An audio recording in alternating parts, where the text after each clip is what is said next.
Good morning, everyone. Welcome to day 2 of the February 2023 in-person meeting of the California Truth and Healing Council.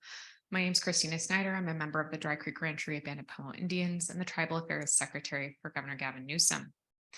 A huge thank you to Chukchansi for hosting us today and for your support here today. And as always, thank you to Loretta and Michael and the outstanding Governor's Office of Tribal Affairs staff. We'll go through our housekeeping items after today's opening blessing, and then we'll have some introductions from our council and then from all of you before we get into our first panel. So I'd like to turn it over to Chairwoman Bill to introduce our opening blessing. Hilly. Good morning, everybody. Thank you so much for being here today. As Secretary Snider said, my name is Janet Bill. I'm the Tribal Council Chairperson for here.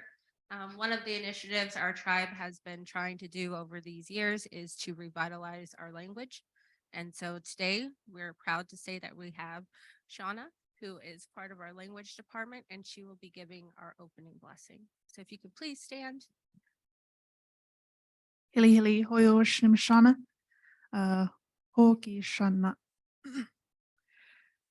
ayos goyegnanin hoyl mashachun naan hoyl wishchat naan ayos laniga nanin gais namogun na asht edmatin edmach mai woi in yokochi hulkina am yo o ehanaan yat wishcha mai hoyl wishcha mai Sipemayan o isachon na anhil o hidianim heten.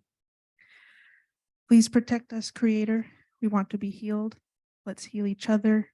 Please listen to us. It'll be good for us to think.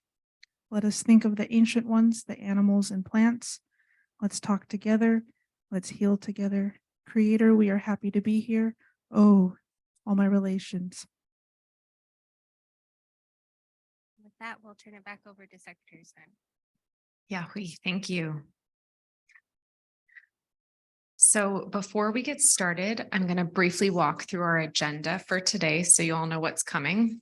We're going to have some opening introductions and remarks from council members, our partners here at Chukchansi.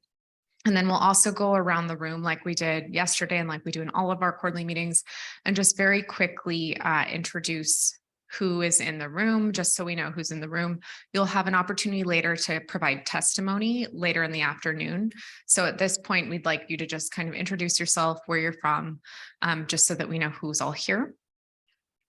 We'll then have an update on the California Indian Heritage Center. There's been a lot of progress, and we'll have an open discussion about how that's moving forward and what you'd like to see from that project. And then we'll have a panel on missing and murdered Indigenous people. We'll then break for lunch, and lunch will be provided right where breakfast has been provided. And then we'll come back in the afternoon for a panel on the renaming of S Valley here in Fresno area. We'll then open up to tribal testimony of local tribes. And then again, we'll have community discussion and public comment before our closing blessing, and we'll adjourn at around 5:30 p.m. I do want to note, as always, that input from tribes with ancestral homelands in and near this area will be prioritized, followed by California Native Americans, and then followed by Native Americans and the general public. We are recording this meeting, and we'll be posting it to the Office of Tribal Affairs YouTube channel. Please let us know if you'd like us to pause recording at any point in today's session. For those interested in following the council, ongoing updates, including listening session recordings and the listening session summary documents, are available at the California Truth and Healing Council updates blog at catruthandhealing.com.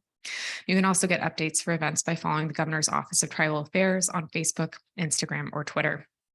Additional details, including meeting dates, agendas, and background information, are available at tribalaffairs.ca.gov/CTHC. We will have one virtual listening session this month as we're meeting in person today. Please note that it has been rescheduled, and this month's listening session will take place next Thursday, February 23rd from 10:30 to noon. I'd now like to remind everyone that in joining us here today, you agree to adhere to the council's principles for respectful engagement, which I'll summarize for you in a moment. A full copy of the principles is available for your use and review at tribalaffairs.ca.gov/CTHC. Refusal to adhere to these principles, which apply to all participants, including governing council members, staff, and community members, whether present or not, may result in your removal from today's convening.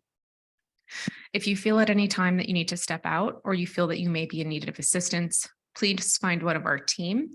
And then also we've got the Sakui team here who will be able to provide some assistance as well and will help you get some air. In order to create a space where participants feel welcome, respected, and able to speak comfortably, we'll uphold the following principles in all of the convenings of the council, including this one. We ask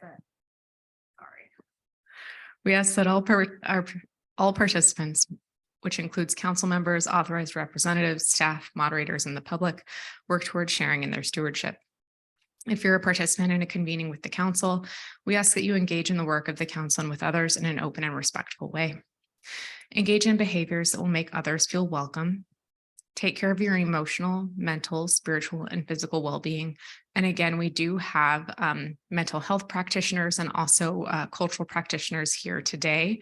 If you do need to take care of yourself, seek support as you need it.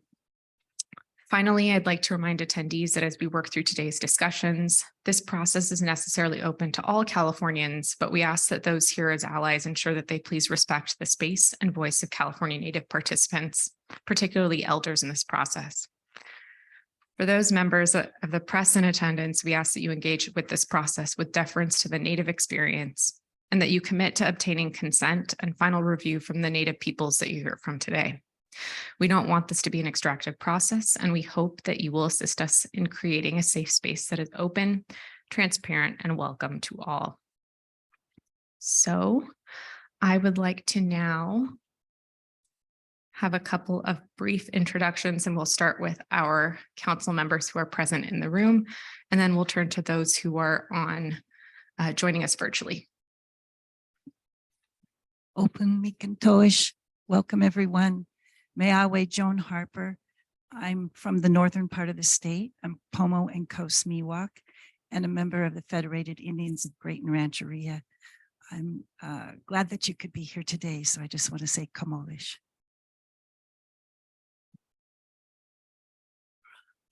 Morning. It's good to see you all here. This is a bigger crowd than we normally have, so that's exciting.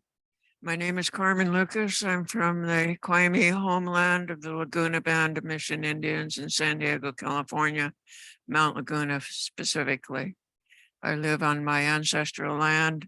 I like to tell people I still live in the 16th century because I don't have electricity and all this stuff. So this is kind of spooky for me. So I'm, as you can tell, a little bit old. I'm knocking on the door of 88. But I'm in good health and have good energy. More importantly, I'm here because I want to hear what you have to say. I love being in the presence of you as people. So I think you're more willing to talk to us in a warm, friendly environment. So hopefully that we can accomplish that and accomplish something good for all California Indians. So happy to be here. Please tell us your stories. Thank you. Mishis Charwe, Inkate Karak, Isaac Bohorques, Inkate Makam. So welcome all of you. Good morning. I'm Isaac Bohorques. I'm Ohlone Costanoan. I'm from the Kakuntaruk Band of Ohlone Costanoan Indians of the Big Sur Rancheria. I want to say thank you to our host tribe for welcoming us here in your homelands today. Thank you all for coming. It takes a great amount of bravery to wake up and to share with folks, not only of your own relatives, but of those that you may not know. So thank you for coming this morning. Really appreciate you being here and sharing what you have to speak, and hope that we have a great day today. Shuru.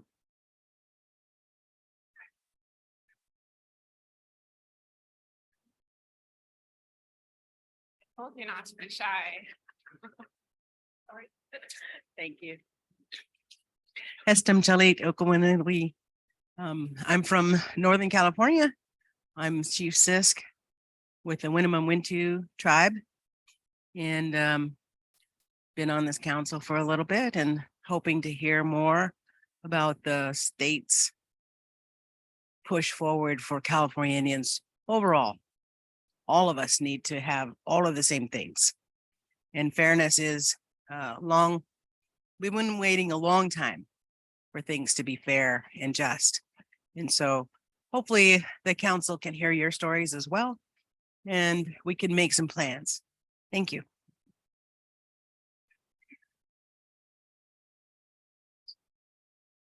I'm not missing anybody, right? Okay. So we'll very quickly turn to the council members joining us virtually. Haku, Kastroa Shukin, Matuka Kenny. Hello and good morning. My name is Kenny Khan. I'm the chairman for the San Ynez Band of Chumash Indians. We're here in Santa Ynez, California, just outside of Santa Barbara. It's an honor to be here. Yesterday, I heard a lot of heartfelt and really difficult conversations. I look forward to assisting and having dialogue, learning, and hopefully by 2025 being able to have a report that represents all of our concerns and all the challenges that we face. Of course, it's going to take many, many more years, but I'm in it for the long haul. So again, it's an honor. Thank you very much, Kakinash. Good morning, everyone. I'm Kusla Kessler-Mata. I am Chumash and Yokut from the Central Coast, and also from Arcata, way up north in Northern California, where my father relocated many, many years ago and married into the Yurok and Karuk communities. So I am calling in today from Ohlone territory in San Francisco, and I appreciate all of you coming out, and I'm sorry I can't be there in person today. But hopefully we can hear some good testimony, and please always know that you can follow up with me if you want to meet via Zoom and chat. I'm happy to facilitate that individually as well. You can find me through the University of San Francisco's webpage for political science. Thank you. I'm Mark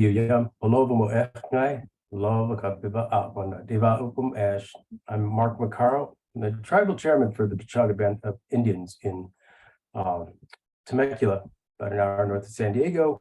And I just introduced that I'm from the Pechanga Band of Indians. Up until a year ago, we were the Pechanga Band of Mission Indians. And we finally had a cohort, demographic cohort of tribal citizens that said, why do we have this double colonial name? And we had a big discussion and dropped Mission, we dropped Luceño, because we are not people of Mission San Luis Rey. So we'll probably go to a purely indigenous name over the next couple of years, but for now we're the Pechanga Band of Indians because that is our reservation, that name is in our language, and that's who we are. I want to say that a lot of powerful testimony yesterday, and we need more of this. And there were other panels which were extremely informative. Those panels, at every turn, I'm trying to figure out, does this tie into the truth part so that we can get to the healing part?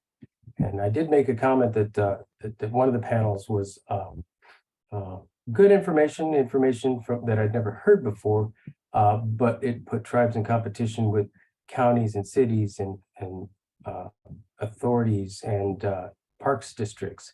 And so, while the programs are good and it looks like a few tribes are availing themselves of those opportunities, I think we need a reset on how we do this. I'm not sure we're the committee of fairness here, but we are the committee of trying to get your stories to the table so that in the collective, in the aggregate, once we establish a record, the case will be made for the healing part. And everybody was affected by the actions of the state, all tribes, all Indians. Everybody's affected. Circumstances and experiences did vary by geography and by people. And we need to put this on the record. And so that I see as the role of the council here, is to listen to you and facilitate gathering that information. I don't think we can create fairness where there is no fairness, but we can bring the issues to justice, bring the issues to the table to focus on issues of justice and trying to fix some of the past wrongs in policy rolling forward. So hopefully we can get to that part and we can progress. I will just close by saying that probably my most important accolade or thing that I'm known by is a friend of Robert Levi Jr. I live in his shadow here in Southern California, and he is an elder extreme, and happy that he's also online here somewhere. So thank you.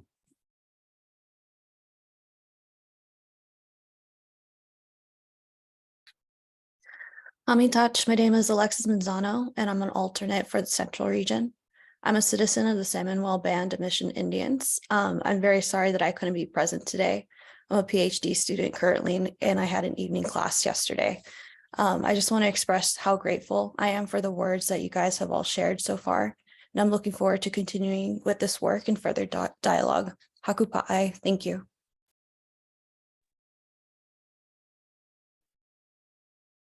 Chukchansi, I am Anthony Burris, and I am a citizen of Ione Band of Miwok Indians, and represent the Eastern region. And like others, I apologize for not being able to be there in person this weekend, but I look forward to hearing from everybody today.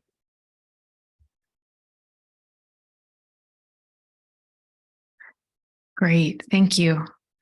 We will now, do you want to introduce yourself real quick? Hi, everyone. My name is Loretta Miranda. I'm a descendant of the Morongo Band of Mission Indians in Southern California and currently serve as Deputy Tribal Affairs Secretary for the Governor's Office of Tribal Affairs. Again, just want to thank Chukchansi for hosting us today, and along with our other partners that made this possible, Fresno American Indian Health Project, Sakui, just much gratitude and really happy to have you all here. Thank you. Thank you, Loretta. And then we've also got on Michael Park from our office, who keeps us organized and makes sure that we're being responsive to all of you as well. So I'd now like to welcome up Chairperson Janet K. Bill from Picayune. And if you'd like to speak at the microphone in this, oh, you can use your own.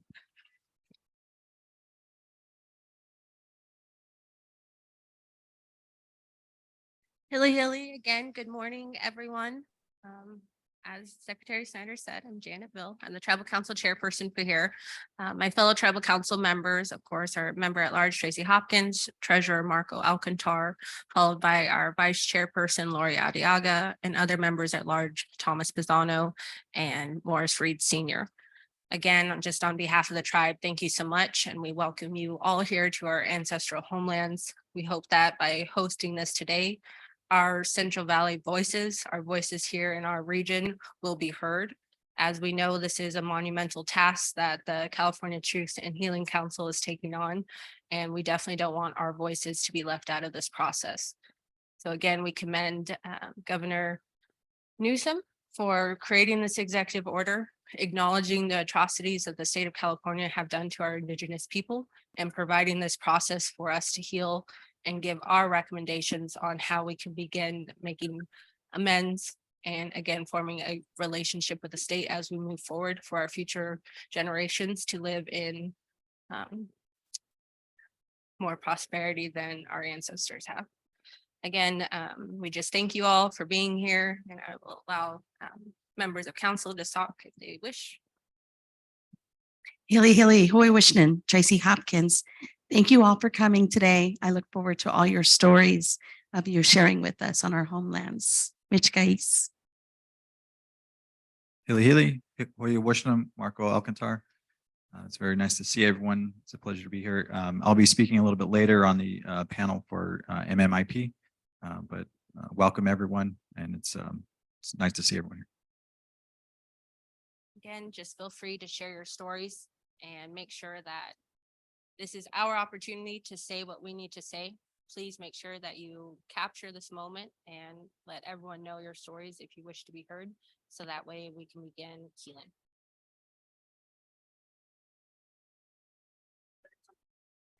Thank you, Council. Thank you, Chairperson.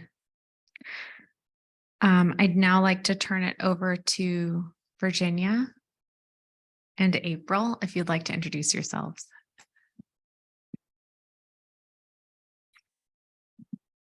Oh, Squinakoi, good morning. I have my back to some people and that feels weird. Good morning, Nakna, Virginia Hedrick, Shregon, Mewamechuk, Nakpulik Law. My name is Virginia. I come from the village of Shregon. I'm a member of the Yurok tribe and the executive director of the California Consortium for Urban Indian Health.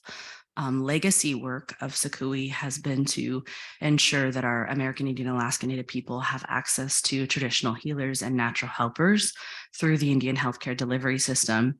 And some of that policy work has helped us to get a contract from the state of California and the Department of Public Health to ensure that these spaces, you all have access to traditional medicines, licensed clinical therapists at different points. So there will be people in the room and they'll introduce themselves and let you know that they're a natural helper here today to support you. We do have a survey out at the front table that we welcome you to take and give us feedback so that we can better support the council, better support these sessions, and ensure that folks feel safe in this room and after you leave, if there are things that come up and you're needing access to services, we'll do our best to link you to those services. So thank you for having us. Oh yeah, good morning, everyone. My name is April McGill. I feel weird as well, having my back turned. I'm enrolled in Round Valley. So I'm Yuki, Little Lake, Wailaki, and I'm also Mishwawapo on my father's side, and my father's side is unfederally recognized. So I stand in solidarity with all of our other relatives who are trying to get recognition. My role at Sakui is Director of Community Partnerships and Projects. Like Virginia shared, we do a lot of work with traditional healers and trying to make sure that our community has access to traditional healing practices in our urban communities and that they are able to seek the healing that they need. I do a lot of work with MMIP. We have our Red Woman Rising project, and I brought a lot of those materials. Some of you may have seen some of those materials at the Capitol a few weeks ago. So we brought some of those materials that have resources with our partners. So please feel free to reach out. And so thank you to Christina and Loretta for allowing Sakui to be in this space, and to our relatives, Chairwoman Bill, and all of our relatives here at Chukchansi. Thank you. Oh. Thank you. I'd like to ask Darlene Franco. And that's a great shirt too, I think. Pre-colonize, yeah. We don't want to decolonize. We want to go back to the way it was. Hidit in Shishalawada, Oyoishnim Darlene Franco, not the Enyana Wukchamni, Nimnoam, Than Martha, Wilcox Tapalaris Mets, Yonim Chucha, Hoyos Beatrice Wilcox, Beatrice Francisco Wilcox. And so my name is Darlene Franco, and I said, good morning. It's a good time to open your eyes, actually, is the translation. And I am from Visalia. I am from the Wukchumni people. My mother was Martha Wilcox Tapleris, and my grandmother, who I learned a lot from as a child, was Beatrice Francisco Wilcox. And so I descend from Wukchumni people, Yalemni, Tachi, Machahai. So there's a lot of blood that runs through my veins and through my children's. So I'm very happy to be here today. I am also the director of the Native Wellness Department at Fresno American Indian Health Project. And yeah, and then I'm also the chairperson of the Wukchumni tribe. And so right now we're doing a lot of things I talked about yesterday, a lot of things that we're doing with our tribe. And so hope to keep moving forward, whether we're federally recognized or not. You know, we are still our people from the land, And we still need to keep moving forward, no matter what the political situation is. So thank you. I'm happy to be here.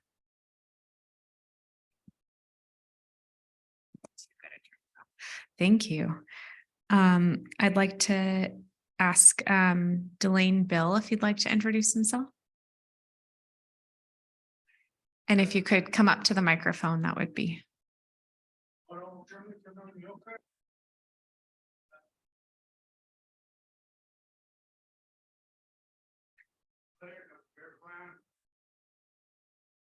Chumney.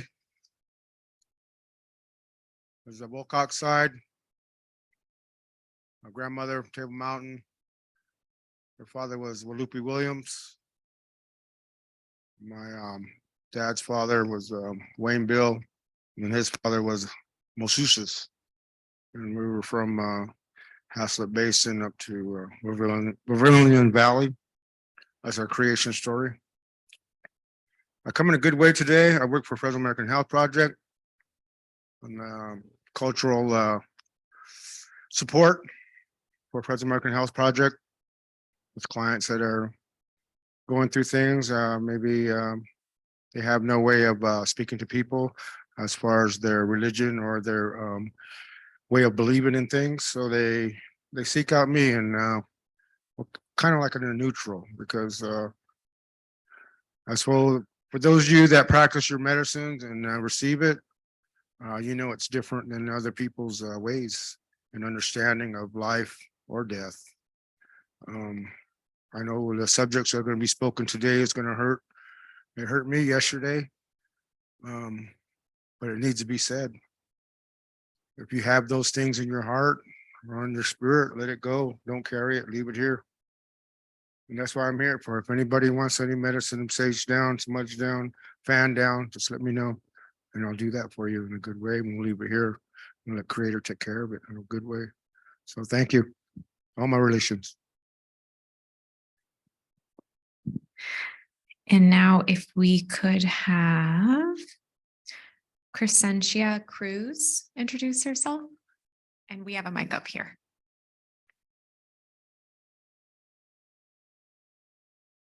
Good morning, Taniku. My name is Crescencia Cruz, licensed marriage and family therapist. I'm from La Mixteca, Nuusabi, from Oaxaca. I worked with Fresno American Indian Health Project for a little under 3 years, but now I'm going to go do my own thing. I'm here to provide either someone for you to speak to. I also can do guided meditations or some EMDR resourcing techniques where you don't have to speak, to just kind of soothe the nervous system. I'm aware that some of the things that we'll be talking about may activate some of us, so I'm here to support in any way that I can. And I'm grateful for the opportunity to be here. Thank you. I think we'll need your direct line for the Office of Tribal Affairs. I'd now like to give everyone in the room the opportunity to introduce themselves. And what we'll do on this is we'll pass a mic because it's easier for the cameras that track you to do that. Did I miss someone? Okay, and we'll start over here. Actually, we'll start right here. And again, just 1 to 2 minutes. You'll have opportunity to provide testimonial later, but just want to, meet everybody and see who's with us today.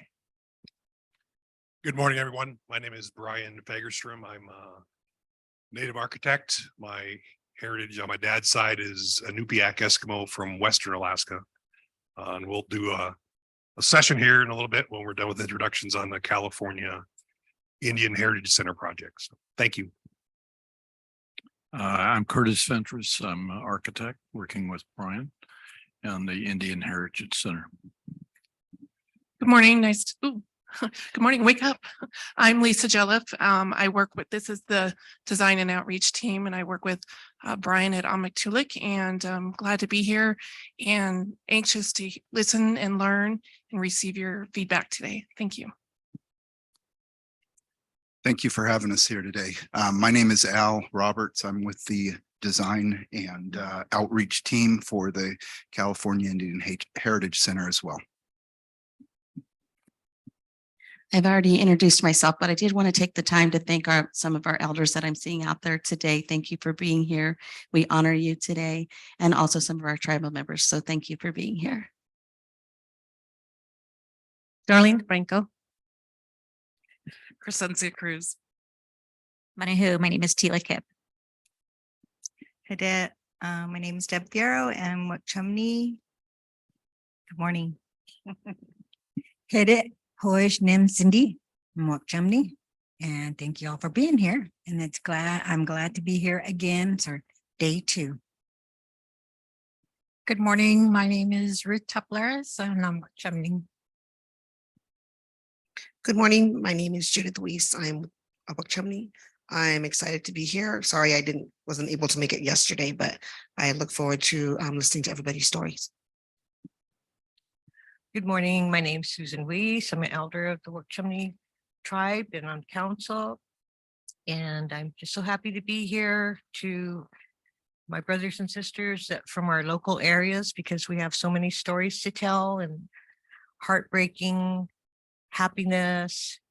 But as far as our tribe goes, we're trying to move on and do things our own way, because that's the only way we're going to be able to do it. So I appreciate everybody being here and offering whatever they have to offer us. So. Hi, I'm Jason McCannell. I work at California State Parks as Special Assistant to the Director. I am the Director of the Digital Atlas of California Native Americans, which you can find on the Truth and Healing Council's website as a resource.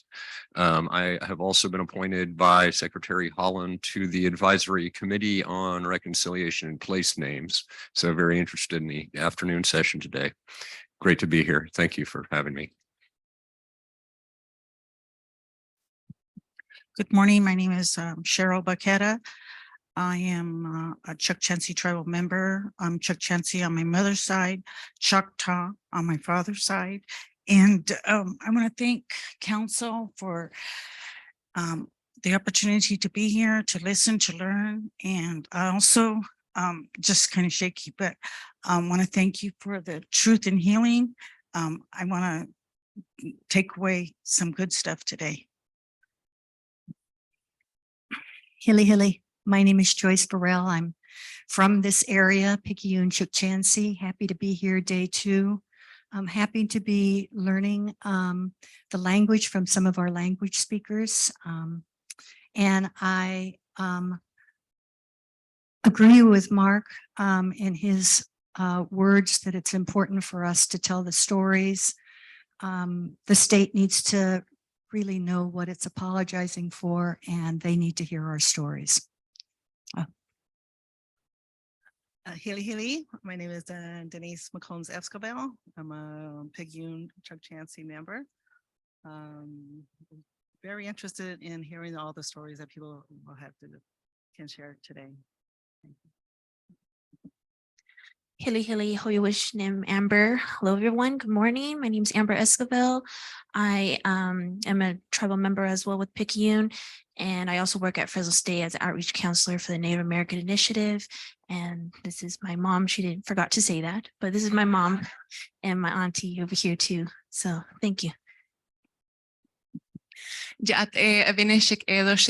morning, relatives. My name is Teddy Simon. I am a member of the Navajo Nation. I work for the ACLU of Northern California, but much more importantly, so buoyed and given so much hope this morning by hearing all of our native languages and people speaking and learning those. I didn't get to learn any of Dene Bazad until I was in my 30s in graduate school, hundreds of thousands of miles away from my family's ancestral homeland. So grateful and honored to be on that journey with so many people in this room. Thank you. Hello, my name is Irma Hunter. I'm from the Tule River. This is my first time attending a Truth and Healing council meeting, quarterly council meeting, but I'm happy to be here and just want to see what's going on and what the discussion is all about. My name is Marcia from Tule River, Irma and I are both elders from the area. And I'm grateful she brought me today. And I just want to listen and hear what others have to say and be supportive of everyone's feelings and what they're going through. But later on, I would like permission to make an announcement for a spiritual gathering that we're having on Tule River. And it's for water pourers, sweat leaders, and medicine people. Because for me, the healing begins with us, the water pourers, the medicine people, so that we can help others. And I understand your name is, Truth and Healing. And what better way to begin there is to help each other, support each other throughout California in coming together and helping our people in our traditional ways. Aho. Hilly Hilly, my name is Casey Bill. I'm a tribal member of Chukchansi. And this is actually my first meeting also. And I just look forward to listening, learning, and healing with you all. Thank you.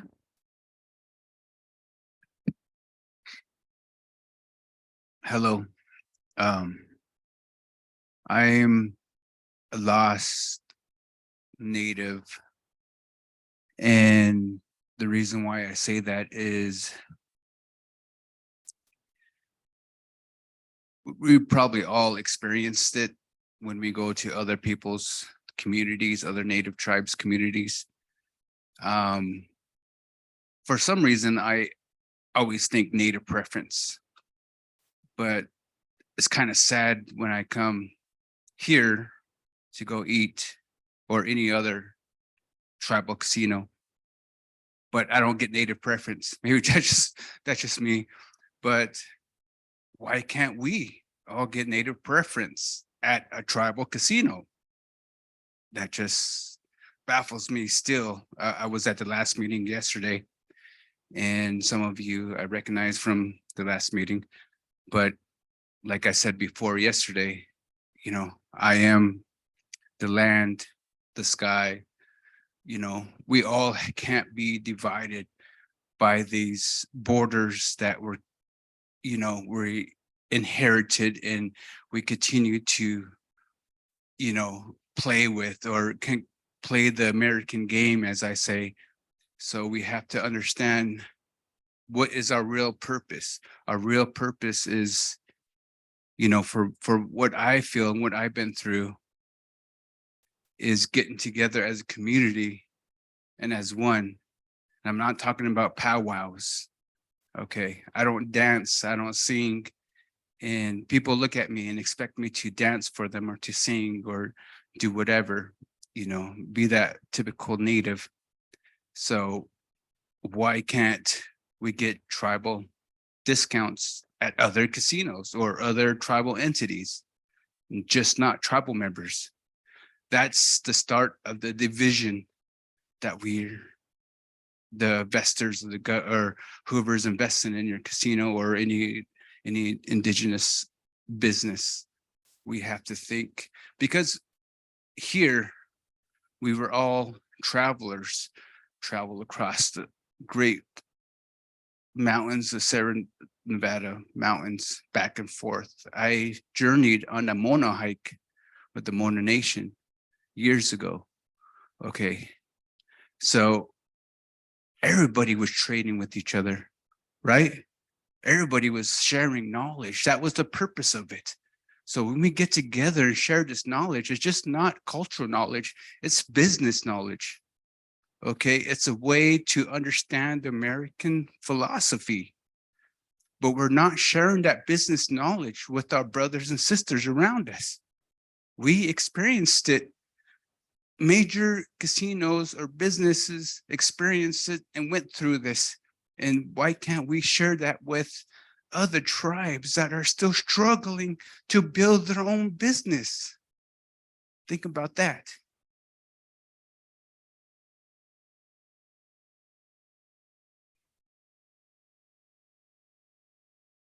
Good morning. My name is Terry Turner Hernandez. I'm also Chukchansi tribal elder. And I'm very happy to be here this morning and to hear the brother speak as he does. Very touching.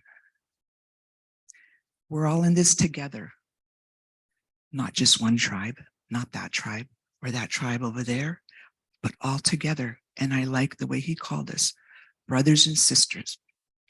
And that's how I feel. We're all related because we all cry, we all hurt, we all smile. We're all in this together. Thank you. And I just also want to follow up and say welcome to our aunties and uncles from out California or wherever you traveled from. Welcome here from your journey. This is our land right here. This is our grandparents' land and our dirt where we come from. So I'm really happy to have my mother here next to me today.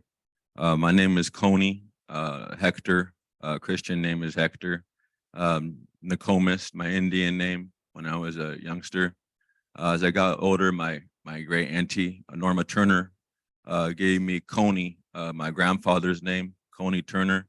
So that's my name now. I go by Coney Hernandez. So just welcome here to Picayune. And may you all just keep goodness in your heart today and calm hearts and help you stay focused on what we're here today to do. Focus on that truth and that healing. So welcome everyone.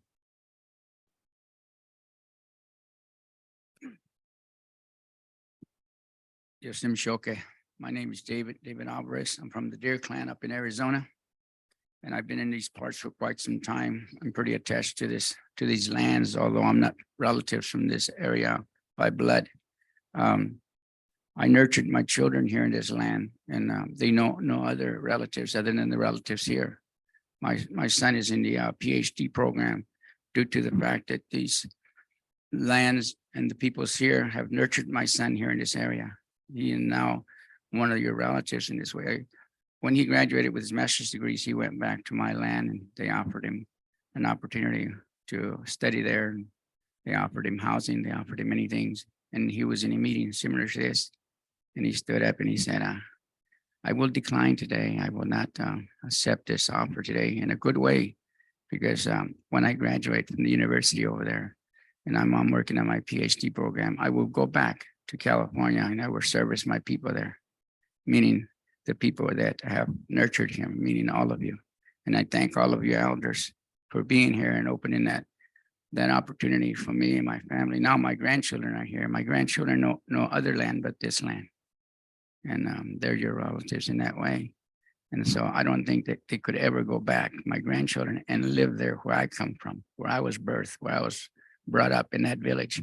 That is my home. But my grandchildren and my children's home is this land. So now I have two lands. This my primary home is where I come from, and this is my secondary home. The home to my children is here. The home to my grandchildren is here. So I'm here in a good way to support you. I've been here for quite some time, and I've been working with most of the spiritual leaders, Keith Turner and Delane Bill, and many other ones that are not here today. They're in the spirit world, but they're here with us. And I thank all of you for making that possible. And this land that we're talking about, this space. And I furthermore want to thank the women for being here. I'm honored to be in the presence of women. Where I come from, very seldom do we share this kind of space with women. And I'm honored to be in the presence of the women. I thank you for allowing me to share space with you in a good way. On my relationship.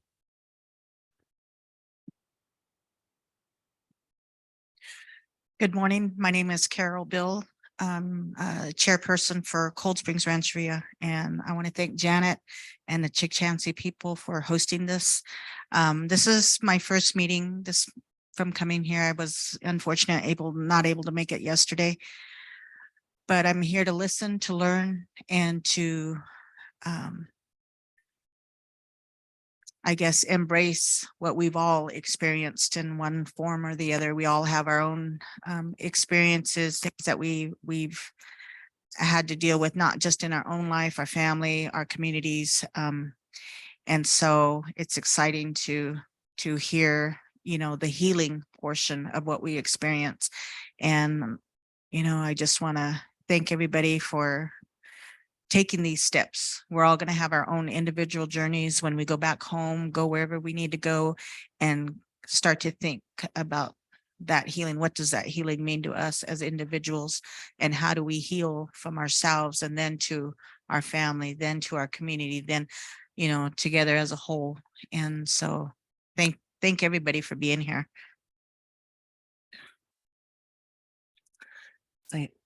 I'm Colleen Sisk. I'm from Northern California. The Winnemem Wintu people. Florence Jones is my teacher and leader of the people for 68 years that we followed. And so all of our principles are laid down by an unbroken line of leadership. And so we're seeking justice. Our elders of that age sought justice for the entire state of California at that time during the California claims case. And that was a win for every California Indian here. And now we're all divided. There are privileged people and unprivileged people. Even out of state people get more assistance than the California Indians that have been here forever. That has to stop. We need to fix that. The elders who headed up the California claims case, you all have them. You all have those elders who fought for every person here to have something. And to have most of the California Indians here with nothing is shameful, even on us. We have to figure out how to fix that. And we have to do it quickly if we're going to have truth and healing and justice. And we're going to address those issues that are most hurtful and painful.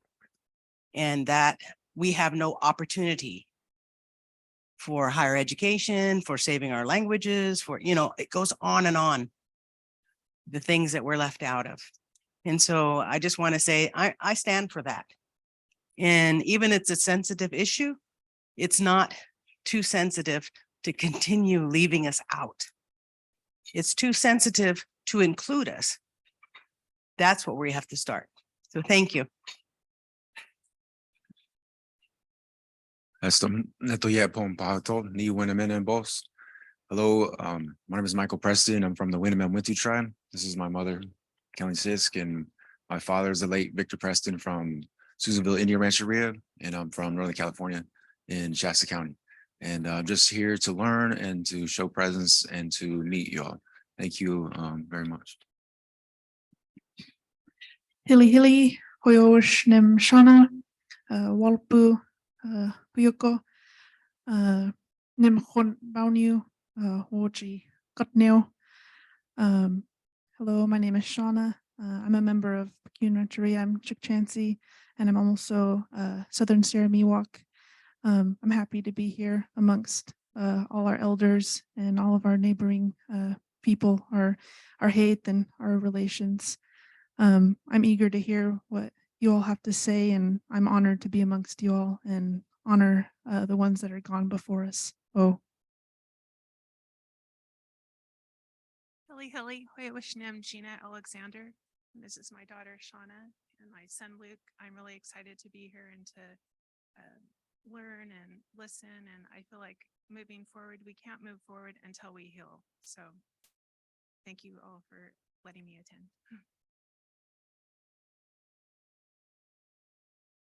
Hili, my name is Jennifer Stanley. I'm a tribal member here at Picayune, Chukchansi. We're happy to have you guys here. I'm here to support our tribal council and our tribal leaders and our individual, our linguists that are here. Just happy and grateful that you guys can come to our lands and experience this. So thank you. Hello, my name is Laverne Woodrow. I'm a member of the Waxahchie tribe, and it's a pleasure to be here to listen to the stories and learn and to meet a variety of people. And yeah, I just look forward to today. Thank you. I'm Teresa Woodrow. I'm the wife of Ken Woodrow. I'm here to support him and his sisters.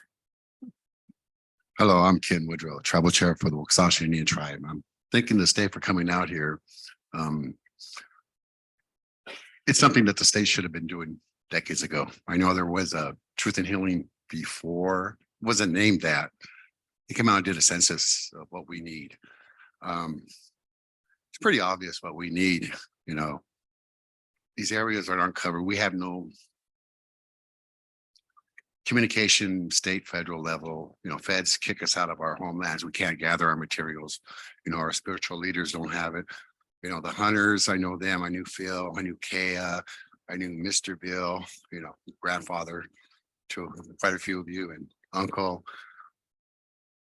It's been going on for a long time. You know, we need closure. We need to communicate to each other. I'm glad the Wakchumnis are here. I mean, very powerful women over there. So I know it's gonna be 2025, but you know, I've been on this for decades. And hopefully we'll get something to where we can work with. Like Kayleen said, Chief Kayleen is, you know, we do have paperwork. We have allotment lands, we have tribal doctrines, we have probates, we have allotment lands, we have our traditional gatherings. You know, we were part of Tohon. It was built for us, but we weren't members. We were part of Thule. It was built for us under the treaties of 51, 52. We also had a 56 treaty with the state of California, a peace treaty that we would no longer cause war. But apparently everybody seems to forget a treaty is a treaty. That's a government to government action, not a government to people action. But I'm just glad Chukchansi has this here. Thank you for your time. I'm Glenda Woodrow. I'm Waxahchie and has the young gentleman over there.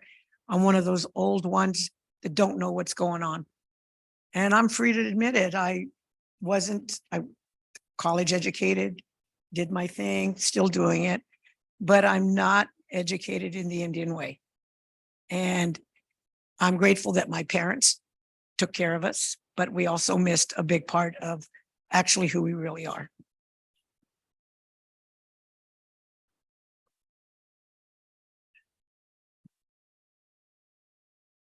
Hilly.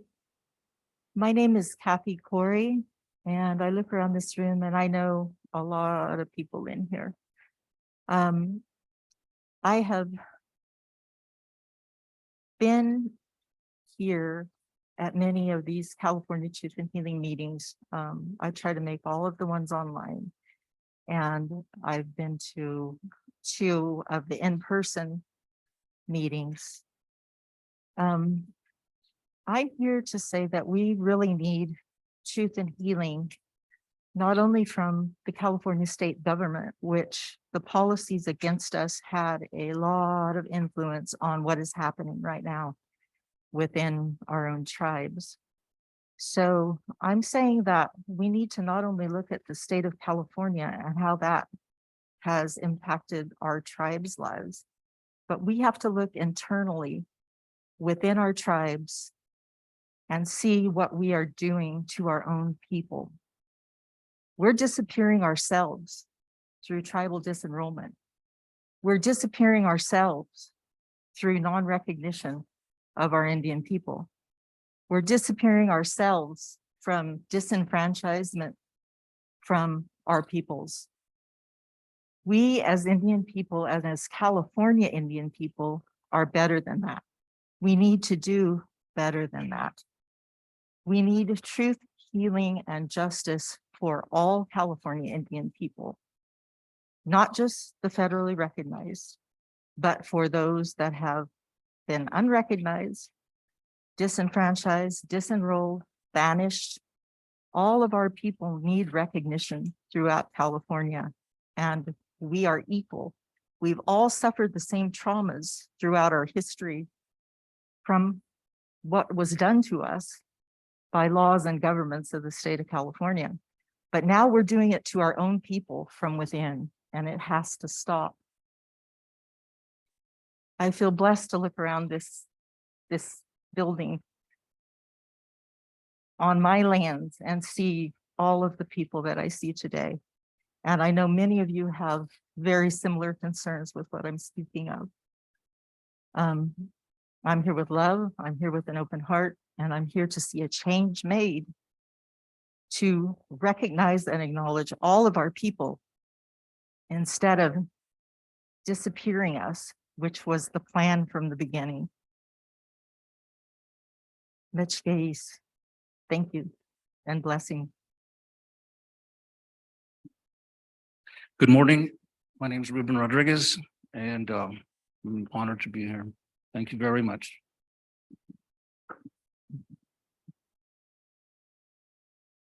Hilly, Hoyawashna, Marco Alcantar.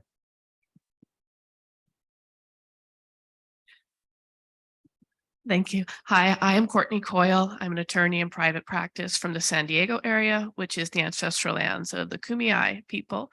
I've been working with California Indians since 1998, when a culture committee first thought as a young lawyer that I'd be trainable. And I kind of stayed with it. So I very much appreciate you making space for me to be here. And I'm here as technical support to Council Member Carmen Lucas, Quimby Laguna. Thank you. She's been very trainable.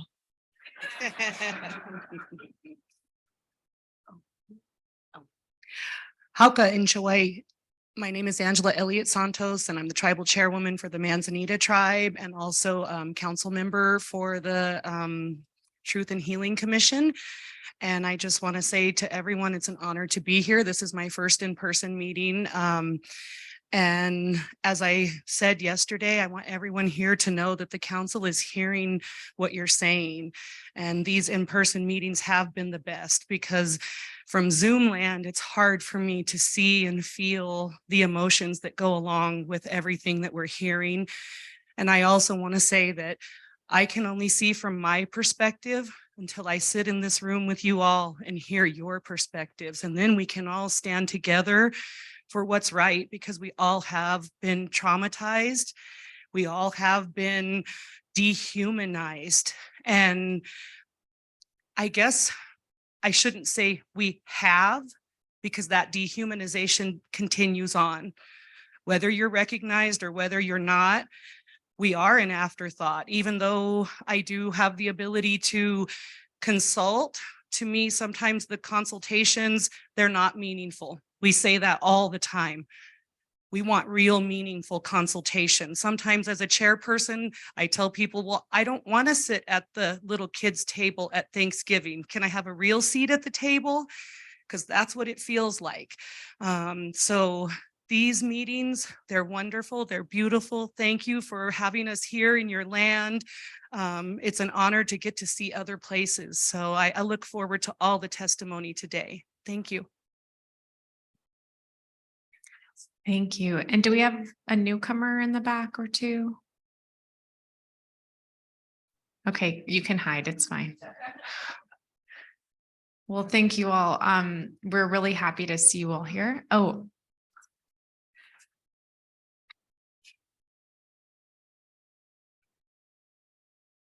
Hiyuk. Insisiyam. Hoyoishnim Trohel Pananin. My name is Lalo Franco. So happy to be here and to see all the faces here and friends, old friends, new friends. I'm always happy to come up here to this part of our country.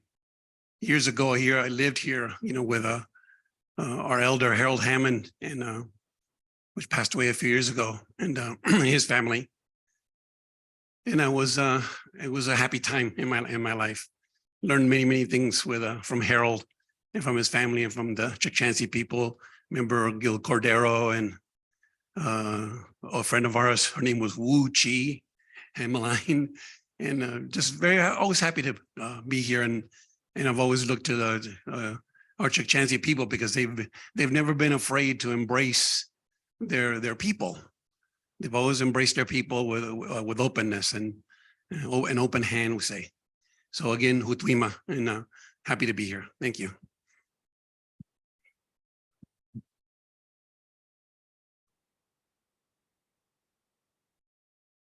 Well, thank you all again. And we look forward to hopefully an open discussion today where we can work through some real issues. Also, thank you to all of the staff and tech and the catering. This is just wonderful. So we really appreciate it. And you're already getting lots of props online for the camera work. So keep it up.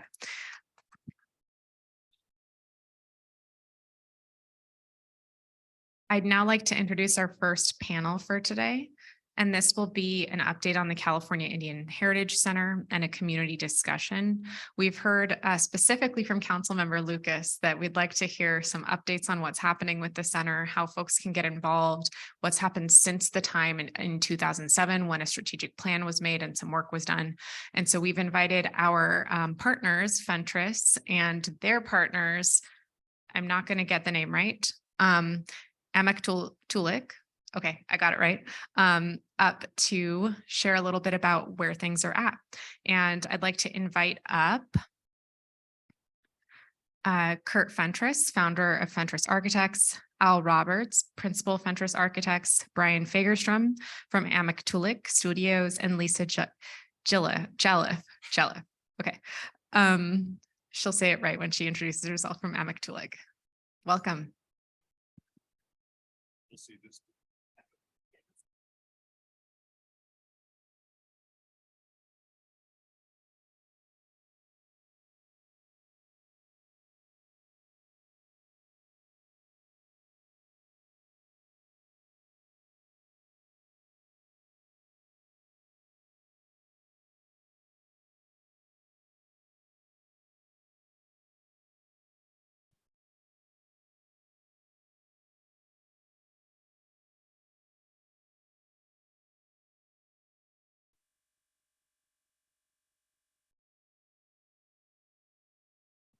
We're trying to be highly trainable.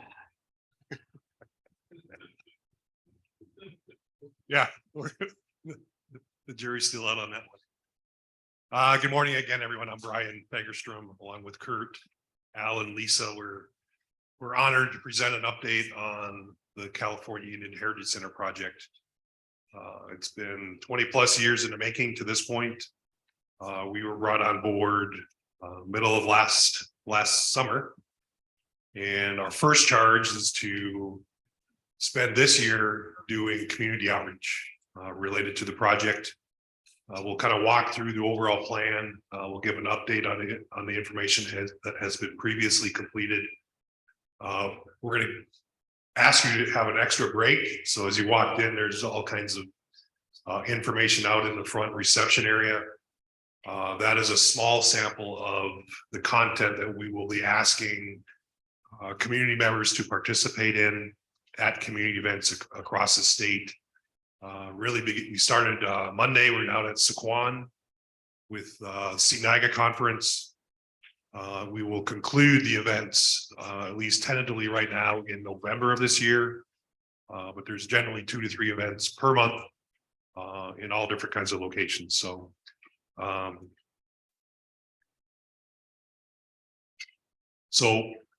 the presentation we're looking at is the presentation that we will use during all of the community events. So we want to make sure there is consistency of the content so that each meeting can be summarized and then ultimately compiled based on consistent information, so that one meeting doesn't have content A and another one has content B.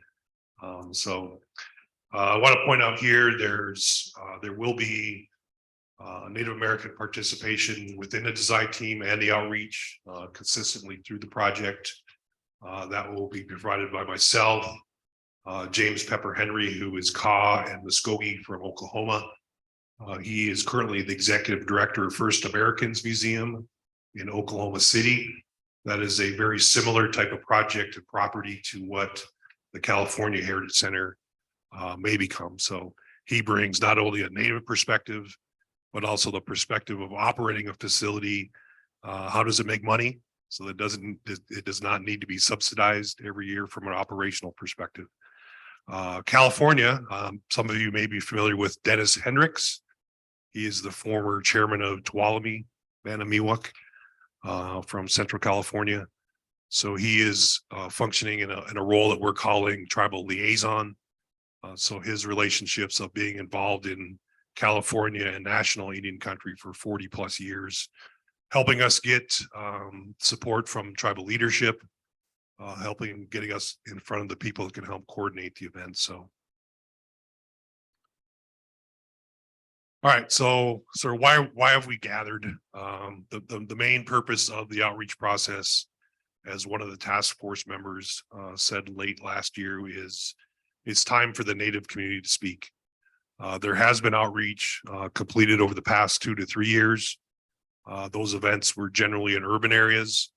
The difference now is that we are charged with going out into the Native communities, tribal properties, rural areas, urban areas, and everywhere in between, to provide opportunities for people to participate, provide the opportunity for people to follow the project.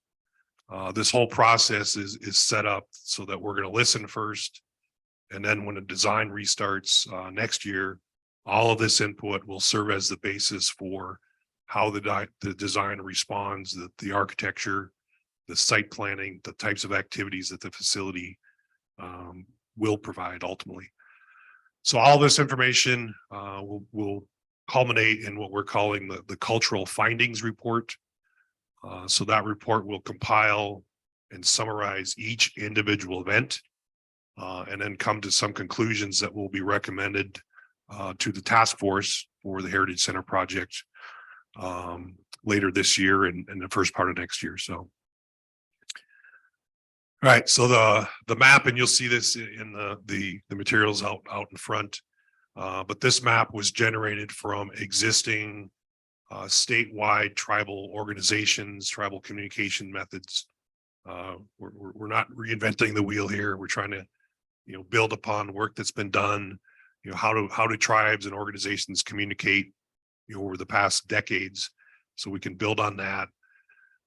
In general, there's about 20 events across the state. About 2/3 of those will be hosted by a tribal community. The idea is that those events would be multi-tribal. So wherever the host location is, invitationals will be sent to the neighboring tribes, whether it's recognized or unrecognized tribes, to have people come participate. The diversity that it is statewide, that will be rural locations, urban locations, and locations in between. There's kind of 2 categories. So like this type of event, we're calling a piggybacking opportunity. So where people are already gathering for a Native activity, a Native conference, or another Native organization. So we're, in fact, for Truth and Healing, we'll be at all 4 of this year's quarterly events. So the Lake Tahoe quarterly meeting in April, Central California in July, and then the November meeting down in San Diego. So again, trying to provide a variety of opportunities as we work our way through this year. We are still actively seeking tribes to host events. We're keeping an open mind to some of these events, even though we might think we're going to go there in June or July or August. We have an open mind that those things may change as we go through the year. So, so one of our first steps was to brand this outreach process. So there was a group of 7 California Native American artists, and you can see their names on the slide here and their tribal affiliation, that came together, and the discussion was centered around what are some of the common things that all tribes in California share. So we talked about baskets, we talked about song, we talked about drums, but ultimately the acorn was selected as the common element from which all tribes share. So the artwork for the logo is based on the 8 different types of acorns, the respective leaves that are associated with those species of acorns. But in the center is the circle and the diamond shape.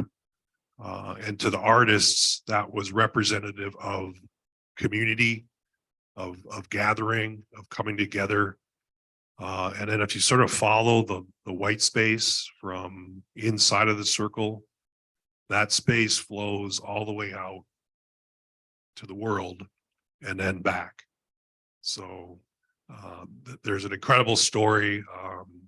We have some cards out in the front that will tell this in more detail, but we wanted to make sure we quoted Mia Marufo. She was one of the lead artists, but she said in one of the meetings, all our acorns are as unique as our traditions, and our traditions are as unique as our acorns. So with that, trying to build on that, that there is meaning to all this, very similar to what the Truth and Healing Council is doing over the next several years. We're just doing it for a specific project, but that project ultimately is intended to represent all California Native Americans.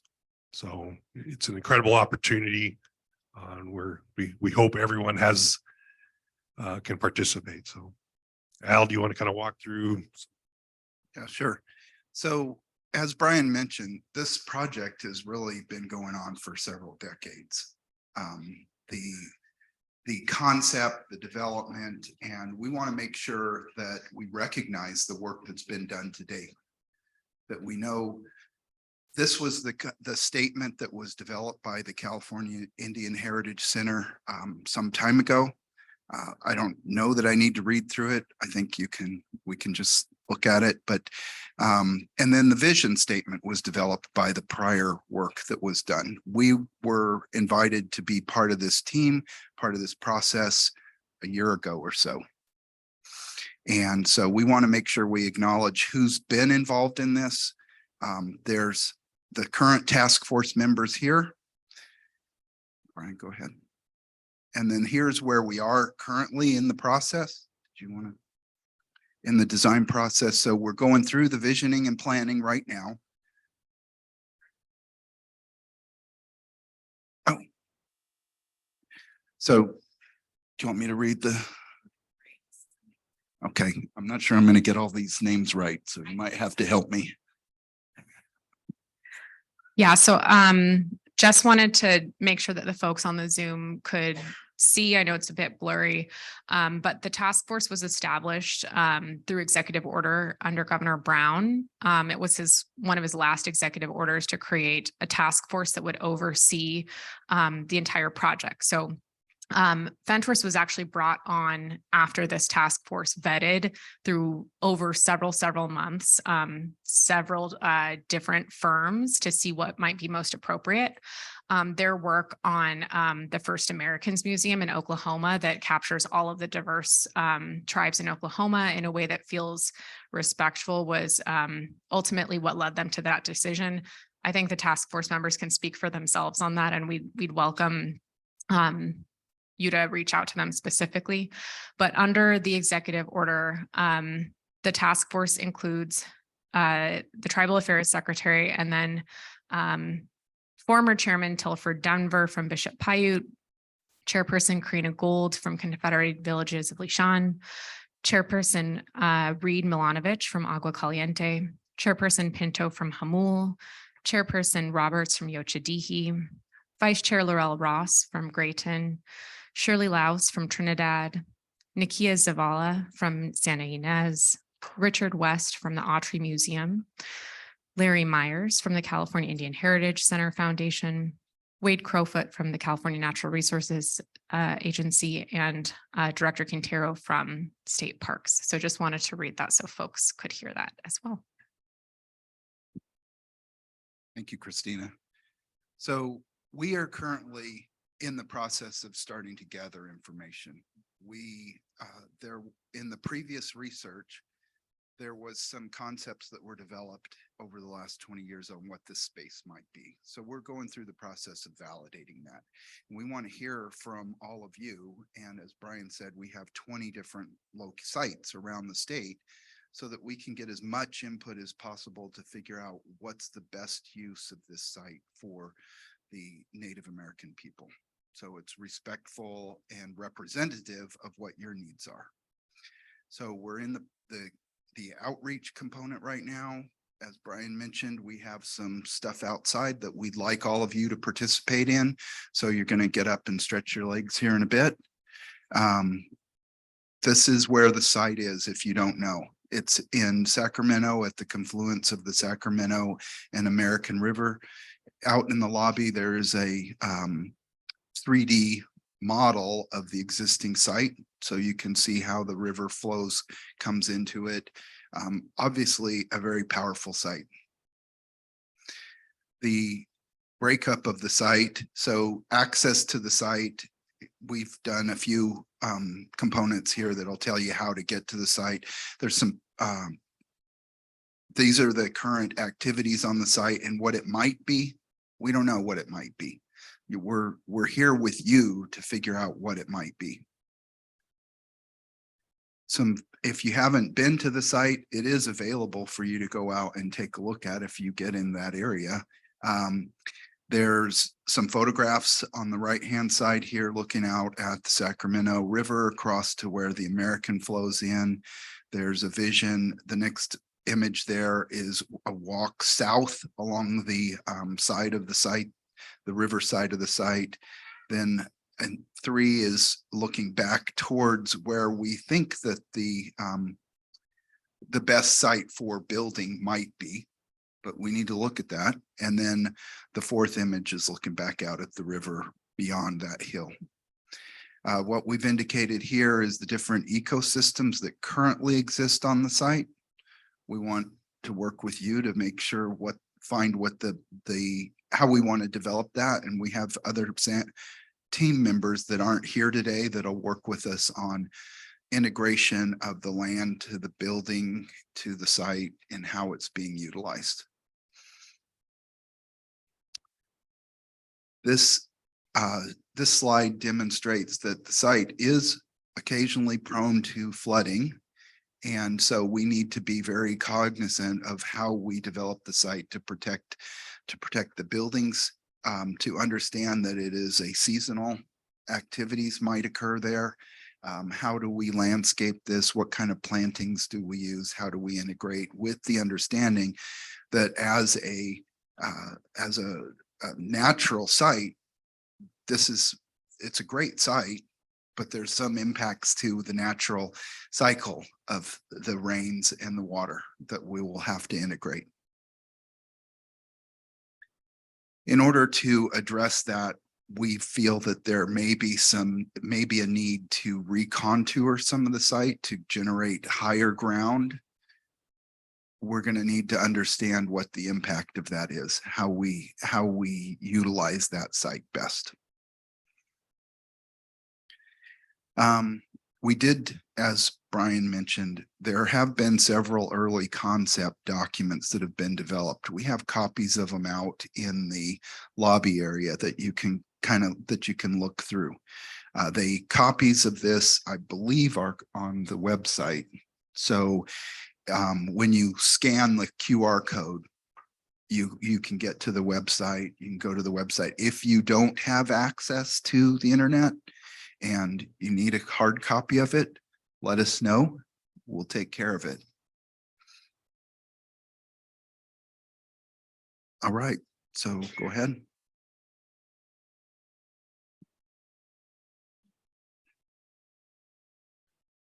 All right, sorry.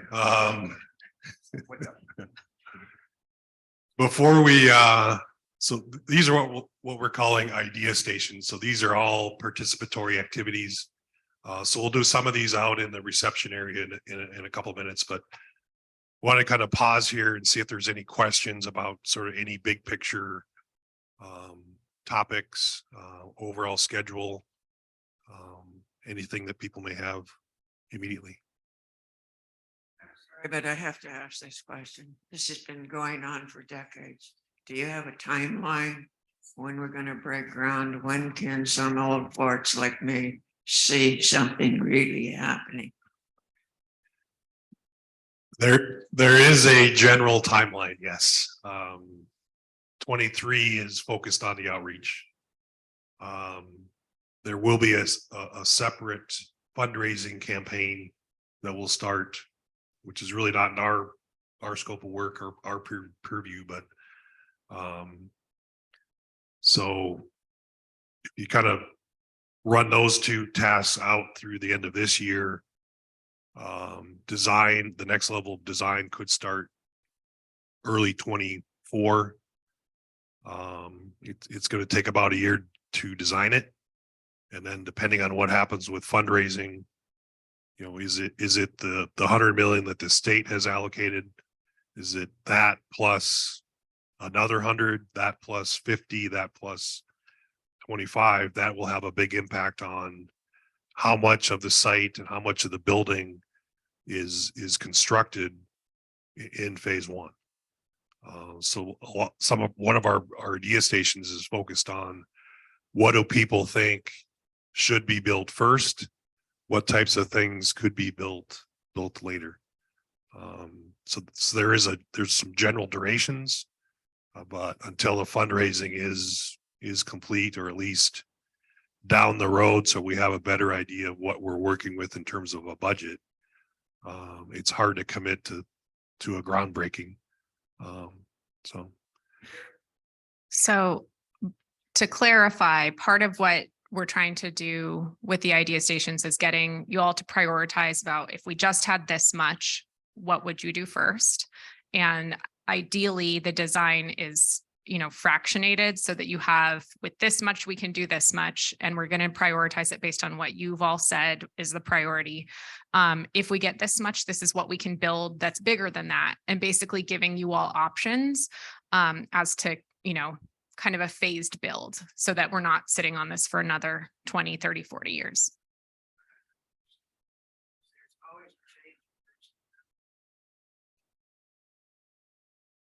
Pardon me, but I'm sorry, I have to be outspoken on this. But you know, I know my tax dollars have gone to some of this history here.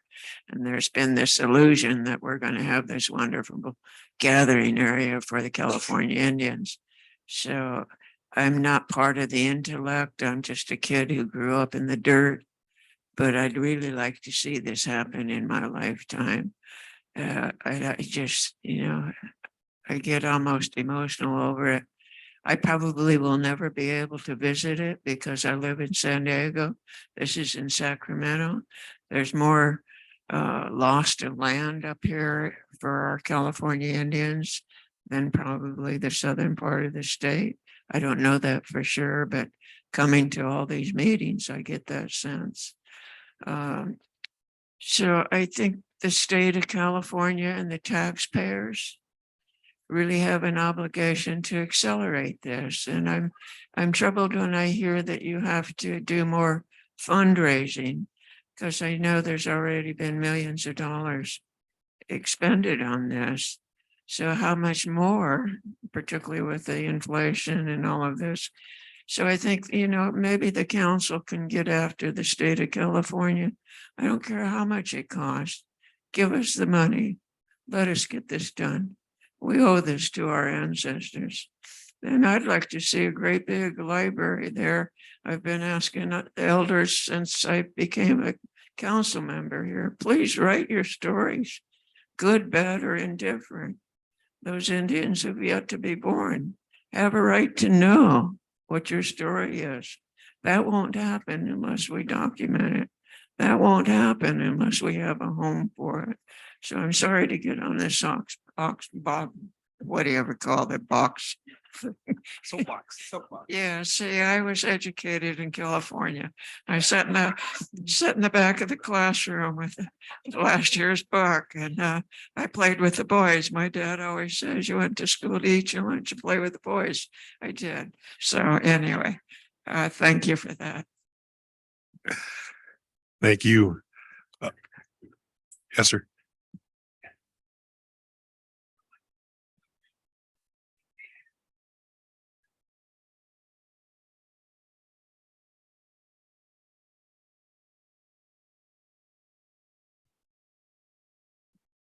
I appreciate you gentlemen taking the lead in this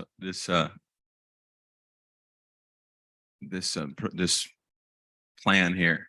A lot of plans here in California. We hear a lot of good things, especially in Native American country, and we just don't see the follow through. So forgive us if we don't feel that fire yet. We want to feel that fire from the top, though, from you guys is most important at leadership to understand where we're going and how we're going to get there. That's the most important part of your job, is to make sure that you instill that sort of that dedication, and we could feel it. Right now, I'm not feeling it in regards to your demonstration right now. So I hopefully in a couple more months, we'll have a better grasp on what we want to see. But it's all about unity. If we realize why a lot of things don't follow through, it's oftentimes due to politics. California is one of the most political states. And so when we have a transition and we don't have people working at the top and getting along in Washington or Sacramento, the poor people are affected by it. The poor saying the people, the everyday people like ourselves. So with a goal and a dream, like a carrot holding over our head of a museum for the Indian people is a great thing. But it's not worth anything unless you guys could get along at the top and we could hold the top together. That means Washington, that means Sacramento. And as long as they're not getting along, it's hard to complete anything. So you've seen the high-speed rail and you see where it's at now here in Madera County in California. It's sort of like a $1 million monument now that's not finished and incomplete. Now, we don't want to give that to our Indian people. We want to have a plan to begin with of unity. So if we're not united here in California, the North, Central California, Southern California, this whole idea of creating a museum to represent our people past, present, and future is futile in regards to a dream or a hope that we want to achieve. That fire, that spirit that we want to rekindle again, there's really no going back to where we came from. And we all know that you can't go back yesterday and change anything yesterday. We can only move forward. And so everybody wants to hold on to where they prospered in history, oftentimes of the tribe. Our tribe did this, our tribe held that. We hold this territory, we hold that territory. It's not about holding territories or power. Being Indian is letting that energy flow. So when you find that energy, when you get to the top, it's about reaching down and picking up your other people, whether it's education or experience. It's the light, it's bringing the light into a dark area, being uneducated or not having a good, clear understanding of what took place or why we're here today, of what we're talking about in truth today. And what does that have to do with the museum in regards to truth and unity? So if we're not getting along because of political differences in California, we have to learn to teach our people that it's not about being red. It's not about being black. It's not about being white. Look at the colors represent our people. Those are all colors there. So anytime we're just focusing on our people, Indian people, our stories, then we're failing to get to why we came in here, for freedom. We're not pigeons, we're not chickens, we're eagles. We're eagles, remember that we fly high when we get stressed out, when we get trouble. So what happens is now we get a bunch of leaders in here with the looks on their face that we don't know where we're going again. We're blind and we don't know what we're going to share with people because we don't know where to start, because no one's happy with themselves. So we're so easy and so quick to look over the fence and try to help everyone else fix their problems. But we don't want to help fix our own problems or our own comfort of why we're comfortable in our own skin, our white skin or our white hair or our pale faces. It's not about that. It's about looking in your heart and finding out the answers there, because it's all about the creator. How do we get people to draw closer to want to learn about the creator? When people come to work in Indian country, whether it's working for the casino, they think they're going to get a piece of Indian culture. And what are we getting now? Greed. What are we sharing with them? Power, how to gain power, how to get into a seat of council and never leave it, stay council for 10 years. That's not good for our own families. That's not good for our people to hold that power like that, to think that we need to be in council to make a difference. We want to make this museum like we're doing here. This is good because we're hearing the voices of our people. which oftentimes we don't take the time to listen to. I asked people when I was on council, do you want to take a walk on my land? You want to get your shoes dirty, Mr. Governor? They didn't want to get out of the truck to walk on my land, to walk on the dirt. And that's what's part of being Indian is. I had to take my shoes off when I came home to learn how to be Indian. I had to walk my own water. My mother taught me that. She was walking her water up the hill from the creek because she had no water for 2 years. So we came back here in 2000. And now we're going to lead into our stories a little bit, and I don't want to go there, but that's all part of our museum is truth. People come back here to hear the truth. We go to school to hear the truth. Now, if we can't start sharing the truth in our own tribes, at our own homes, but yet here are going to go to Sacramento and present a fictitious a truth to the people in the world, where they're going to travel from China, Europe to come here to see us. We want to be authentic as possible and real. That means we have to get down to the dirt and the mud again of where we come from. And that means taking your shoes off, council people, politicians. That means when someone asks you to take a walk on their land, you do it with respect and you do it with love, because that's where you come from. Don't be afraid. The dirt comes off and dust it off. We take a shower. We cut our hair. It grows back. That's what about being Indian is. See, we're holding on to all these things that are invaluable to our people. Why are we holding them? What are we fighting for? You know, if it's not your heart, the most important thing in your blood. I came back here to talk to my elders when I came back here 20 years ago. The elders told me they don't want to hear my truth. They don't want to know my truth because it didn't line up with theirs. The state of California's truth that gave the rights back when they came back into when a lot of Indians were homeless. And so when a lot of the politicians, when 1930 happened, and a lot of the politicians were in Sacramento and their wives had nothing to do, they felt sorry for the homeless Indians and they wanted to fix it. And so their idea of fixing it was to create these allotment lands. And so they created allotment lands, but then they assimilated them. And so their own problem, they didn't like it because we were moving forward. Okay, give us whatever we got as Indians and we'll take it. We'll take the scraps and we'll make something of it. But every time we had something to make something of it, took it away again. And they said, okay, now here, these Indians here don't have a home no more. And so we want to give them, we want to take the ones who have rights to the land and take them off their land now. And we don't want them to have any rights to their land anymore because we want to start over again. And so they gave everyone, you know, the Reassimilation Act and the Reaffirmation Act, and they tried to bring all the tribes back together again. Now we have all these folds, like these assets. Our people are assets that we're getting caught in between those folds because we're so ready to move forward with the majority, the democracy, but we have Indians now. We're like, okay, you're getting left behind. Now these are our MMIW Indians that are getting left behind. These are the ones that are not, that are the Indians, the Native Americans oftentimes. These are the ones who are with their culture, but are not moving ahead fast enough, not keeping up with the system. Maybe they lost a mom, maybe they lost a grandma, maybe they got touched, raped, maybe they got, so they don't get the needs they need to take the time to bring them forward. So we go with the majority. That's how we become non-Indian, because we don't leave no one behind. Where do you think the military got that from? They got that from our people. We don't leave nobody behind. So when we moved, talked about moving and being nomadic, we made sure grandma could move. Grandma, we never moved without grandma and grandpa. If they couldn't move back in the day, we didn't move the camp. We stayed right there with them. Only until we were pressured to have to move when we had cavalry chasing us, then grandma and uncles got left behind.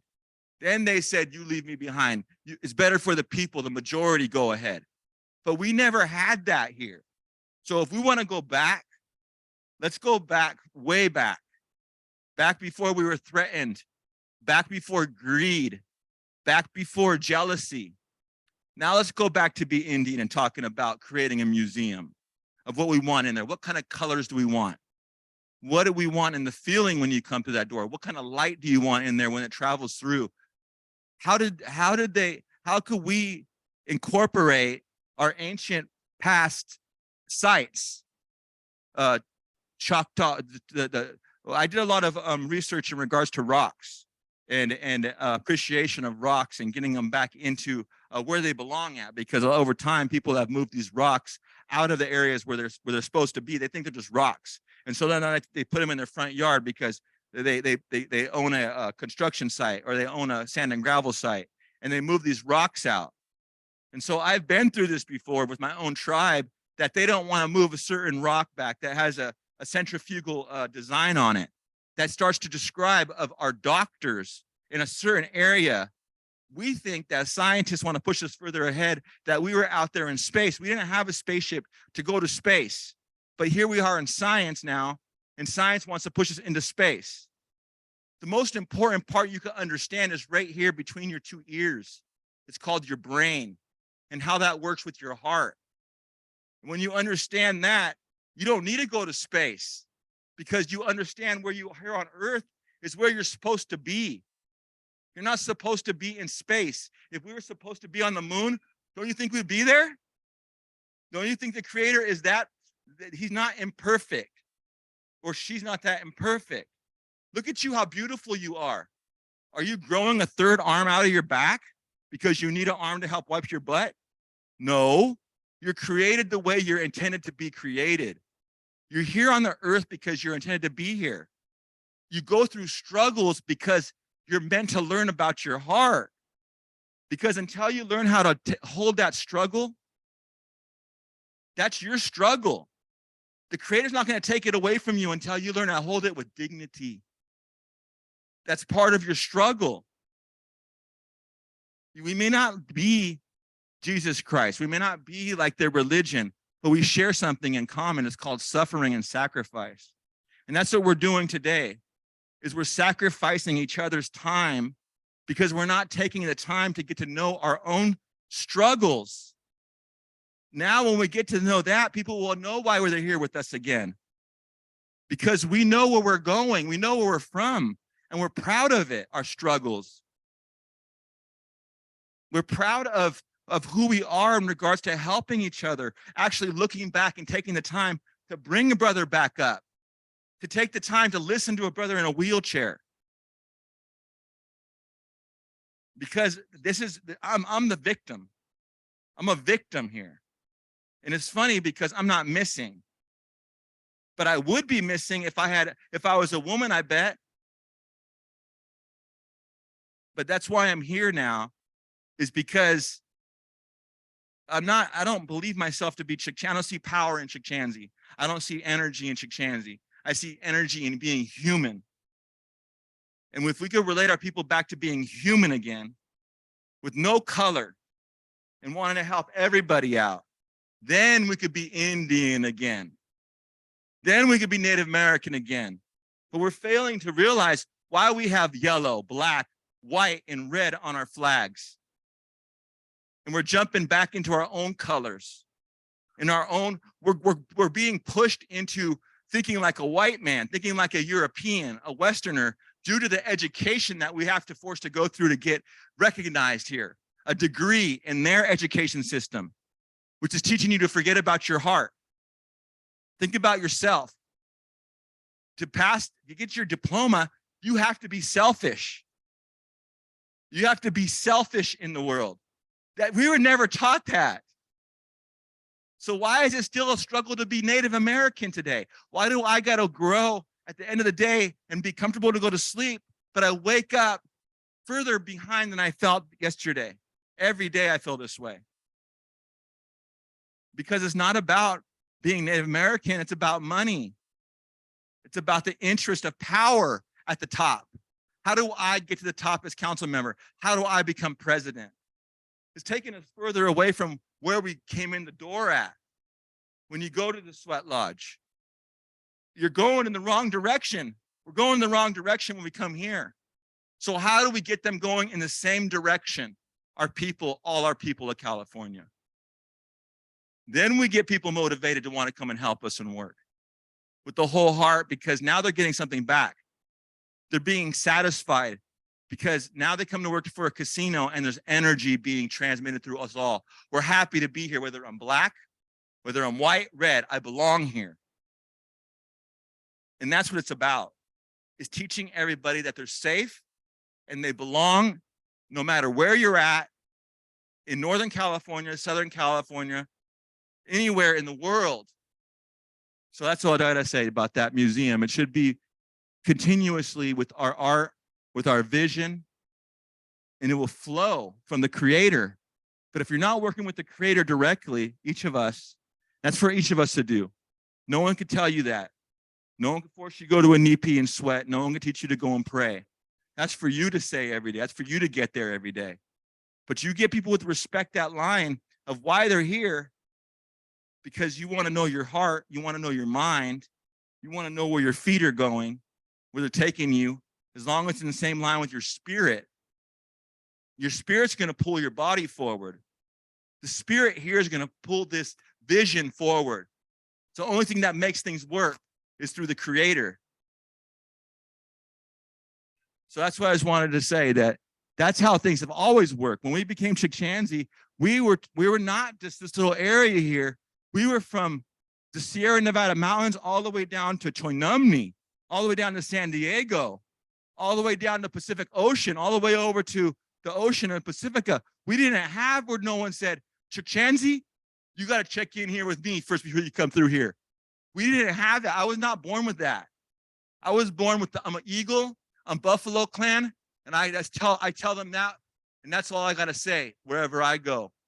Anywhere in the world, Japan, Ireland, Scotland, anywhere I go, England, I don't need to say anything else. That's all I say as my credit card. So how do we get back there to respect that credit card, that individual, that culture? It's not about power. It's not about Democrat. So we got to get them to lead from us to show them that they're not going to control us in Washington with our visions, with our money. When someone asks me for money, I say, we're going to start doing some car washes because we're going to start doing some baking. And everyone looks at me like, what are you talking about? You got to want it. You got to desire it every day when you wake up. You got to hunger for it. You got to need it. Otherwise, like Auntie says over here, it's going to be another high-speed rail. So we don't want that. And I think the stages of building this is a great idea. So we don't have it incomplete in the meantime. It's stages, it's like steps. So if we're going to only get a certain amount of money, let's work within our means. Let's not have a dream. Let's have this big old dream here where it's going to be huge, but you don't own it for 20 years. No, we want to make it our personal grassroots sort that, because that's going to bring ownership in California. It's going to be a different kind of healing. It's not going to be do as I say, not as I do. So that's all I got to say.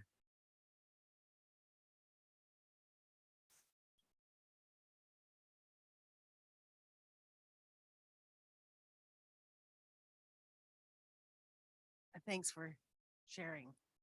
Very insightful. I just want to ask the group here that's planning this whole thing, that are you consulting with the local tribes there? Are they on the team?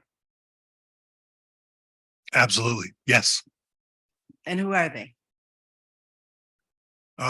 So in March, we're trying to get events at United Auburn and Susanville. April is Tuolumne. I mean, I don't have them all reckoned. Yeah. Yeah, I'm talking about the local tribe who live there. It would be Miwoks. It would be like Ione and Wilton and Shingle Springs. That would be right, because that's a confluence. And on the confluences, there's spirit beings there that maybe that's what this is all hold up about. And that has to be resolved some way. If they're gonna share this confluence with the world, then that has to be set in place to do it the right way. And there are, you know, all along the Sacramento River are huge village sites and huge dance places, and they're going to be sacrificed for this development. And so there has to be some gathering of those folks. I think they're calling you.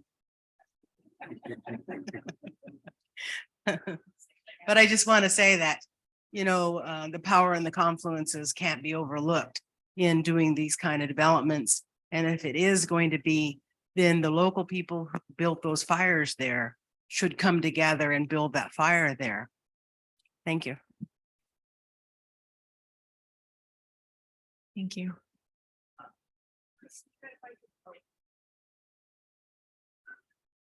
Hello. I just wanted to say thank you, Chief Sisk, for saying that, because that's something that we all have been taught, that when we build on those places where we know so many ceremonies and our people have anyway, it's emotional what you just said, because it's something that we haven't thought of. And I would like to ask Christina and everyone else before we go any farther, can we have ceremony there? Can you consult with those tribes? How can we all support the ceremony for that area? Because I do believe it does need that. And that goes along with what I was going to ask. Did I understand that you're going to have 20 meetings with tribes, but they're going to be scheduled at other meetings like Snider or here, or they're going to be standalone? You're going to be at meeting, or you're going to have a meeting? Because that was going to be my question, is where's there one big meeting about this project where we invite all the tribes and all the people and all the tipai, all the humans that have something to say about this, and have one meeting dedicated to just this, not where you present this at just Snider and everybody's running around and they have other things on their plate working on, and they're not focusing on this. That's not fair to this project. It's not fair to the land that we're talking about and what's on it already and what we need to do. So I think that's what you're hearing. We need to take a step back and look at this from a native perspective, or from, like I only know we're Tipai, and that means human. So we need to take all our people, look at this, and make one special meeting just for this. And then please do consult with all those people that is their land. Is this on? No. Yes. Okay. Where there was a very preliminary blessing of the site from Marshall McKay's son a few years ago, just to make sure that at the outset that the energy and everything was in the right way. As with all development projects, this will go through the AB 52 process. And so there will be larger scale confidential consultation with the tribes that have ancestral territories in the area. But again, I think that's such a great point, and would want to do bigger community gatherings around that as appropriate with the tribes in the area. And then I'll leave it to you all to explain kind of the outreach process of it. Yes.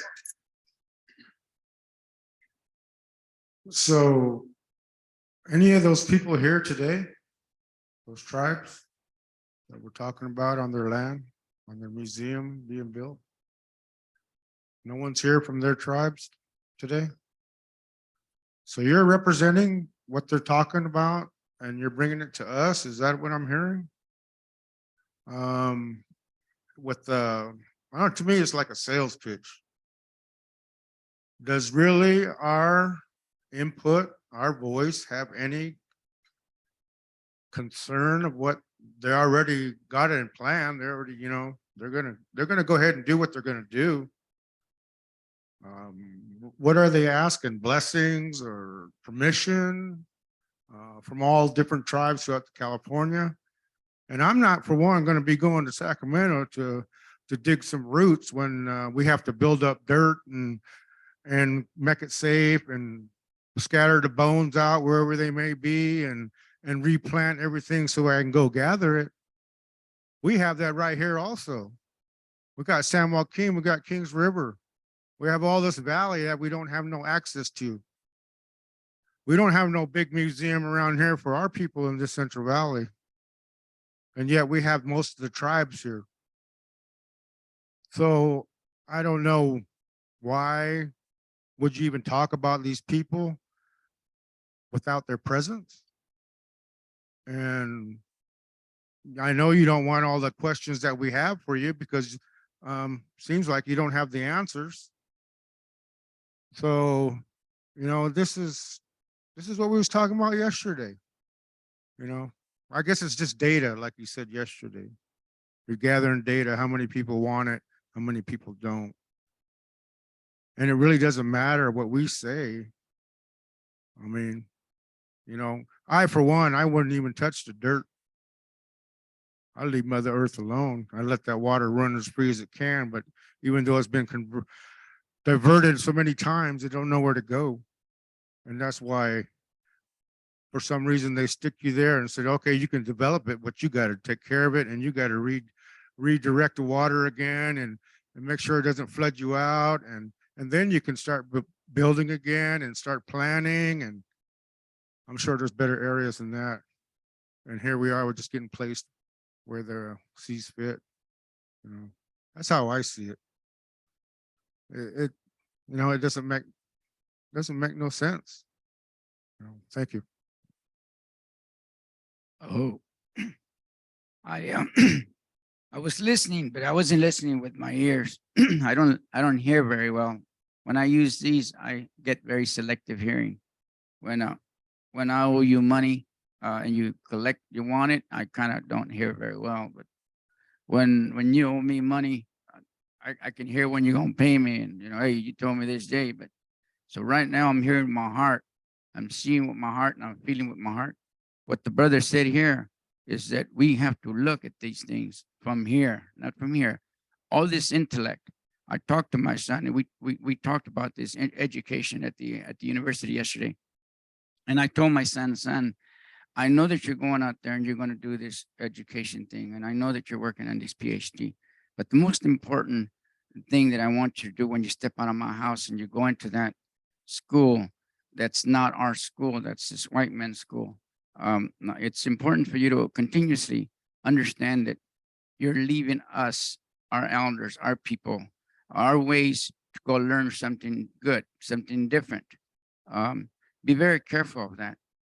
So the best thing that I can tell you when you go to that school is that I prefer you to get a degree, and the ones that we all have, these elders have had, the elders that birthed me, the elders that raised me, they have a significant degree that I have never seen anywhere in the world. And I've traveled around the world, I've traveled in different states, and I've never seen the degree that was so important to me that I also adopted it to some way. And they said, that degree is zero tolerance to bullshit degree. And I said, that's the degree I want you to have. Before you come back with the master's degree, take that degree first, master that degree, and then come back and talk to me, David. So when he came and he says, Daddy, I got my master's degree. And I said, what about the other degree? He goes, I'm working on that still. And he says, but I'm still going to go there and get my PhD. I said, well, then you're going to be needing a whole lot of work on that other degree. So be very careful, David. So this is what I told my son. And he says, Daddy, he says, Dad, when I talk to you, why can't you just be an Indian for the day? I mean, how come you can't stop being an Indian for one day? And I don't want to offend anybody here, but I told my son, David, are you a boy or a girl? He goes, I'm a boy. I said, you wear a dress, high heels, and I'll go get him for you at the Victoria's Secret for one day, and I'll stop being an Indian for one day.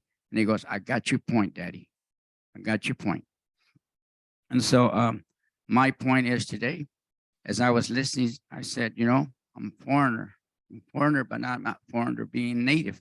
Like my brother said, I'm not foreigner being a human, like my brother said. Although I come from a different area, demographically. But I come from a place where we have 15 villages. And in that village, what happens in that village, these elders will go there, or they'll talk to each other. What my brother said right now, I would definitely like to feel and see the spirit of our elders or our people that are on that land here today. I would like to feel their heart, how they feel about this museum. You know, at one time or the other, they thought I was a museum because they said, you got a song, you got to dance. And I remember somebody says, are you a real Indian? And I said, are you a real white guy? Because he had blue eyes and blonde hair. And he says, oh, I didn't know you were kind of insulting me. I said, well, it goes both ways, partner. Put that in your pipe and smoke it. Not the crack pipe, but the peace pipe. Make peace with that. I told him like that. And I'm not a comedian. I'm just like he said, I'm just his Indian. And then I went into a classroom one time and I said, how are you all doing today? And everybody starts laughing, you know. So let's laugh it all off. Let's do what it is. Let's get serious about this. I would like to speak to one of these elders that's from that land. I'd like to feel him, touch him from right here, right now. If it's important for them, they should be here. I know it's important for me to talk to my people, so I go to every village sometimes where I come from. And one of my villages that you go to, they speak numerous languages there. But when you go there, they prefer you to speak my language. And I speak several languages too.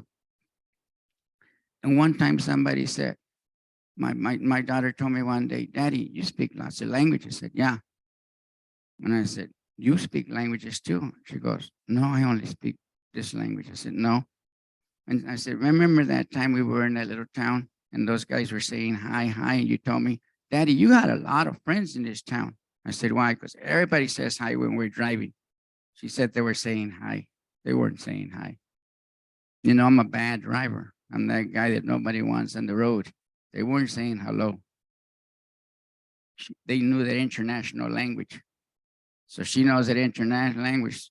So if you see a guy don't put their brakes and turns everywhere else, say hello to me. I'm used to it. So today you can say hi to me too. And I'm used to it. And then my son says, Daha, they didn't say hi to Daddy. They did the middle finger. And goes, what does that mean? She knows now what that means. She has Down syndrome. She's pretty sharp. So what we're saying here is that I don't want somebody to say hi to me.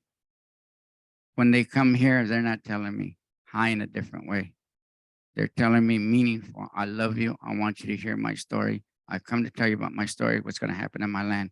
My brother has some good talk about what are they doing on this land. It may be a good thing. I know all the lands that I go to where we do all ceremonies for my tribe, there is no concrete whatsoever. There is no concrete. And many people come and share our land and we talk and we do things there. Why do we necessarily need to have all these? We're looking at numbers, big numbers, figured numbers like in the millions. Is that what it was, in the millions or in the thousands or in the hundreds? You talking Franklin's? What do they call that? 100 million plus. And what kind of figure is on the million? Because I know how far do they go on the Franklins, the Washingtons, and then the millions. What kind of number is that? I mean, what kind of bill is that? Is that the Trump bill? Because I know he tried to come to our land and we told him, don't do that because you're going to mess up things like the elder said over here. We can't have that over here. And he did put that land to the, he didn't even attempt it over there. He met with some resistance. And some of us, we hit this thing in the nail. Somebody talked to me yesterday over there at that school. I learned something at that school. I mentioned to them yesterday and I said, whenever I go to these conferences or I talk to these individuals, they always told me, take two things from there, only two things. One, something that you significantly didn't know nothing about, but it hit your heart and you're going to take that and give it to your children. Only one thing. You never heard it before and you heard it in them rooms. The second thing, take something that you never knew, you kind of knew, sort of knew, but wasn't too sure what it was, but you're going to know now. So those two things I want to take, but I won't share them to you. I would take it to my grave. but I will work with it. I learned something here today so far, something that I will take to my grave, and something that I kind of knew, sort of knew, that I would take to my grave also. And so, but I will share it along my journey with people, little at a time, because it's a whole volume of one thing that I took. So, but I will share that. I will share that my heart is very wounded. It's very hurt because I can't speak to the elder. I spoke to other elders. I spoke to many people here today, and it makes me feel very good when I talk to you and you share this information.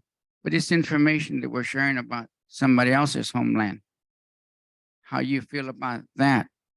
But I'm not talking to who I need to be talking to. I can talk to all of you, and I can talk to these folks. Are you folks from there? Do you live on that land? But you're involved with that program. And I would like to know, how many nights have you slept there? How many nights did you fast on that land so you can do something to that project? You know, that kind of thing like that. I fasted up on these lands. I sacrificed on these lands. And it's not my land, but because the doors were open for me here, I need to protect that land that way. This land is not the land where I was raised, but the land is where I have done ceremonies. My son last night, he says, Daddy, when you go there tomorrow, let them know that this higher education that I'm doing is for my people of California. I'm their adopted son. Tell my uncles and my aunties and all my relatives there that I'm thankful for what they've done for me in California, although I'm not native, I'm not a human being from their bloodline. Their heart is my heart, and my heart is their heart.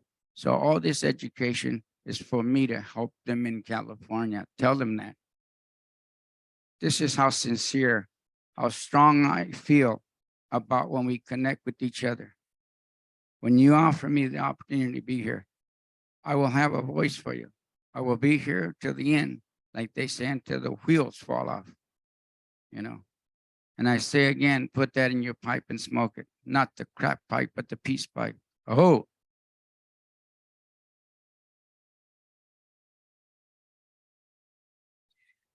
Good morning. My name is Carol. I'm the chairperson for Cold Springs Rancheria.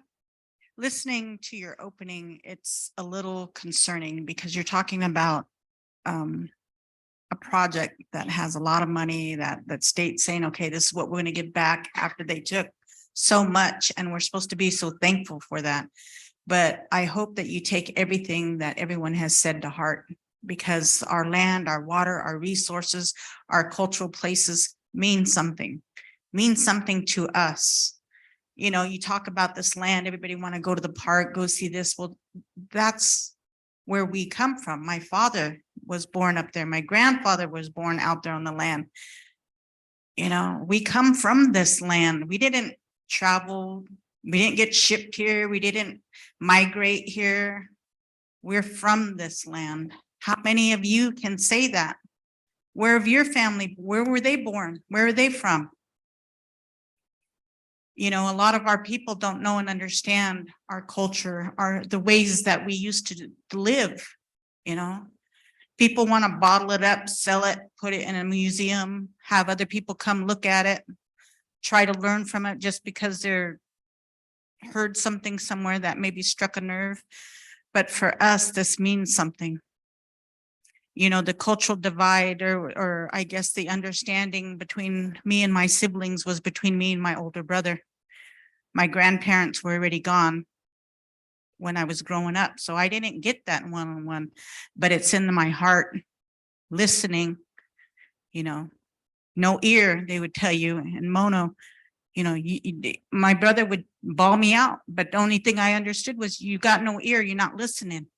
And I hope that you guys are listening.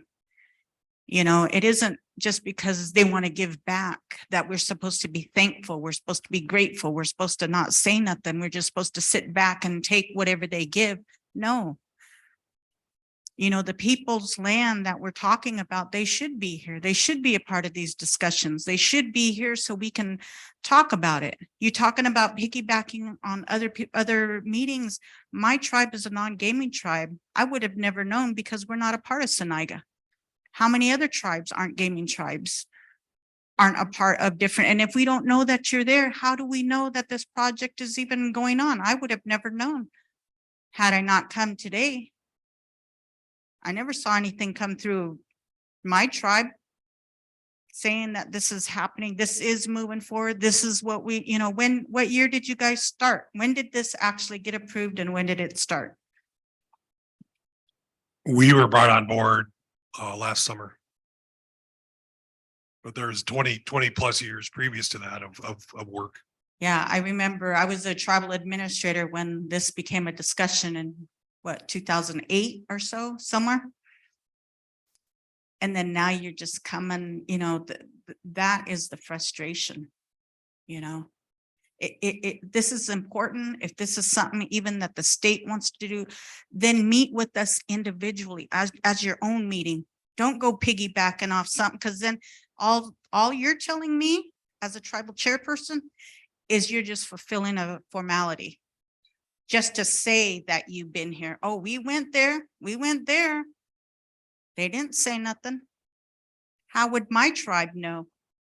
We're not a part of where you've been. Where you go give these presentations. So I would suggest that maybe you invest some of that money into having that conversation with the people. People want to work with tribes, want to do this. They talk about consultation. Well, technically that's one-on-one discussion. You know, and I don't see that happening. And I hope that you take everything that everybody says, everything that they have to tell you regarding this project, you take it to heart. And I hope that you do have a separate meeting so we can all come together. And then we can all discuss it. We can all understand, you know, what was the reasoning for that tribe or those people wanting to do that to their land? We don't know. You know, maybe it was a type of healing for them. I don't know. You know, so I can't be excited or be on board with what you're doing because I don't think you're doing it the right way. And you're going to go and build this. You guys, you know, why things happen, they happen for a reason. You know, medicine is real to us. We may not know it, we may not understand it, but it's in here. Thank you.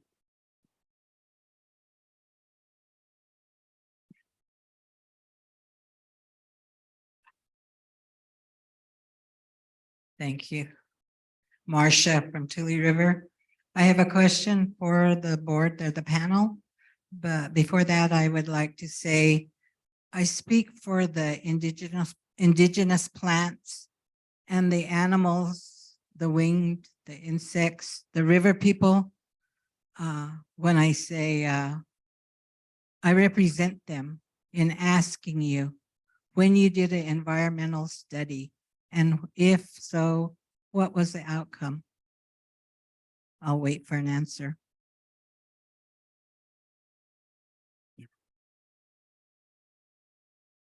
There has been an environmental study done there.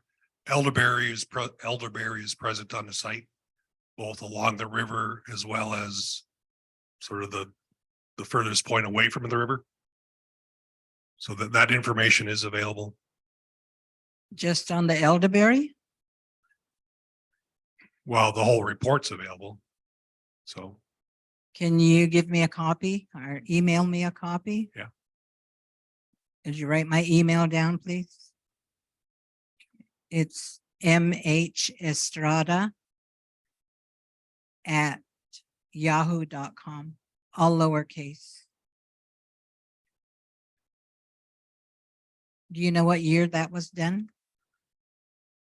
I don't recall off my head, but it's out on the tables out there, so we can look at it today. All right, thank you.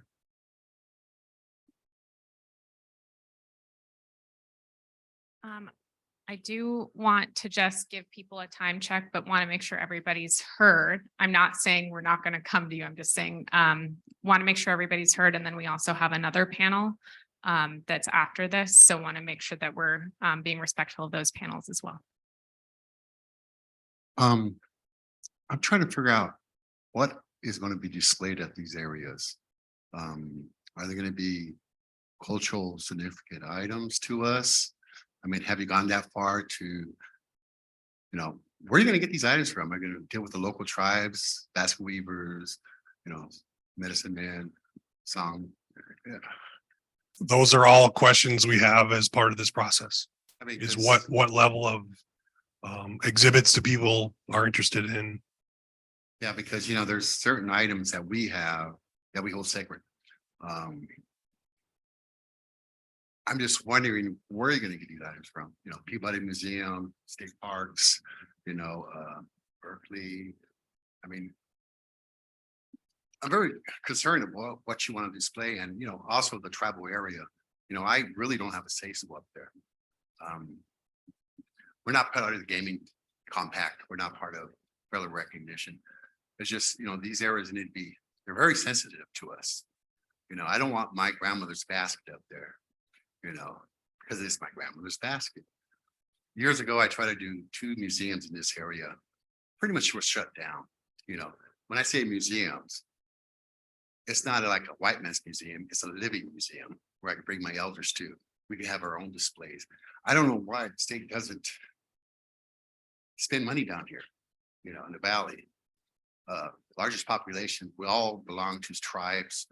We all have our cultural significant items. Instead of, no, I don't want to drive to Sacramento. I want to go down the street to Visalia, Tulare, and talk about our people there, the Yokas, the Monos,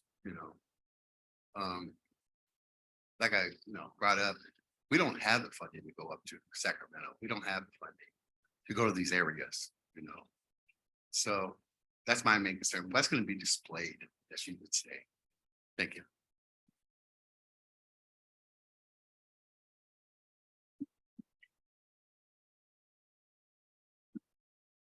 Lalo Franco with the Chukchansi tribe. I've had the privilege of traveling around the country and visiting a lot of our neighbors, our relatives all over the country when I was doing my work in NAGPRA, repatriation.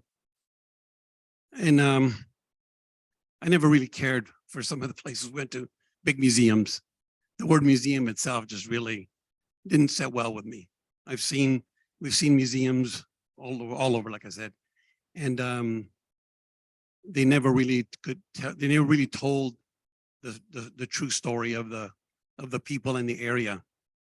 In fact, in many cases, the museums did not do any fair amount of consultation with the local people. So consequently, they were going from with anthropologists and archaeologists, the information that they got. So I particularly don't care for the word museum. I like the word cultural center. Don't like the word museum. But what I want to know from you folks is that how is your museum going to be different from the museums that are already like in the Sacramento area, that California Museum, which is, it's been there for years, run by the state. They've got all kinds of things that it shouldn't be displayed, misinformation, or no information. How is your museum or your Vision Museum going to be different from all the other ones that we've seen around, where there's, again, no consultation with the local people, or they display things that are not supposed to be displayed, or not following not just the state, but federal laws? So how is that going to be different, your place, so that you're envisioning?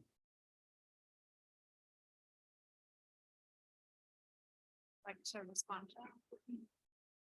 Yes. Why is it different? Because we're here and we're going to spend over a year going to communities. Because we're not going to design anything until we understand what California Native Americans think. What does this site, what does this facility, whether it's indoors or outdoors, what are the experiences that you would like to have there? What are the experiences that you may want to share with non-native world? We don't know the answers yet because we haven't heard enough of what you all think. I mean, it's really more of a grassroots type of approach. I mean, and that was purposeful that we sit, part of the discussion was we're not going to design anything until we know more about what the objectives are. So, I mean, that's hopefully the commitment of, spending that time going to rural areas, urban areas, that's representative of the state. So one of the things that we asked at the beginning when we were brought on to work on this was what the community thought, what Native Americans thought. And they said, well, we had 3 meetings and, 3 people showed up at one meeting and a few people showed up at another meeting, like 12. And we said, well, it seems like you should go out and talk to more people because that's not enough, And they said, well, we got 3 people when we did it at Davis. So, and we tried to understand why more people didn't show up because it seemed like a very important thing. And that's why we're here in person to talk to you in this area and to learn. And we really appreciate all your comments because we're very trainable. My mother taught me to be very trainable, and our architecture is going to be a response to what we hear and to what you need. And so we need you to help us by writing on these boards we have outside what your thoughts are, email your thoughts, and tell us what you think so we can put that into the mix of what is going on here. And there are around 200 tribes in the state of California. And we don't want to spend 20 years more going around and talking to all the tribes because I might not be here either, So we're trying to piggyback, as we said, because we thought we could get to more people, and sure we have, and you're very vocal and we love it. But we do need you to take a stop at the 2 tables outside and tell us what you think should be in this building. It's not a museum. It's not. It may have some elements of a museum, but it's a cultural center. So it's meant to educate. It's meant to involve people. It's meant to be a place that you can go and your representatives can go and your children can go and learn about what all Native peoples in California have been through. And the common theme that you all have, it's not just baskets, it's much deeper in terms of the colonization that happened and the misery that everybody has been through. So, but we need you to tell us, we got a program on the wall there, what's important. And so if you could stop by and put dots on things that you think are really important, we're trying to get a preliminary polling of these elements that would be incorporated in the design of the building, because we want the building to be as useful as possible. We want every dollar that goes into it, although our dollars seem to get smaller every day, to be useful for you. And we want the building to be reflective of your culture. And that's a big task. It's a big job because each of you are individuals and you're from individual tribes and you all have stories. And we want to create a place that history and the culture can be passed on, but also inform others, people who come to California, people who are tourists. We want them to hear your story if that's what you want. So that's why we're here and, introducing ourselves to you. And we're an open vessel to take your information. But we're in spirit of keeping things on schedule. Eventually, we're going to get, this segment of the meeting will probably stop, but please give us input out there and email input, because that's what we're trying to do, is capture information from you that'll help us. Thanks. We'll have one last comment from Councilmember Lucas. I'm okay to go? Yeah. Okay, see, I always ask permission. I'm a retired Marine, so yes, sir. So, my understanding, and again, I'm not part of all this hoopla. When we met in Sacramento on one of our first gatherings, it was at the site. I understood that the museum had been under consultation, planning for many years. Many millions of dollars have already been expended. But then there was a change, rather than developing it as a museum per se, as we all understand, we don't like museums, but instead creating a gathering place for all California Indians. But unfortunately, my personal opinion of that is that's really wonderful, but I already know so many of us still are very poor. We don't have the luxury of going to these other places. So one of the things I was hopeful that would come out of the Truth in Healing Council is that we could convince the state, in conjunction with the United States government, because you don't want to forget that the state has followed the United States government with its treatment of all Indians of this continent, but particularly California Indians more so than others. So my personal dream would be that such a facility could be built in all 4 sections of the state, but each one of them hold the identical items, so that if you have a catastrophic fire that burns up one gathering place, you'll have others to go, but at least the distance for our people to go is within a reasonable period. The other thing that I really crabbed about, and I would crab again, and as the architect there, I would ask you to please make sure there's a place for a fire. We always have fires, it's the fire within. The earth holds that fire within.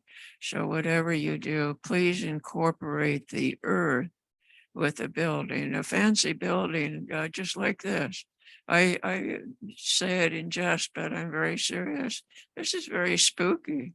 It truly is. It isn't part of who we are. We are people who have an intuitive intellect with the earth.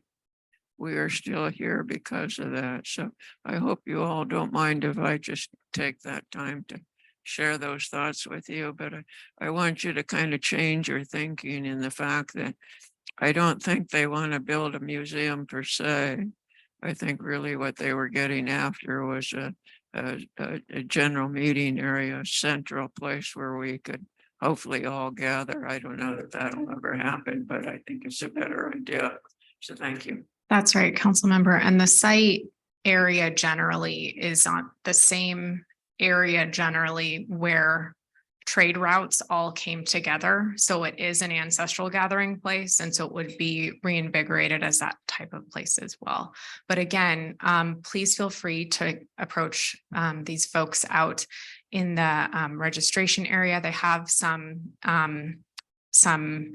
input elements that they'd like to hear from you, because again, a lot of the answers are going to come from you. So questions like what's going to be displayed, that's kind of, is there any display at all? Is it all just a gathering space? Is it more kind of a place that moves and changes based on who is, coming through or who's being highlighted? So please, if you have ideas, please, we ask that you send them their way. And then also, remember that we do have the task force that is overseeing all of this and has tasked them with kind of communicating what's going on with this piece. But please feel free to reach out to the task force members that we listed before, because they're very interested in thinking about how they can be guiding this process as well. So I don't like to cut off comments, but we are a bit over time, and I don't want to be disrespectful of our next panel's time.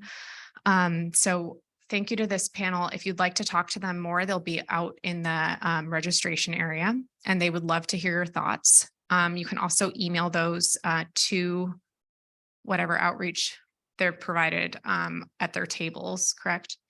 And for the comments that we got virtually, we'll send them their way as well.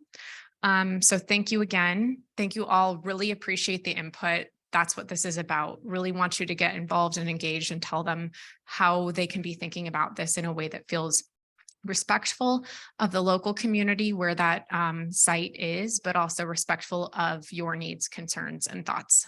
So thank you all. And I'm going to ask everyone to, if you can, just stretch a little bit. If you need coffee or water, it's out there. And then thank you to the panel. And I'd like to welcome up our next panel.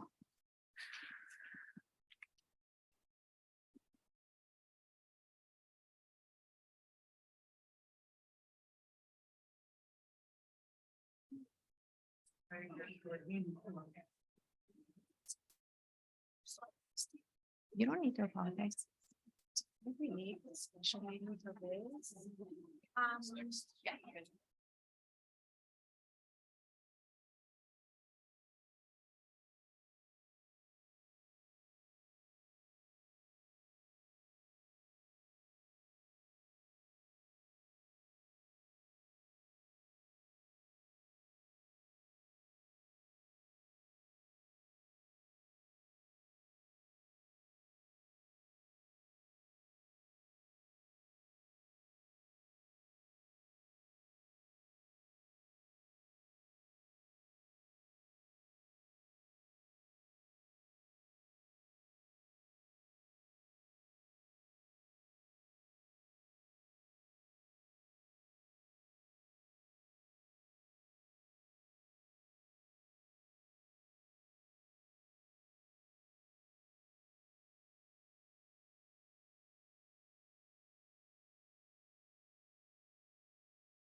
Better in person. Yeah. I just realized how much Zoom.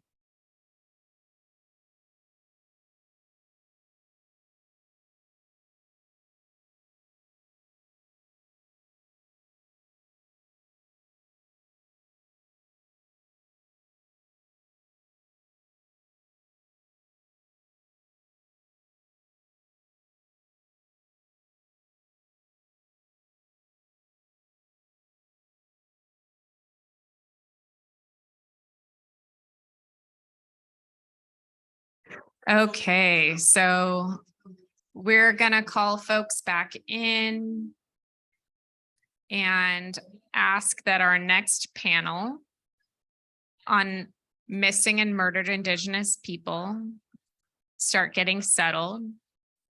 I'd like to welcome up Marco Alcantar, the Tribal Council Treasurer for Picayune.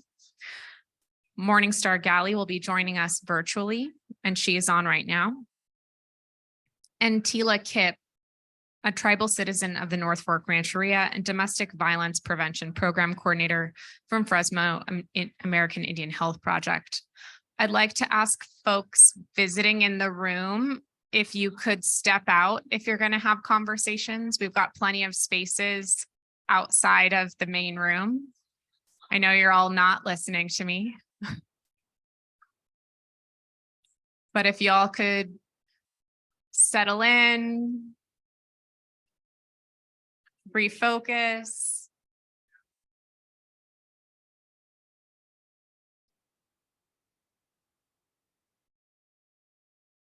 It's not going to happen.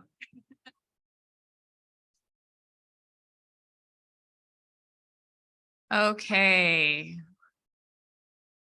Again, if folks want to visit, if you could step out, that would be great. And you're welcome to come back in whenever you'd like to rejoin. Jason McCannell, I'm going to call you out. If you're having a conversation, if you could take it outside. And again, I'll announce our panel again for the folks who are just coming back in. So this is our third panel of 4 for this quarterly meeting. Again, for everybody, for everyone's awareness, these panels are created based on input from the local tribal community. And so our office reaches out to all of the tribes on the NAHC list within the ancestral area that we're going to be visiting in. And the panels are based on the input that we get back. We don't always get across the board input. But we do get input about what is relevant to the tribes and what they'd like to see highlighted. You know, some tribes are out doing a cultural burn today, so they weren't able to join, and we would have loved to have that be a component of this, but timing was challenging. But just wanted folks to know that that's how these panels are shaped up, is based on what the local folks want to hear about and highlight. So again, we have Marco Alcantar, Tribal Council Treasurer from Picayune. Morningstar Galley has joined us virtually, who is the Project Director of Restoring Justice for Indigenous Peoples and a member of the Achumawi Band of Pit River Tribe. And Tila Kip, Tribal Citizen of North Fork Rancheria and Domestic Violence Prevention Program Coordinator for Fresno American Indian Health Project. So I will hand you both some microphones and you can kind of get started.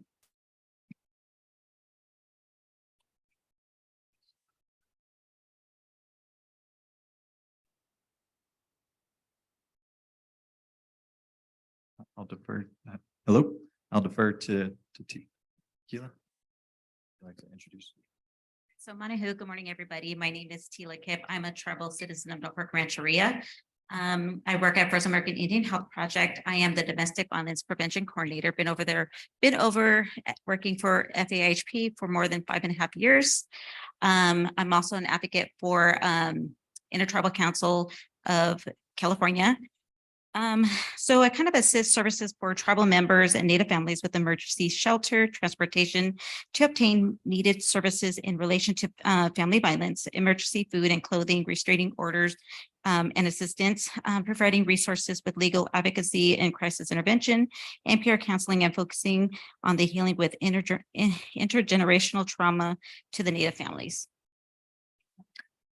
Thank you. And I am Hili Hoya Wushnam Marco Alcantar once again.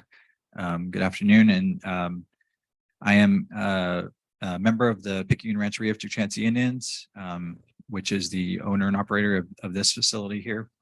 I am a member of the Tribal Council Treasurer, and I was sort of a late stand-in for this panel, but happy to and honored to be asked to speak on MMIP. I think it's a tremendously important issue. It's a tremendous initiative for Indian country in general in the state of California. So happy to speak on it today.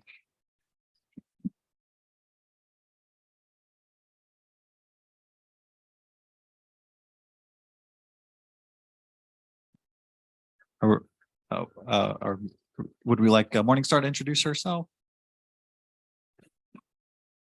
Jimmy Sunway, Morningstar Galley, Ilikatekechi, Ma'ajumawi Ischi.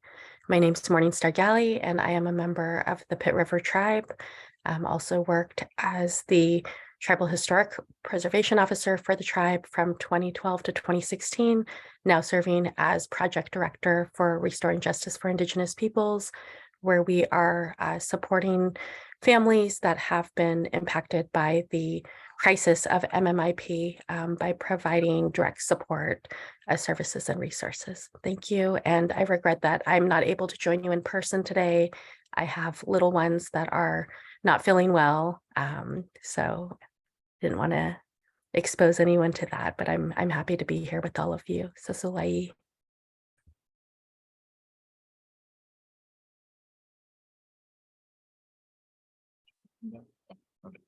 All right. All right. So I'll kick it off. And I have some prepared remarks. Just bear with me.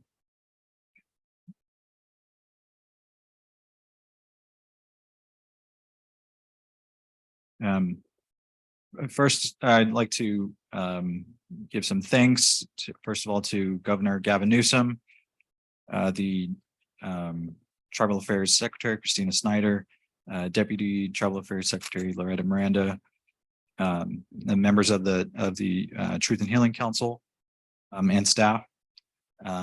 Special thanks to the Yurok tribe and Chairman Joseph James, as well as the Strong-Hearted Native Women's Coalition for the production of the preliminary briefing. I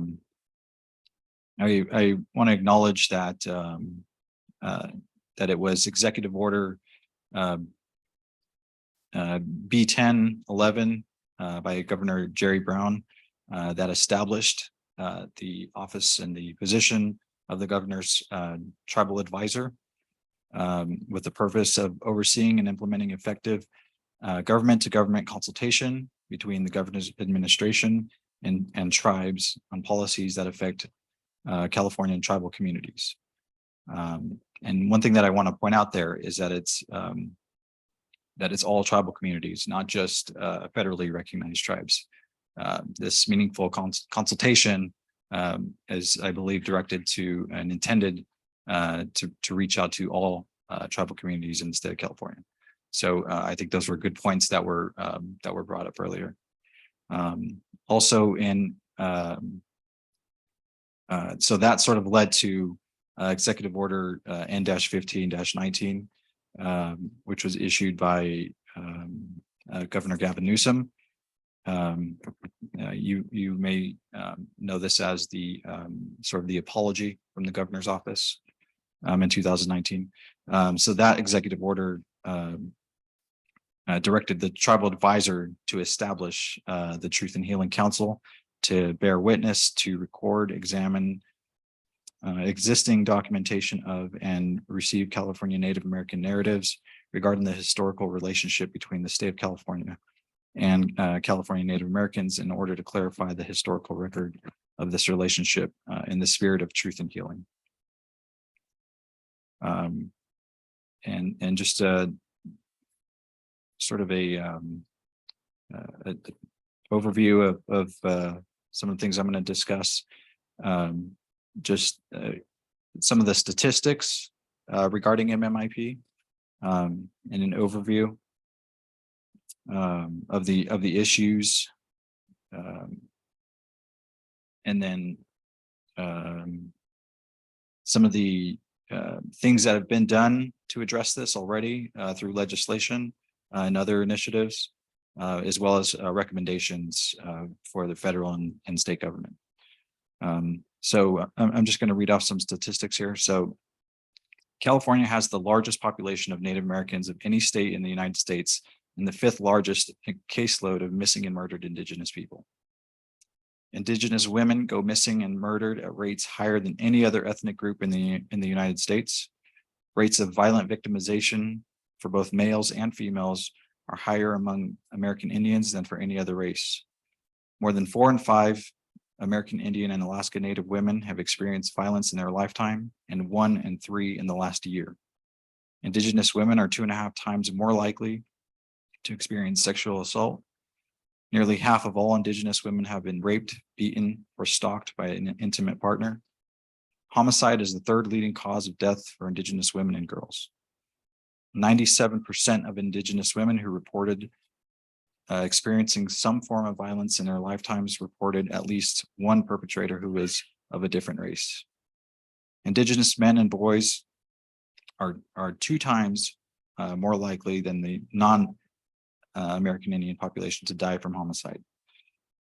National Crime Information Center missing person file indicates that Native peoples made up the second highest number of reported missing persons in 2018, despite making up the smallest portion of the U.S. population. So some of the issues, these statistics indicate high rates of violence and assault against Native people, a trend that dates back to colonization and nearly the first interactions with non-natives. The marginalization and disenfranchisement of our people since those early encounters led to centuries of oppression, racism, indentured servitude, sexual objectification of Indigenous women and girls, and sanctioned genocide.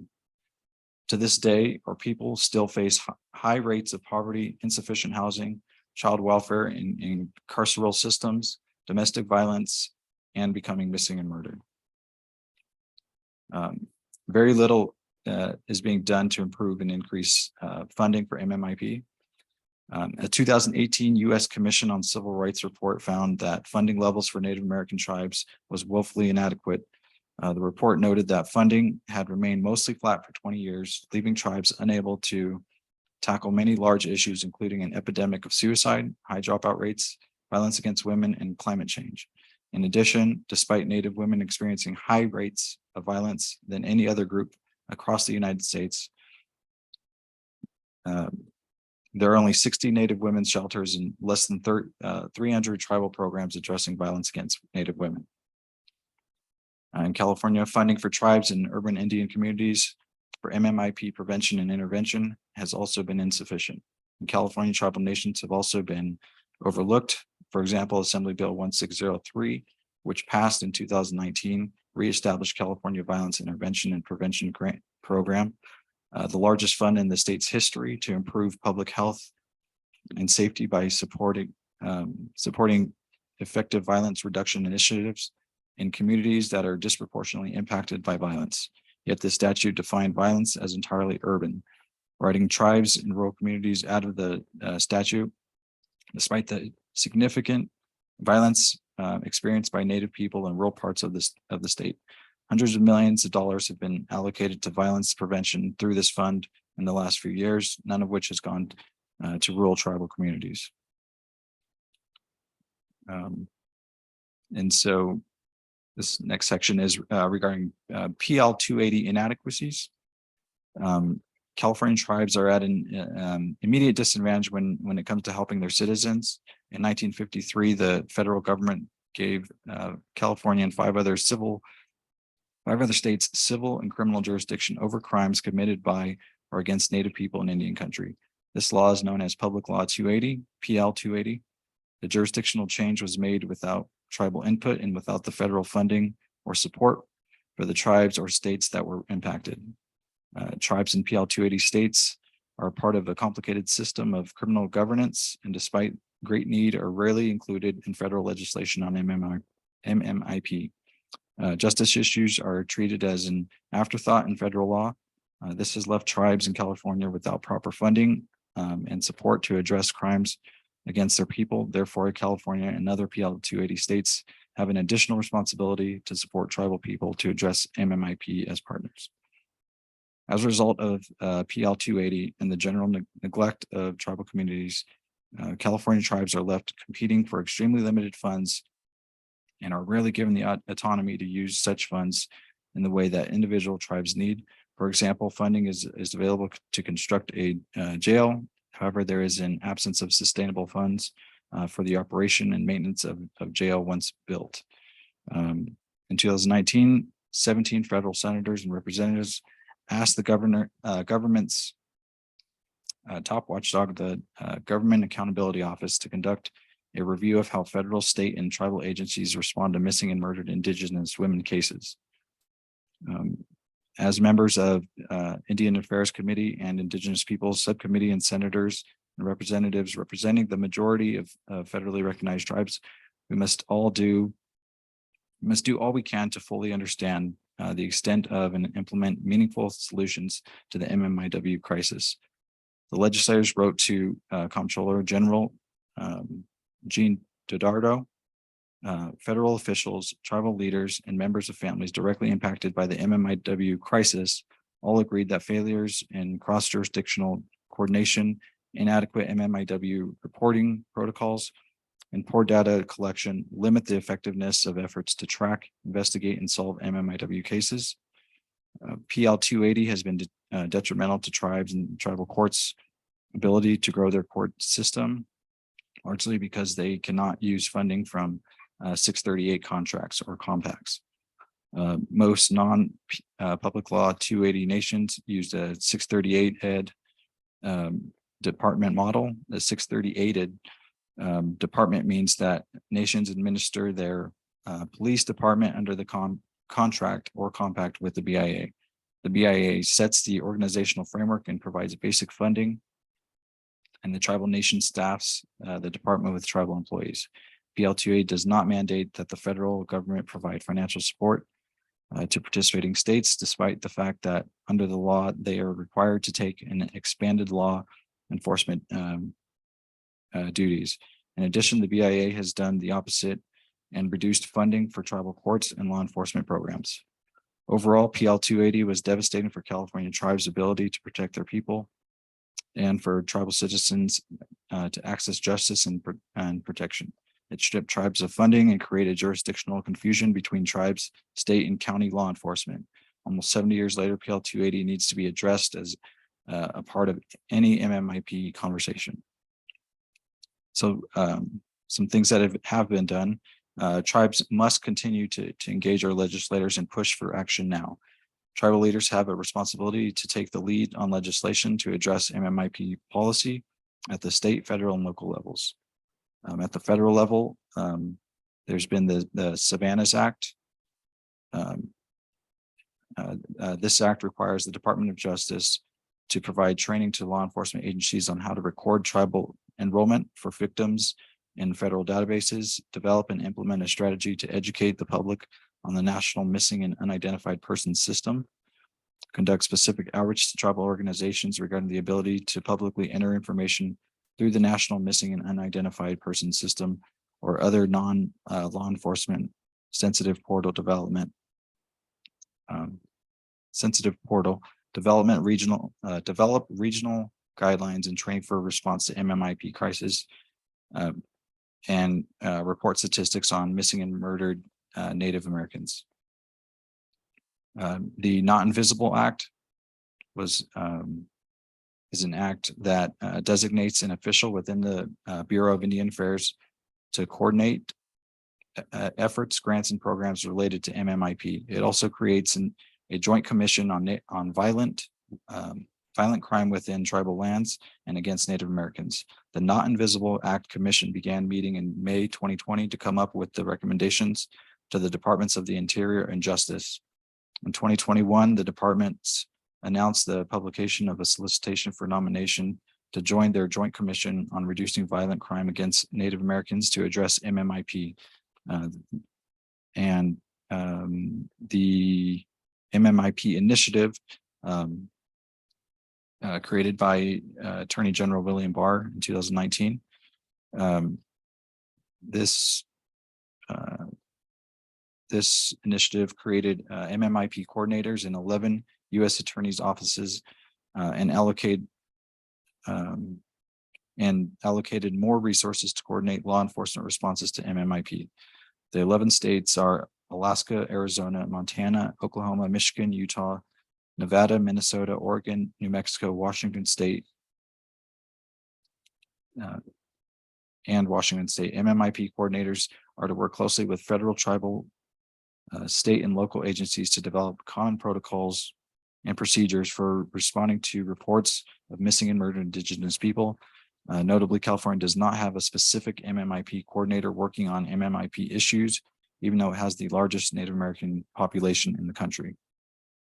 And lastly, Executive Order 14053, signed by President Biden in 2021 on improving public safety and criminal justice for Native Americans and addressing the crisis of missing and murdered Indigenous people. Some recommendations. So for the state, the sorry, back up here. The California legislature passed California Assembly Bill 3099, which directs the California Department of Justice to provide assistance to law enforcement agencies and tribal police in the reporting of statistics, training, outreach, and procedures relating to crime issues on tribal lands and Native American communities. California Assembly Bill 1314 was passed and created the Feather Alert, a statewide emergency alert system for which notifies the public when an indigenous person goes missing under suspicious circumstances. This system works similarly to the Amber Alert and is specific to aiding and locating an indigenous person.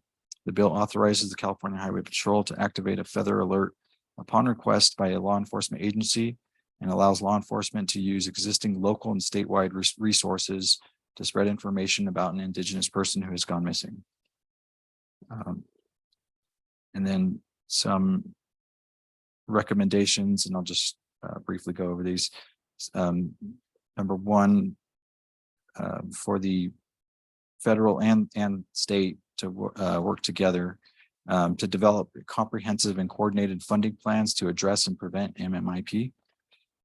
And for federal specifically, conduct a study and address Public Law 280 and its relationship to MMIP. To create a MMIP coordinator solely to support tribes in California. Change the Family Violence Protection Services Act 2010 to create family violence centers based on the size of indigenous populations within each state. 4, increase violence against women funding to support additional tribal domestic violence and sexual assault coalitions in California.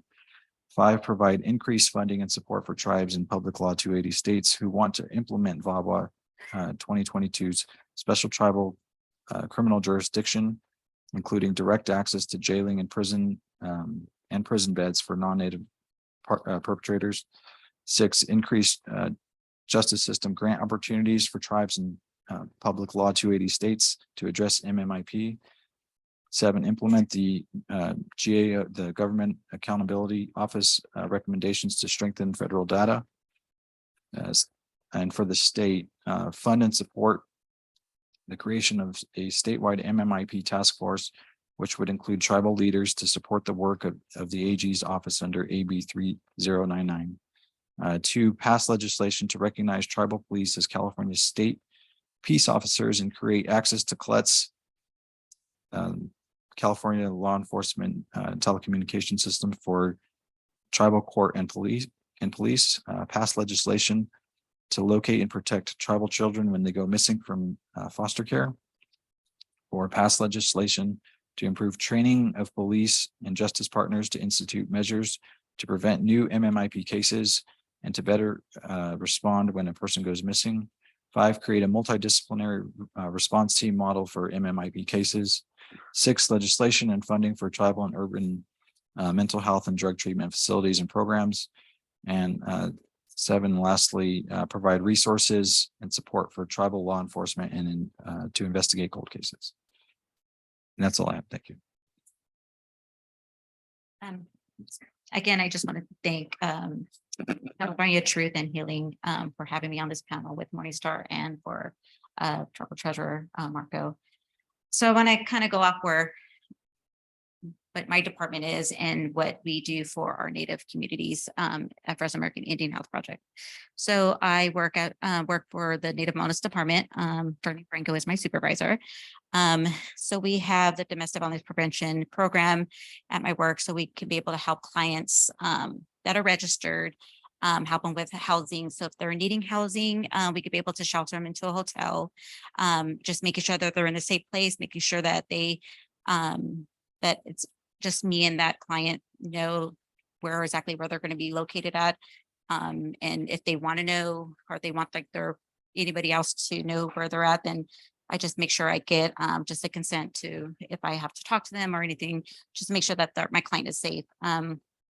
Also, we do, I can help them with food, emergency food incentives. So if they need, if they are just picking up and going without any items, I could be able to help them with incentives.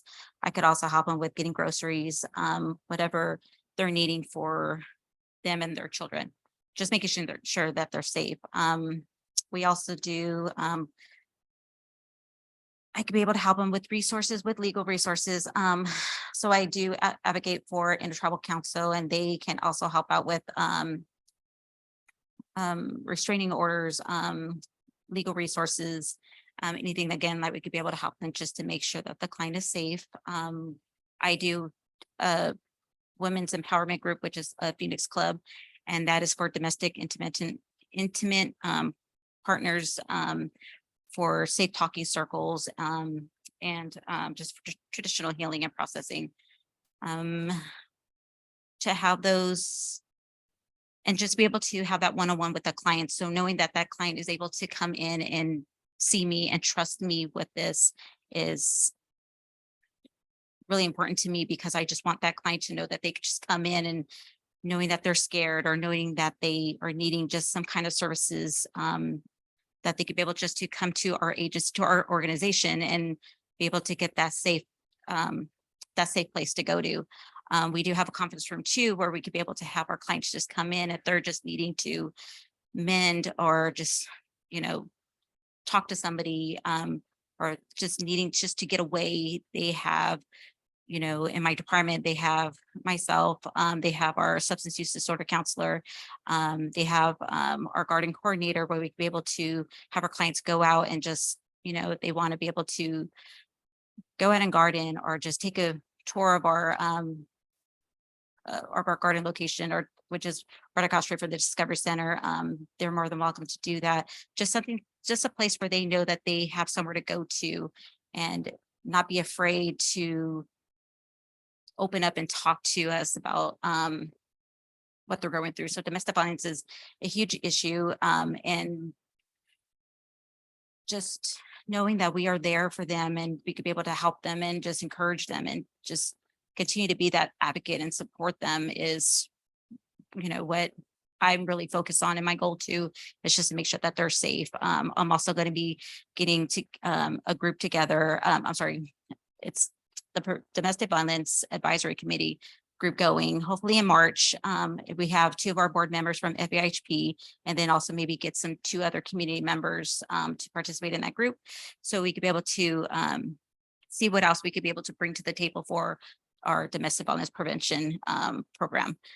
I'm trying to think if there's anything else that I'm missing. Can you think of anything? Oh yes, I've done plenty of trainings. I just got a training and certificate for a 40-hour with Marjorie Mason Center. I do collab with them too as well, because if we can help our clients get into a safe place, even if it's for 5 days, knowing that I could be able to reach out to Marjorie Mason Center too as well. They could be able to get them into their safe house as well. And they could either keep them there for 30 days, 60 days. It's a case by case, but also to see exactly where they're at.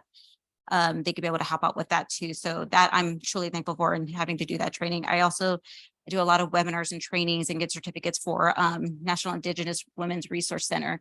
And they're kind of my main go-to when I need to just get more information for domestic violence, sexual assault, human trafficking, teen dating violence, especially because it's Teen Dating Violence Awareness Month. Just getting all that information and resources from them as well, and just knowing how they be able to run their program. And it just gives me ideas of kind of like what I could be able to implement here at FAHP as well.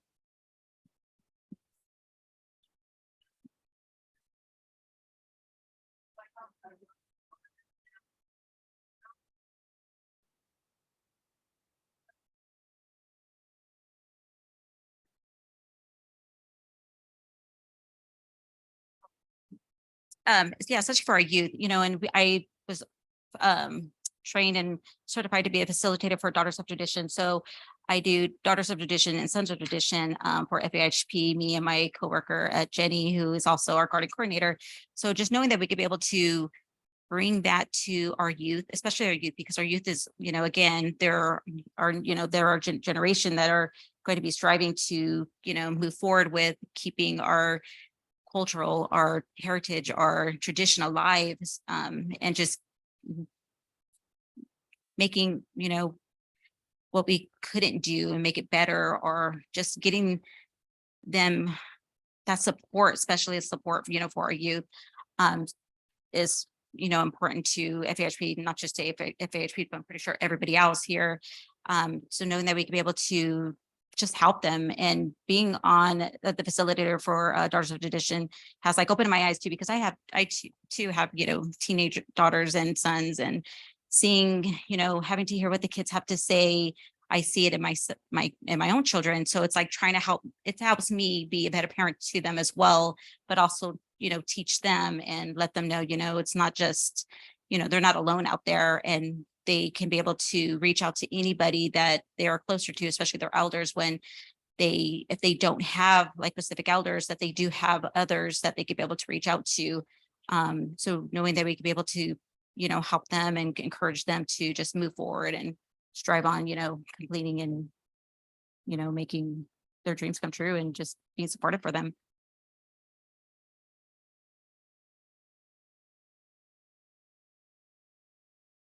Oh, that's right. I'm so sorry. I had a list and I do apologize. So we do have a Women's Heritage event coming up in March 18th. And that is to honor our elders, our women, our youth as well.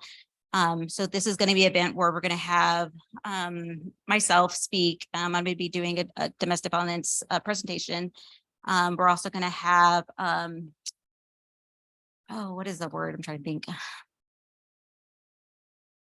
Self-defense instructor there. And we're looking for a female, but, we're going to have a self-defense instructor there to teach our women and our youth to be able to defend for themselves and prepare for something was to happen unexpectedly, if they're walking to their car, or, going through a domestic violence, situation. So just knowing that they have that resources too. And we're going to have it at our garden. It's open to the community. It's on March 18th. I believe it's from 9 to 2 p.m. So if anybody's interested in that, you could always contact me. You could always contact Darlene. And yeah, anybody's welcome to them. Thank you. Thank you both. Before we go to our next panelist, just want to mention that there are some resources out in the front too, domestic violence and violence against women resources that Sakui has provided. So we encourage you to take those as well. And then I'd like folks to turn their attention now to our virtual participant, Morningstar Galley. And you're on the big screen. Thank you again. And I want to say thank you to the tribal members and the local community members that called for this presentation, and acknowledge and understand the importance of addressing the crisis of MMIP within California tribal communities. We have an organization called Restoring Justice for Indigenous Peoples. We are now transitioning to we are a full-on 501c3 under the umbrella of Indigenous Justice. And so, this really makes me think about what restorative justice looks like for our tribal communities. What does restorative justice look like when a loved one goes missing or is murdered on their tribal lands and within urban Indian communities? What do reparations look like in that sense? Nearby in the Big Sandy Rancheria, there was a case a couple of years ago of a 27-year-old woman by the name of Bessie Walker that had gone missing, and there was a lot of pushback in terms of the search efforts, in terms of the victim blaming and finger pointing to her family and to her community. And these are situations that are all too often the norm of what did she do to get herself into this situation? Oh, she has a former record, or, this is a pattern. And so those resources are not available to go and search for the individual, and it is left up to the family of the loved one to gather their resources and their support. I also want to share that Douglas Ray Stankiewicz who is also from Big Sandy Rancheria, is the longest serving prisoner on death row, and he has been serving over 44 years. It's now coming up on the 45th anniversary. He is California's longest serving death row prisoner, and he is both California Indian and Cherokee. And so, you know, these are things that we need to think about and talk about and consider. And I know that in our work, and I'm going to personalize it, is that, you know, in our efforts in providing support to families, in our efforts of providing those resources around what it means to conduct a search, those are all lived experiences that, you know, when we say that we are survivor-centered and trauma-informed, that we are ourselves survivors of violence, that we ourselves are survivors of what it means to be system-impacted youth within the state of California, and acknowledging and recognizing how the state of California was founded on the state-sponsored and state-sanctioned genocide of our peoples. And so people are very aware of the cases of Gabby Petito, who went missing at the same time that that Bessie did, and Bessie was 27 years old. And at that time, it was, I know there's members of the Franco family there, and I want to acknowledge them and say hello and sasulai to them for all of their continued hard work. And so it was members of the families that were reaching out to us at the time, and, you know, trying to, I think when you're in those crisis situations, you know, trying to figure out what it means to put together those search efforts, what it means to conduct a grid search, what it means to, you know, create that outreach and that media buzz. It was within my tribal community, within both Shasta, Modoc counties, that we have a young tribal member, Nick Patterson, that went missing. He was at the age of 28, and he went missing initially from his grandmother's home on the Lookout Rancheria. And so that should have enacted, at that time that he went missing, that should have enacted federal resources. The family was receiving a number of ransom requests, and Shasta County, who pulled out all of the resources and all of the stops when it came to Sherry Papini's disappearance, where she was later found to have staged her own disappearance. You know, there wasn't, you know, a minute amount of those resources made available when it came to searching for Nick, searching the whereabouts, you know, in the snow back home in the mountains. He went missing in early January, and 2 months after Nick's disappearance, a friend and relative, a former tribal council member that I worked closely with, Milton Yogi Magarva, was killed in his home on Likely Rancheria by his partner. He had been seeking domestic violence resources. He had been seeking support, and he was killed on his in his family home on tribal lands by his non-native partner. And it's now going on 3 years where that individual has pled not guilty. In Modoc County, it is only because the DAG, the Deputy Attorney General, has come in and taken on the case, that the case is now able to move forward in that way. And so we also have to make sure and include our two-spirit relatives, our non-binary relatives, our relatives that are across that gender spectrum, you know, that don't fit into those boxes, because again, from my personal experience, the tribes don't necessarily want to touch these issues. It doesn't bring about, you know, good publicity for them. Oftentimes they don't know how to navigate within those systems, and there's a lot of fear behind it. And so the families are left very much on their own. And in the cases of the two individuals back home, there's a lot of finger pointing across the counties. And so Modoc County and Shasta County keep kicking the cases back and saying that it's under the other county's jurisdiction. And meanwhile, the families are left without answers. They're left seeking answers. And so that is a part of our work, is supporting the families in what they want and in seeking what justice looks like for them. And so we have been working directly with the Office of Native American Affairs for the AG's office.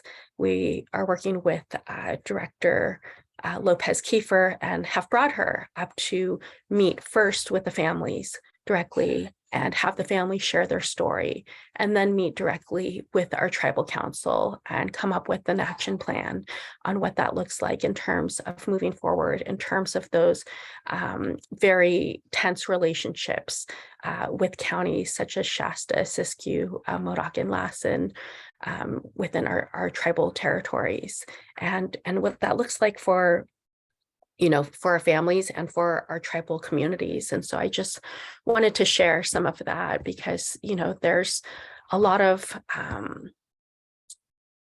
again, I think that there is a lot of misunderstanding, and there are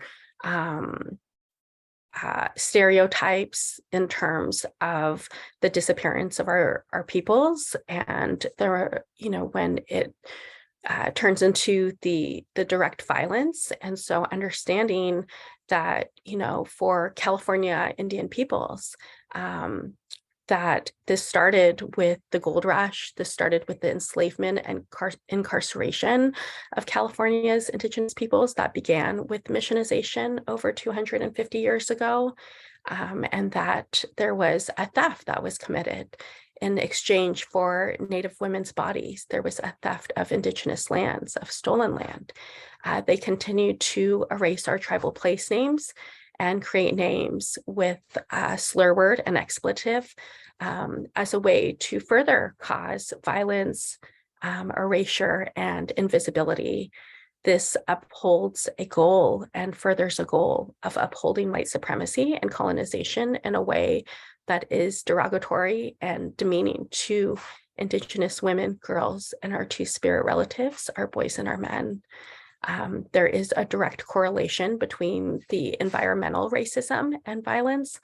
I work closely, I serve on both the board for Save California Salmon and serve as a tribal water organizer.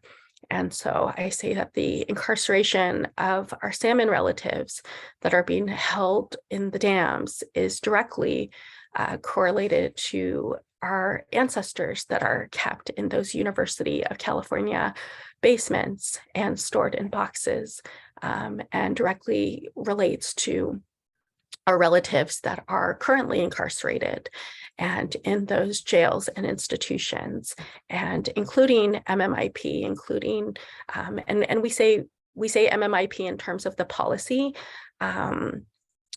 navigating those policy spaces, but it's our relatives. We say MMIR because these are our relatives, these are our loved ones, these are our friends and extended family members and tribal members and community members.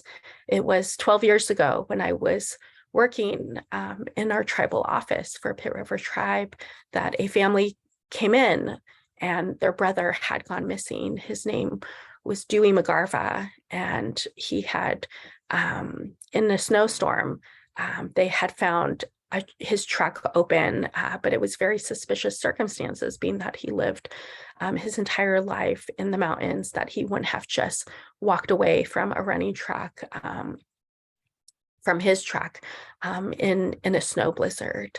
And it was 6 to 9 months later that they found his remains in a cattle trough, in a cattle feed trough. And that was not a case that was ever looked into. It was very much written off as, he got lost in the snow blizzard. And, even though there was evidence and circumstances that, said otherwise, it was written off by Modoc County. Here we are 7 years later, where his brother, Milton, McGarva, Milian Yogi McGarva, who was a close friend of mine. We would cook together at tribal funeral services. He served on tribal council, and he was the one that was killed by his non-native partner. Is very much, as everyone's aware, in terms of race relations, especially within rural tribal communities, and the way that that's written off. And so he's now pled not guilty. And so it's our responsibility through our work at Indigenous Justice. It's our responsibility just as fellow community members to support the families in navigating those systems and navigating and understanding that these are not justice systems that were designed to work for us in any way. I want to talk a bit about the intersections that lead to MMIW. Oftentimes I hear that, we don't know what the cause is. We don't know why this is occurring. We don't know why this is a crisis in this moment. And so I will share that it is suicidal ideation, codependency, survivors of trafficking, lateral oppression, disenrollment of California Indian peoples, alcohol and drug addiction, domestic violence, sexual assault, including rape, complex mental health issues, complex trauma, our unsheltered relatives, especially the trauma that surrounds unsheltered tribal peoples on tribal lands, our Afro-Indigenous relatives who are victims of racism, families that are placed in harm by personal agendas of community members, the quote unquote not being Indian enough, the lack of family support, the judgment of family on victims and survivors of crimes, system-involved youth, blind removals, the issues around foster care and ICWA that's at stake right now, and then the children that are affected by all of the above. Youth in foster care are the most vulnerable to this violence and abuse. They are invisible. Their identities are often kept confidential by governing authorities, and they suffer from mental health issues, drug addiction, and are hunted by buyers and traffickers. And so just as we had state-sponsored bounties for our heads as California Indian peoples, as our ancestors had to survive under those horrific conditions, our youth now are suffering. They are in need of healthy parents, families, and communities. And so, I shared that our work is survivor-centered. It is trauma-informed. We are survivors of violence ourselves. And I say that 100% of our youth are considered system impacted due to the history of colonization, due to the history of boarding schools and the ongoing incarceration and environments that they are navigating today. And so by assessing those needs and advocating alongside and behalf of system-involved Indigenous peoples, our work is mostly located within Northern California. We seek to elevate that needed support and create pathways of healing and empowerment for survivors back into our tribal and intertribal communities. And so that, we recognize that we are living resilient and thriving while continuing to break these legacies of intergenerational trauma through these traditional pathways to healing. We, as community members, work to organize throughout both the rural tribal and urban Indian communities, and we are accountable for responding to the changing needs of those communities. We are committed to working for structural change and transformation of that dominant narrative in which our stories are told. Those are narratives that blame and further marginalize system-impacted Indigenous women, girls, and Two-Spirit relatives, and that within the rural, tribal, and inner city communities, there is a dire need across the state to invest in girls and gender, non-binary, non-conforming people's potential, advance their rights, and address the epidemic of missing and murdered Indigenous women, girls, men, boys, trans, and Two-Spirit relatives. We see the crisis of MMIP is the legacy of resource extraction in the form of gold mining and plundering, the values of excess and greed, and the genocide of California Indian peoples that still very much exists today. I want to acknowledge, if she is still in the room, that when I was going through my own personal experience of leaving, at the time, this was during the Standing Rock occupation, and being in an environment, being in an violently environmental environment, and leaving that and walking into my home that was a violent environment. It was not a tribal advocate that was available for my tribe. It was not a local community-based organization, that it was Chief Chief Colleen Sisk, and who is also a council member for California Truth and Healing. She's the one that drove in the snow a few hours away from her village area to go with me and to walk with me through that process, where I obtained a criminal protective order, a 10-year criminal protective order that still exists today. And so I wanted to acknowledge that, because it very much is our relatives who are from non-federally recognized tribes who have faced disenrollment and disenfranchisement that are considered the most vulnerable, that we acknowledge that non-federally recognized, are state recognized, are terminated, unacknowledged, disenfranchised, disenrolled, and Indigenous peoples who are not recognized on their own lands and territories. This is continuous genocide and colonialism that has always targeted us, and that the disappearance and trafficking of Indigenous women and girls started with that I mentioned, the gold rush and enslavement and incarceration of California Indian peoples. And so we know that, you know, I'm preaching to the choir in that sense, that we know and understand that this is the history of us. I want to share some of the names of the family members that we are continuing to work with, continuing to support in navigating multiple crises.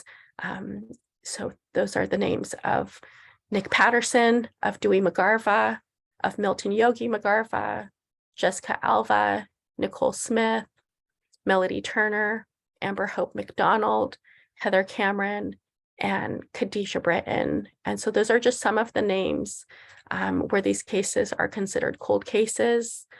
We uplift those names in acknowledging that we fight daily for justice and healing of their families and of their tribal communities. There is, you know, that huge discrepancy when it comes to resources and when it comes to having, you know, that support and how it's talked about in the media. There's a lot of past tense and victim blaming when it comes to especially Native women and girls. But, you know, these cases that I mentioned earlier with throughout the missing white woman syndrome, where all of the resources and access to media and the media stories are made available. And so I will just wrap that up by saying that not only did they commit the theft of Indigenous lands in exchange for Native women's bodies, you'll hear a panel later this afternoon after lunch about erasing tribal place names and creating names with that slur and expletive, and that it furthered the goal of upholding white supremacy and colonization in a way that is demeaning and derogatory to Indigenous women and girls. This past year, it was through the efforts of Restoring Justice for Indigenous Peoples, ACLU, the the Alliance for Boys and Men of Color, and then the S-Word Valley Coalition, where we were able to have, we were all co-sponsors of the bill AB 2022 that passed to remove those over 95 place names from the public place names within California. And so that's just one step forward.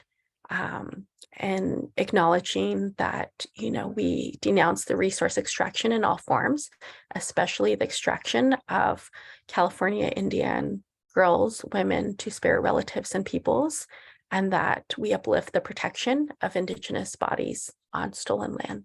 So thank you for your time, and to local.com, all my relations.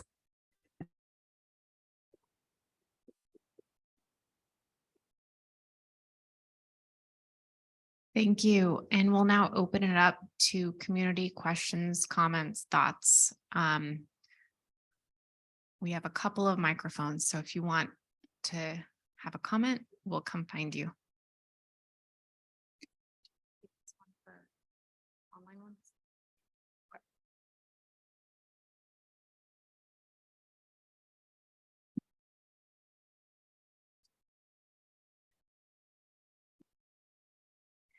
Good afternoon, I guess I should say. I just have a couple of comments and questions I wanted to ask. Your program and the activities that you offer, do you offer any of those via Zoom or internet? For either panel? So it's all right. Okay. So for my group, I do. I know for my Phoenix Club, it's only been in person, but I could do virtual. I'm open to it. I do facilitate a beading and a WISE group. So my beading group is in the evening. It's a self-management group that's virtual. I wanted to make sure that, you know, both elders and individuals that want to participate, if they can't make it due to transportation or just not feeling good or just wanting just to do it at home, I made it optional for them to either do a Zoom or in person. Same thing goes for my WISE group. It's our elders group. That is the second and fourth Thursday of each month. And that is also virtual as well. In person and virtual. Okay, great. I'll get you my business card so we can put that information in our newsletter that goes out to our community, because we're about 45 minutes away from your center. And sometimes it's difficult to transport our youth or the people that actually need it to get to those, get to your center. And then the missing people, do you have information or trainings or things that we can do maybe online to our community to make them aware? Because that's the one thing that I see in all of this, whether it's domestic violence, whether it's missing people, and it's not necessarily against women and children, but it's also against men, you know, the predators where they give them date drugs. And you know, that destroys, I couldn't even imagine how that destroys an individual inside. But I think there needs to be a lot more education to our community and if anything to prevent it. But a lot of times they don't believe it's going to happen to them or that it could happen to them, that it always happens somewhere else. But this day and age, there's a lot of violence that sometimes our community is numb to, you know, where it's partners, whether it's verbal abuse, physical abuse, just say, oh, that's just what they do, you know, and it's made me think, you know, about the things that do happen, the things that our children are subject to, things that they have to see, you know, and I don't know how any of them would be able to recover if something like that did happen to them. I see that a lot of our younger people aren't raised with the same values that we were raised, where we were taught certain things, taught different ways to handle certain situations mentally, physically, spiritually. And my concern is with these kids and the younger people that they're not equipped for that because they didn't get that growing up. You know, there needs to be education within our law enforcement. We're in a public law 280 state. our sheriff department, they're like, well, that's on your land. I'm like, well, it's public law 280 state. Well, what does that mean? And then they're wanting me to educate them. I said, no, you go back to your headquarters and educate yourselves, but it is your responsibility to uphold certain things that do happen within our borders. There's things that we now have kind of in place in our community, that if we see a car parked that doesn't belong in our community, that they're to contact us. And, we've had that happen recently where there was a van that was parked and I had to go investigate to find out who was it, what were they doing there, and to require them to check in at our tribal office before they decide to park anywhere. But recently, well, it was a few years back, we did have, she was non-native, but a teenager was taken from her home and it was orchestrated by her stepmother. And she was raped and tied up, and thankfully she was able to get away, and that was a half a mile from our tribal lands, and she was able to walk to one of our homes, and they were able to get her help. But where are the resources for that? Where are the resources to help the family, the victims, those that help, those that are responding? Because they go through trauma just as much as anyone else, whether they find them or don't find them, there's still trauma there. And I think there needs to be more discussions. I think there needs to be more outreach, needs to be, just more to prevent it instead of us always having to react. And listening to the presentations, I'm thinking that this needs to be a part of our emergency response plan. It's at that level that's the way that we should react. And there's not enough information that we have. Like, how do you respond? How do you conduct a search? How do you do this? If you're sweeping, how do you do that? How far apart should we walk? And what are you looking for? And when you do find it, what do? Do you mark it? Do you pick it up, touch it? Those are things that we need to teach our communities, because usually they are the ones that are on the ground looking, searching, trying to find their missing loved one. And even education within our own tribal governments. There was that Public Law 101-630 that was put in place. I don't see that ever implemented, and then where California is made up of a bunch of small tribes that don't have the financial resources to conduct those investigations. The Bureau of Indian Affairs is supposed to conduct those fingerprint investigations in Albuquerque. You get that sent. They used to tell us there was a backlog of 5 years. So, you're supposed to wait to hire somebody for 5 years, until they get cleared. So there's that needs to get fixed. I think there's just a lot that needs to take place, and they need to uphold. And hopefully we can prevent this from happening to a young person, young woman, a man. White supremacy is real. We can think that it just because it doesn't happen to us on a daily basis, that it's not out there.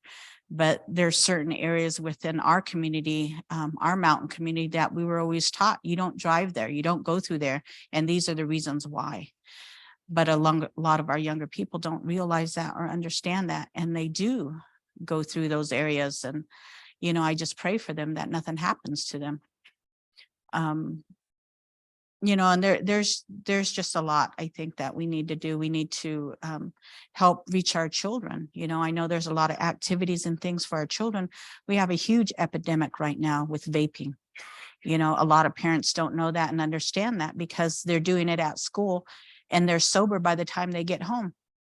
And even within our school district, there's I've talked to parents, I've talked to children, and they said this has been an epidemic for a long time. And there's been no discussion. I just, recently found out about a month ago, and I started asking questions. And it's to the point where a child doesn't even want to use the restroom because they'll be considered as guilty as those that are doing it. So a lot of them hold their restroom until they get home, and that's going to cause health issues.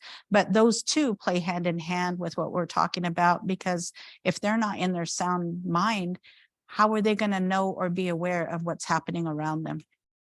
So those are just my comments that I just wanted to share with everybody to take back, because you know, I sit in on a lot of meetings that have a lot of other organizations that are doing beading classes, doing this, doing that, and they're talking about all these great things. And I said, well, what about the epidemic that's happening now? And to their knowledge, they never knew that it existed. And that is alarming to me. And I think it starts on top, you know, just like I've talked to our law enforcement and others, it starts with the state of California from Public Law 280 state. They need to push it down from there, because trying to educate them on the ground up doesn't work. You know, same thing with our school district. I believe that now it's at the responsibility of the administration. If it happened at home and they were aware, CPS would be called. So why wouldn't CPS be called against them, you know, for having control of our children from this time to that time? So, you know, I just wanted to kind of bring that, make that aware, you know, let you know that I understand the severity of both programs, you know, and I pray for those that have family members that have gone through that, experienced that, you know, because it is real. And a lot of times, half the time, our family members aren't going to say anything about it because of whether they're embarrassed, whether they're scared. And so a lot of it does go unreported.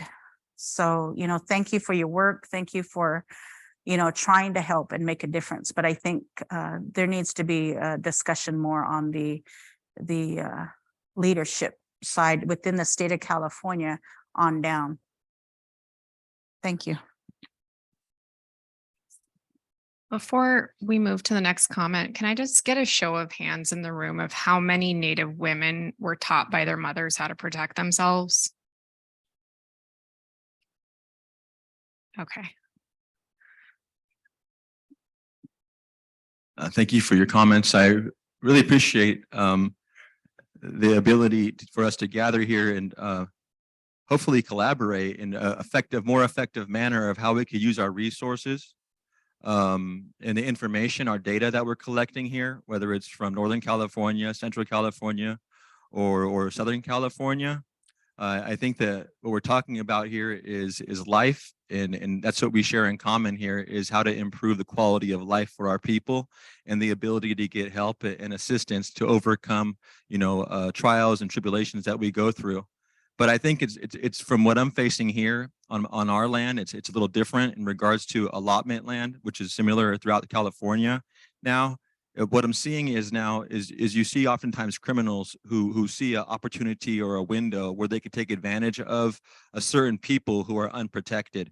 And now what I'm seeing with what I've faced myself personally with Public Law 280 is the same thing, as a lack of training at law enforcement level, but a lack of enforcement in regards to a representation. We've had it in place for over 20 years now, I think, approximately, quite a long time now. But if it's not pushed at from the top, and the importance of protections for our people throughout California, because this is understanding this law, it really helps to protect our indigenous rights wherever we are. But if we don't verbally, it's just like anything. You go to a doctor, you have to be an advocate for yourself to know where your harm was done wrong. If you're not a good advocate and you're able to represent yourself in some formal way, that you have civil rights, to know you have civil rights, we're not prisoners of war anymore.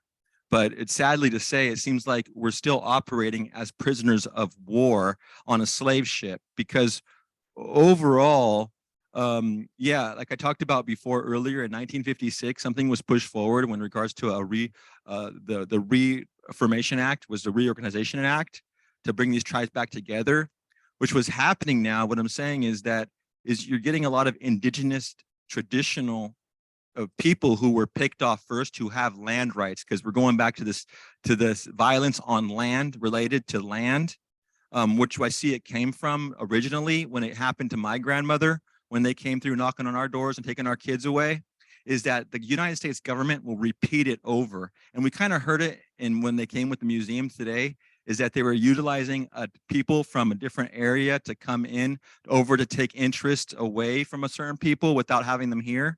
And sort of that's what the practice of the state of California to do, is they get people who look close enough to you and sound close enough to you, and then they're able to pass it with the democratic process. In regards to that, we oftentimes feel that we're left behind.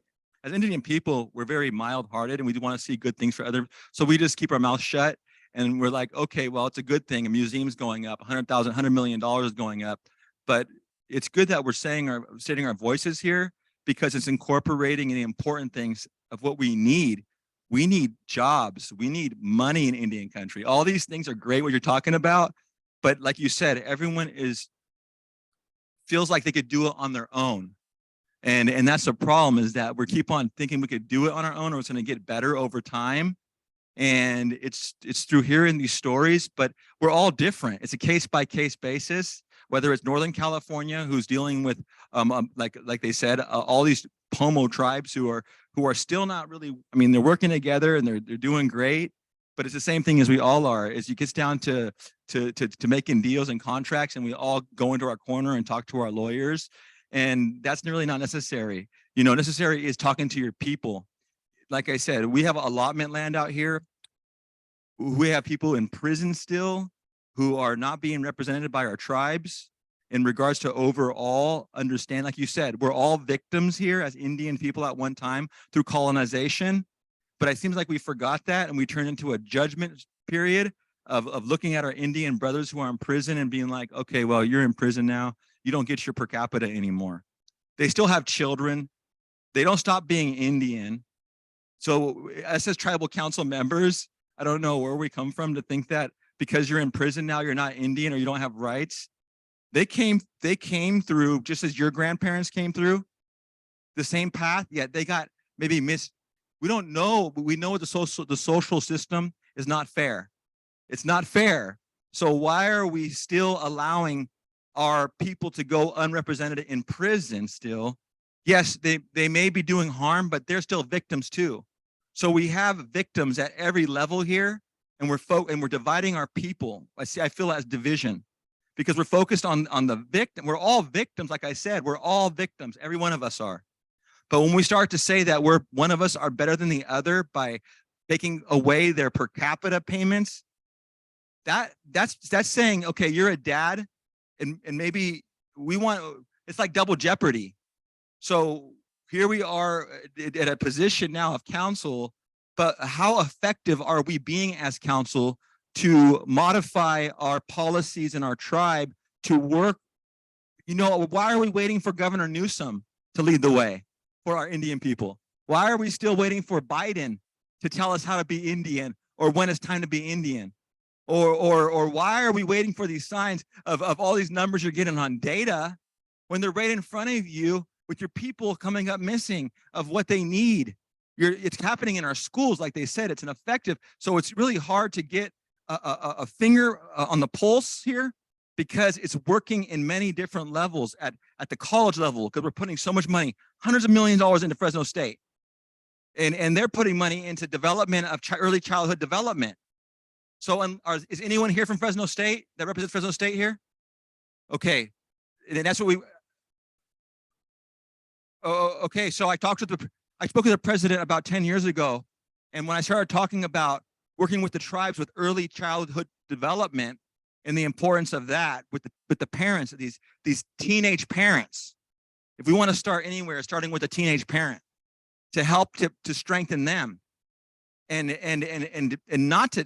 And look at ICWA, it's falling apart now because what are we waiting for? Are we waiting for someone to tell us how to improve ICWA? We had a meeting I think last month here and it was about ICWA because we're in jeopardy of losing the funds for ICWA. What are we not being why are we not being proactive enough in all these situations here? Because to fix a problem, to put the fire out, you're not going to need to go directly to the problem, to the fire. You're going to have to look around your environment and see what's creating the fires. Why are the fires keep on starting?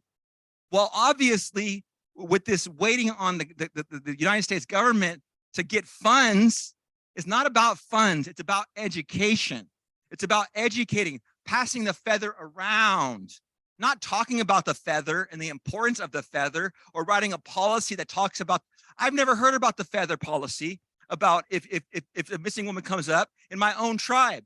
So you would think that if it was very important, an MMIP, that would be the first thing to be shared with us, in the importance of saying, if a family member comes up in any of your tribes from Northern California or Southern California, we have this new feather program that comes out that's going to allow us to be more effective working with the Public Law 280 to get these officers to work, because it's how you communicate to them. If you communicate and you're waiting for them to help you, they're going to look at you and they're going to wait like this with a blank stare and wait for you to say something that's for them to write down. And then if you don't ask them to repeat back to you what you said, you're going to realize they didn't write anything down the entire time. And this is all the way up to the DA. I believe me, when my casino shut down, when the casino shut down here, I had to sit with people in Washington where my money was at, in New York where it was at, because that's the only people, that's where it mattered. So getting my programs back going again, it was all dependent upon me making money for my county and the state. And until the casino was opened back up, nobody cared about my people being hungry. Nobody cared about my women being missing. So now my casino's running and all of a sudden people care about my family and my tribe. What about those without the tribes? What about those without casinos? We need to figure out how we can be effective, like we talked about earlier, for all people, because what's going on now is we're picking and choosing of who we want to help, because the governor knows what you want to hear. He knows what makes your heart beat fast. He'll compliment your council people on how you look and how good of a job you're doing in keeping your tribe together. In all reality, we haven't moved forward from 30 years ago. We're still faced now, we're talking about these problems again because they're not going anywhere, because at one time, there was only one person that went missing. It wasn't a big deal. But to me, that's a crisis. But to you, it's not a crisis. To everyone here in this room, it's not a crisis. One person goes missing, that's a crisis in my family. If one person dies because of heroin abuse, that's a crisis. We're not seeing it like that. I have people on my land, allotment land. My insurance program is providing them the synthetic heroin they need. So what are we talking about here? We're talking about something that we're actually now contributing to this thing the problem that we have. We're talking about drug addiction, but yet here we are making programs that are not protecting the interests of our people. So we're not using our data effectively as tribal council members. If we see people rising with heart conditions, and it's partly due because of what you eat, cholesterol, sugar, and you're feeding that to your people in the casino, and you have that data to that information. Are you going to keep on not doing anything about the high cholesterol in your TDR that you're feeding them, where you could change their health and what you could do, how you could do it? You can't force anybody to drink from the water. You can't force anybody to be healthy, but you could encourage them with your jobs by changing the policy effective that are not allowing for Mexican cartels to come onto Indian allotment lands and influence our Indian people to want to protect them, to grow marijuana. Now we have a smoke shop down here that is just, okay, we're going to keep on moving forward. We're going to keep on making money generating things, but we're never going to fix the one thing that was to begin with of why we got here. Now, my mother here, right here, is right here, and she's a product of that grandmother who came and took her children away. She's a product of ICWA in 18 foster homes in over how many years, Mom? 18 years, 18 foster homes in 18 years. So all odds were against her. When we came home, we weren't welcomed back with open arms to our tribe. I wasn't enrolled for 8 years until I got back here, until I sort of harassed the tribal council to let me in. And we sort of like got it snuck in. But I was one of those people that was like sort of shoved under the rug when I came back here for a job, because I didn't fit in to the factions that were running the tribe at the time. And because I am indigenous, I get along with anybody. I could make anything work because that's what I'm taught is peace. create peace, create love. That's who I am. I'm Chukchansi, and that's who we were. We were a peace-loving tribe. That's how we got so big, because of the peace in our hearts. Now, that's what I'm seeing here, is that we all have so much drive. We're holding on to so much hurt, but we don't want to let go of that hurt. Letting go of that hurt and how we learn to let go of that hurt and help others is part of our healing. But we're all holding our own positions of power because we think we have to be there to talk about it. So what I'm saying is that it's the 280 process is communicating with the law enforcement, but it's going back to the state of Sacramento, also yourselves, and you're not gonna get anything from them. You're going to take to them information. So whatever you talk to them and share with them, if you sit there with a blank stare on your face and you only report data, you're not giving them what they need to know. They need to know how your people are actually doing. And if you're ashamed to talk about that, or if you're ashamed to say and talk about, our problem here in Picayune is not MMIP. It's people who are dying from heroin addiction right in front of us, who are living in Indian houses and selling methamphetamine out of those houses when they're living and breaking policies. They're out of policies, but here we are picking and choosing housing policies because we haven't shown favoritism to certain factions again. So until you get back to a stable ground that we all belong, and we all are welcome here, and we all are treated fairly, it's going to go into the schools like with my niece. My niece got in a fight with her cousin last week, and she's been fighting her cousins for the past 2 months now. They jumped her in a school. We have people who represent our people. We hire them. But why is it not being ironed out? Why is my niece being suspended still from school? When she has a good heart, these kids have good hearts. They don't know how to harbor this. They forgive really quickly. So why are they holding grudges?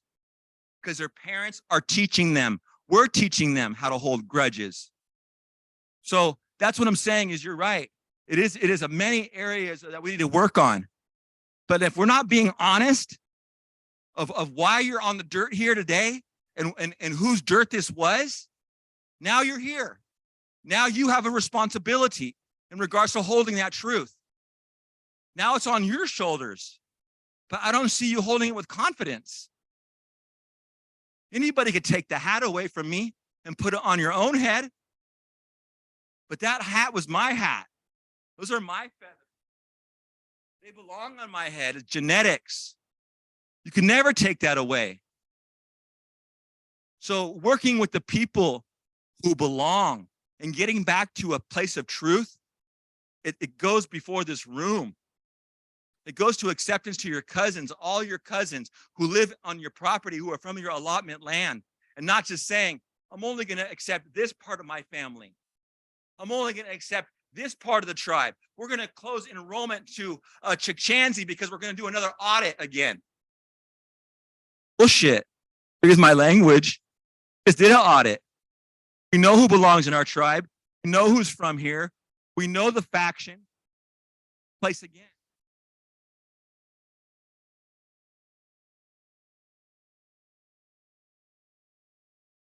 California.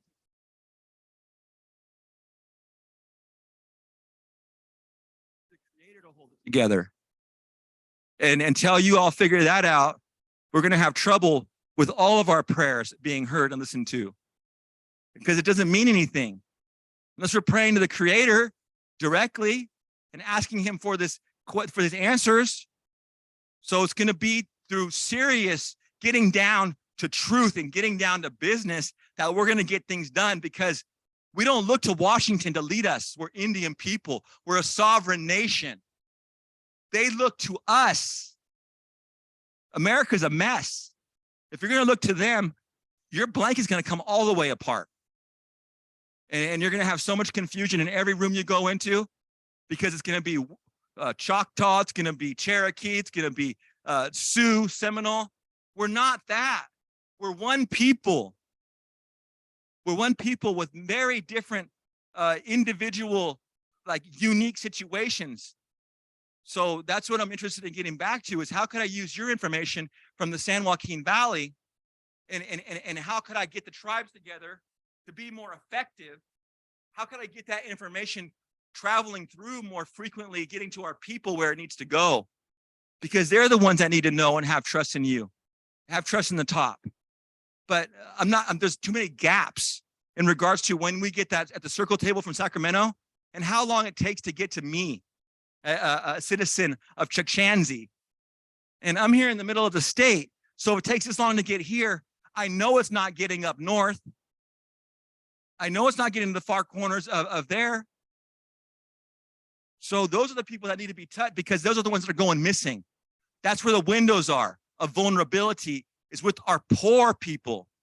It's not the people who are going to get your jobs.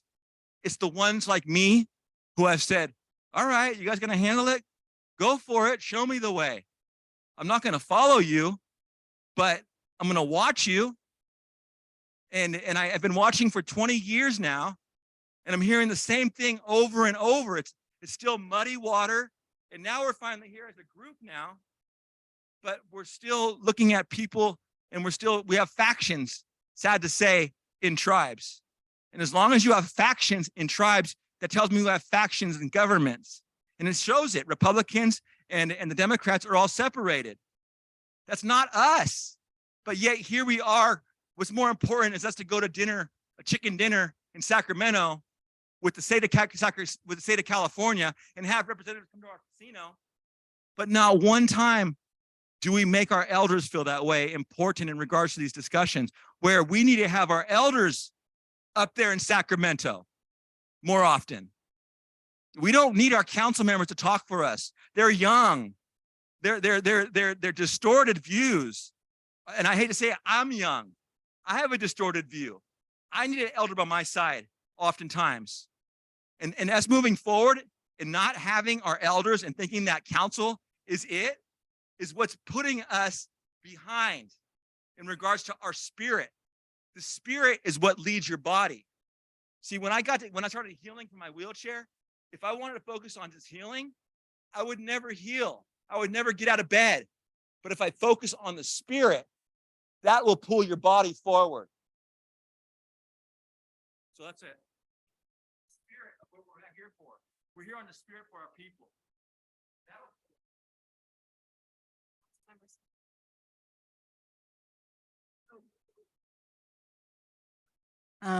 First, I'd like to say thank you to Morningstar Galley.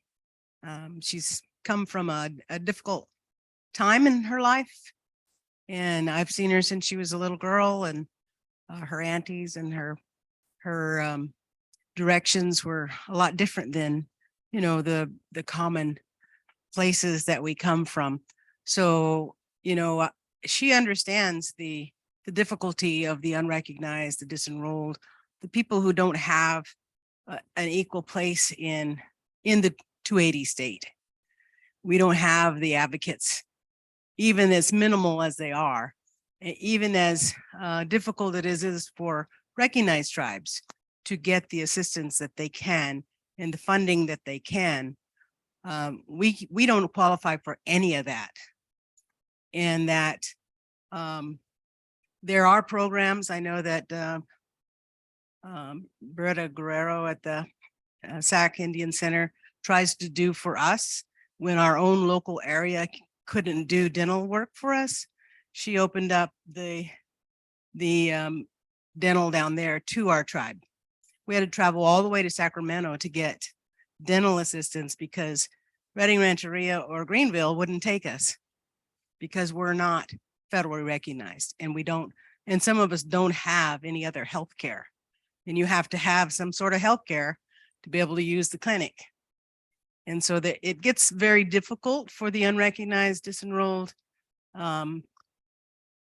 people to get the kind of support, and especially with the information that you guys are sharing about the missing and murdered peoples, the women especially. But I would just want to bring up also is that domestic violence also affects us in that if the violent person is a federally recognized Indian, then ICWA works against us. And they might be the ones that shouldn't be represented in the case, but that's how ICWA works because we don't qualify to use ICWA, even if we're the one who has the children and are the ones who are trying to escape a violent situation. And so there needs to be another look at things to protect, and I say again, all of California's Indian people. And a lot of us, we have a hard time protecting our own land, our own fish, our own tribal ways. You know, we had to fight for our own girls' coming of age ceremony on the river because the Forest Service wouldn't close the area and still won't. So we're still fighting for that, a full closure like a real tribe would get. But since we're not a real tribe, you know, we're not eligible for those coming of age rights without fighting for it each time. And that's the basis for teaching our women, you know, teaching our younger people how to think collectively and not so much individually. You know, we're fighting against the schools that teach our kids to be individuals. It's your own grade, it's your own thing, you're responsible for that. Instead of, you know, when I was growing up, we were responsible for each other, to and for each other. And in the tribal structure, and we were responsible to and for our grandmas, you know, to make sure that they understood that they could count on us to carry their wood or get in there and do the dishes or cook or be useful, be helpful. And we had a sense of belonging, and we had a sense of people who depended on us and would defend us if we had problems. We had each other also, but nowadays, you know, we're heading down this individualized kind of capitalistic world, and we're losing the foundation. I was just telling my son the last time I was up here in Coarsegold, Ruby Vargas was here, and we were talking about the fights in the state long time ago, before this casino was ever here, you know, and the people in Coarsegold, they're all coming together because there are so many things, you know, coming about because of the federal recognition list that was being talked about, you know, in the 80s. Before that, you know, we were enjoying the benefits from the California claims case. We all just started using that for only 8 years. Then they made that list, that killer list, right? And many of us didn't make that list for one reason or another, even though they left us on the maps. You know, so they have evidence we were here, but evidently not enough to put us on the list. And they still study our languages in schools, and they identify that as California Indian language, but still not evidence that we're still here when we still speak that language. And so there's some things really wrong in how California looks at each other, you know, and that's what we have to start considering now, because we're in climate change and things are changing rapidly. Our rivers are changing, our fish are changing. You know, even the fish that might be swimming by right there where that gathering place for that museum or culture center, whatever it's going to be, it needs help. And we're the people supposed to help them. You know, we're those people. And if we don't come collectively, you know, what Morningstar was talking about is that the people in our area, you know, that have gone missing, and the families continue to search for them, continue to cry for them, continue to put out ads or notices throughout the time, because, you know, in this state, because of its history, like she said, you know, we come from this genocidal foundation that it seems to be okay to do anything they want to. And especially if you look back on who the intruders were, all of the miners and settlers and ranchers and even the church were all white men. The white men came in and they didn't have any women. And so there was a lot of privileges taken because they could. And now we're recovering from that. We're reclaiming our rights. We're reclaiming the power that women have in holding our families together, you know, and that's the job that hasn't been really talked about. How do our women now hold our families together? My gram says, your tribe is only as strong as your women stand together. That means, you know, sisters can't go after the same man. There needs to be some rules. Even if they liked them, it didn't go out with them, but that doesn't leave it that the other sister goes out with them.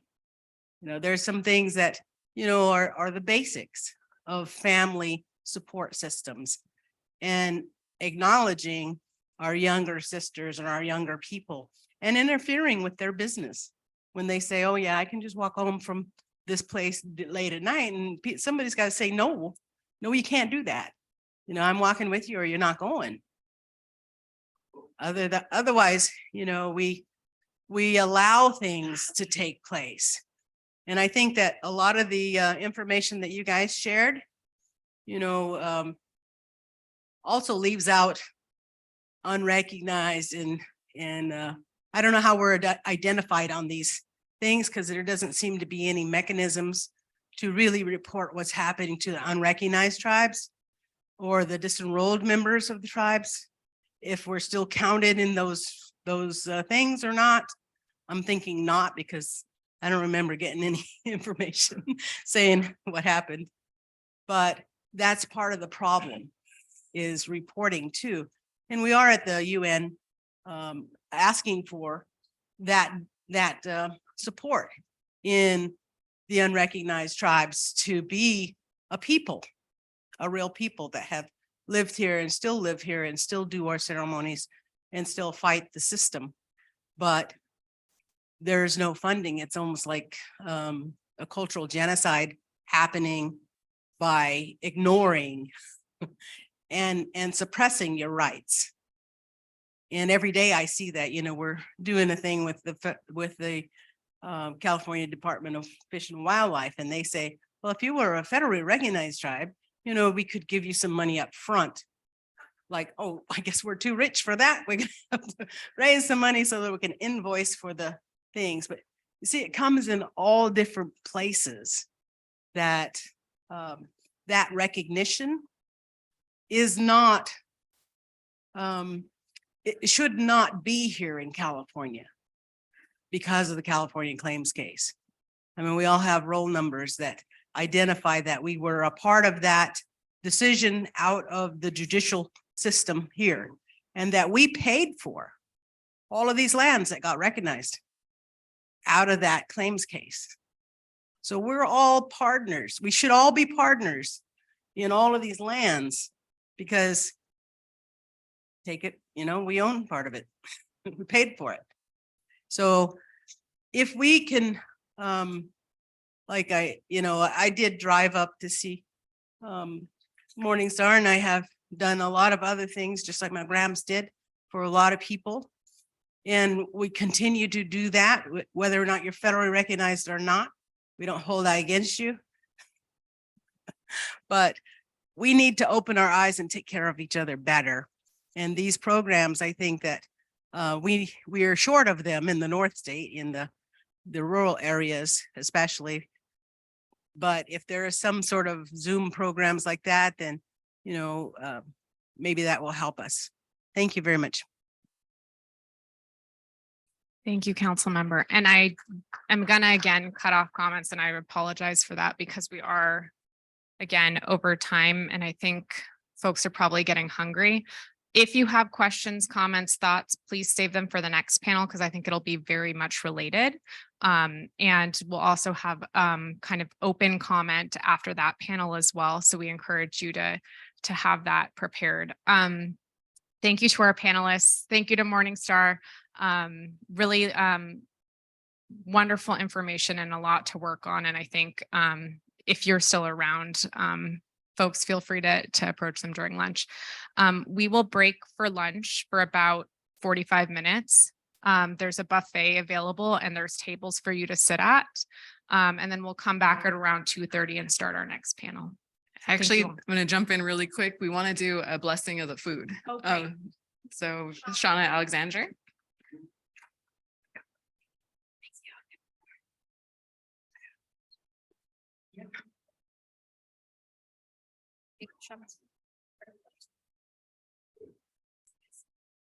Pili hidia yokach hoke shanna. Pili sipimayin. Khate na mai. Khate mai goldna khatashi. Mitchkais holki amayo holkinin yo wehanaan. Hoke shag mai. Kaiush me sipimayin. Aho hitianim heten.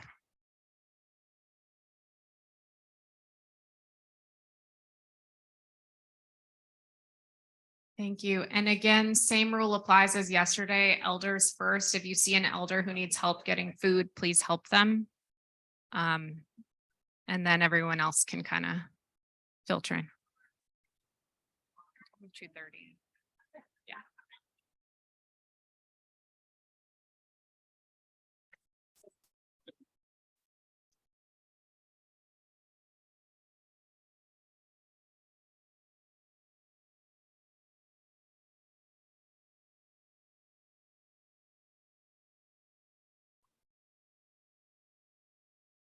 Okay, if folks could settle in.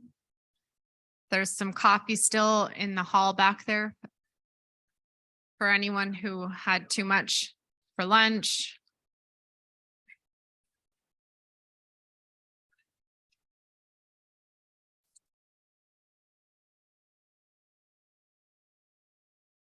Much appreciation to Chukchansi for the delicious lunch.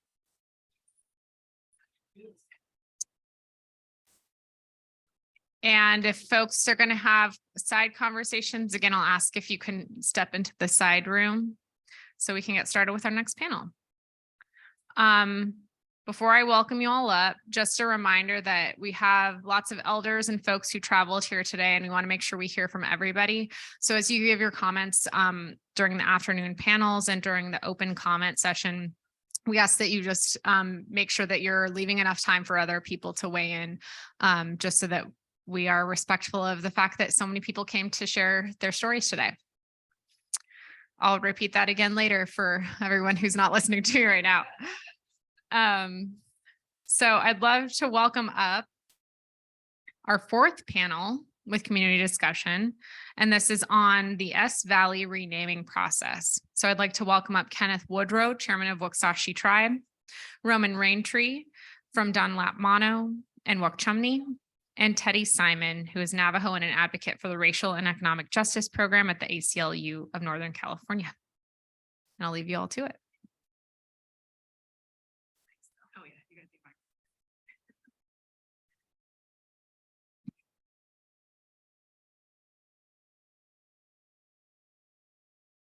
Hello, I'm Kenneth Woodrow, Waksashi Indian Tribe. I attended a meeting earlier this year concerning the S Valley issue. I was actually there just in the audience to see how it was going to be handled, how it was going to be taken. Getting there, I was sitting in the background, just watching, listening. I found documents on the history of the valley itself. Being a direct descendant from some of the areas that were in that beginning, 1850s, 60s, 70s, it came to my attention that California had the Genocide Act going on. And I started reading into the paper, unpublished manuscript from the local pioneer family that when they got up there, all they found were women. And, you know, to me, I brought to the attentions of the, the board up there, S Valley people, the board of supervisor, the supervisor was there. Apparently he was trying to contact me, and apparently I'm pretty hard to get a hold of. So I sat there, listened to it. It's really hard to sit back and listen to people that are talking derogatory of women. You know, I have a mother. I have 4 daughters. I have a wife. I have 2 sisters. They're very powerful women. And to listen to them say that S word, my mom was in a boarding school. Her sisters, brothers were sent away to Nevada. Took her back several decades ago, asked her how it was there. And she goes, one day, son, they're going to find the little ones here, the ones that never made it out. And, you know, I'm going, well, that can't be true, because there has to be something somewhere for all the children that were there. Not knowing that basically we were just head count for a money-making process. So I went down to Riverside, started looking at all the paperwork, dealing with the boarding schools about my people and the adjacent people, the other family members, tribal members. What she told me and what I understood, when she tried to escape 3 times, they called it red line, where they would put the child in front of the other children and beat them with sticks. To me, you know, it's like, no, that couldn't happen. You know, 1940s, 1950s. And all the records that I looked at, they must have been cleansed, because I never saw no disparate reaction on all the women and children that were there. I mean, we're talking a 7-year-old child going away to boarding school. Everything, I go, well, there's nothing about her trying to escape 3 times, getting hot, beaten. For some reason, these records were cleansed. So that led me to the next thing, is like, okay, how much records are being cleansed before we get to them? Because all my people, you know, never got their school records. And I said, you know what, I need to pull these up. I need to look at what happened to every individuals. You know, there's the Wilcoxes, Eddie Sarducci, my aunt, the Garcias.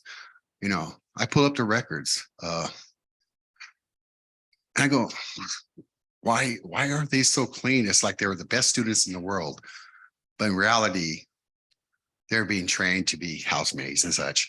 I saw some of the local families that were there requesting that some of the children be adopted to them.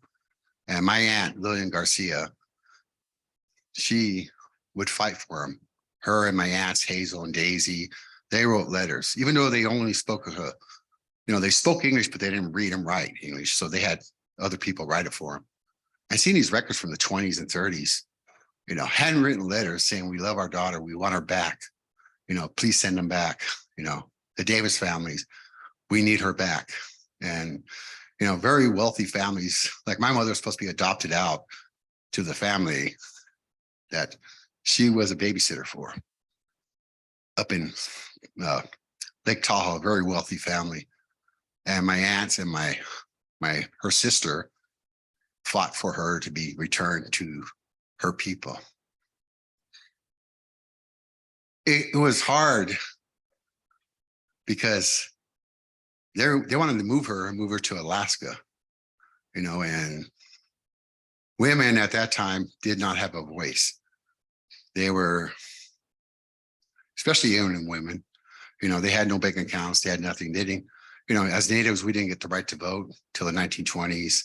So they, you know, it was like we're third-class citizens in our own state. So when I went to this Squaw Valley hearing, whatever you want to call it, I've already felt threatened as soon as I got there, because being a person of color and having all these Europeans around me, descendants, talking, you know, well, we like that name. It's our name. You know, the Indians should like it. Why do they not like it? And, you know, to me, raising up with my mother, who was a very small person in a sense in height, she was only like 5 foot.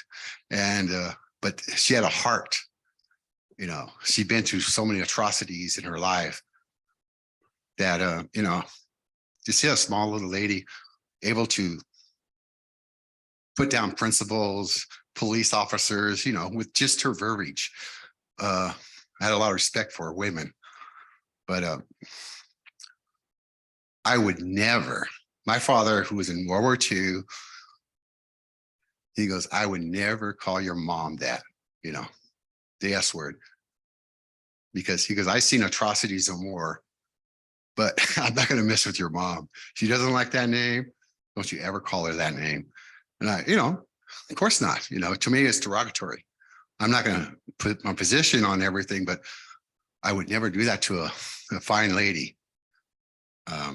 So when the board supervisor, you know, whoever he is, I don't know who he is, just said, well, I called him, he's not showing up. And, you know, Raymond, Raintree here goes, well, I let him know that this is going on. I said, well, I need to go up there. So I did a phone interview with some of my elders, and they're saying, well, if they can't change the name, maybe we need to demonstrate why it was named that. And when I look at the records, you know, the founding pioneer families pretty much said they were killing all the Indian males. And there's also reference into this unpublished manuscript of how some of the children of these pioneer families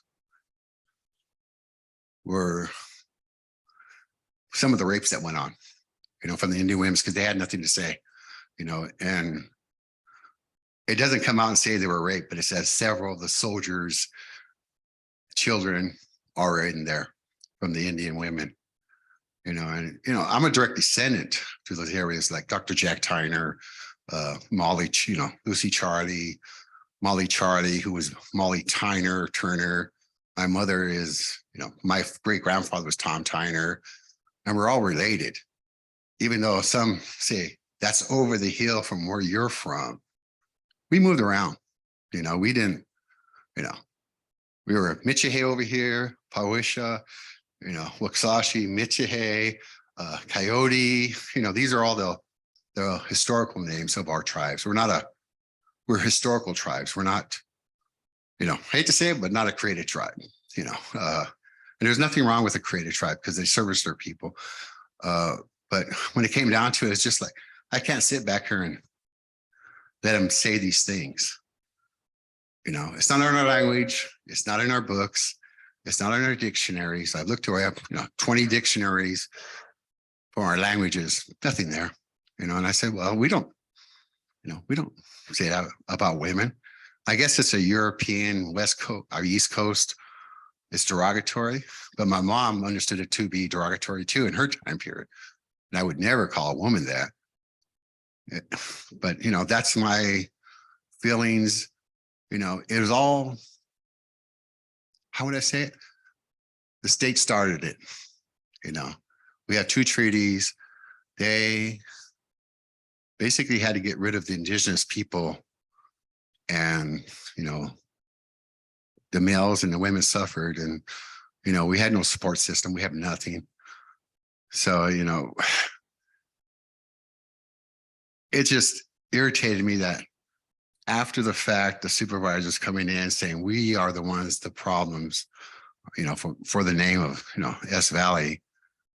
But in actually reality is the federal government and the state decided to do what was honorable, you know, get rid of these names. But, you know, my whole point was to show up, maybe put signage up there, do like some of the other tribes, put a little sign on the side saying, you know, this is why it's called this name.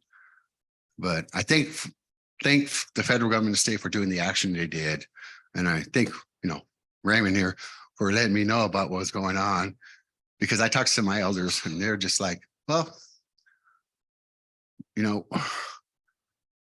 we've always known it as Squaw Valley, you know, and I go, but, you know, we're Chuckamina, we're Choinumni, you know, I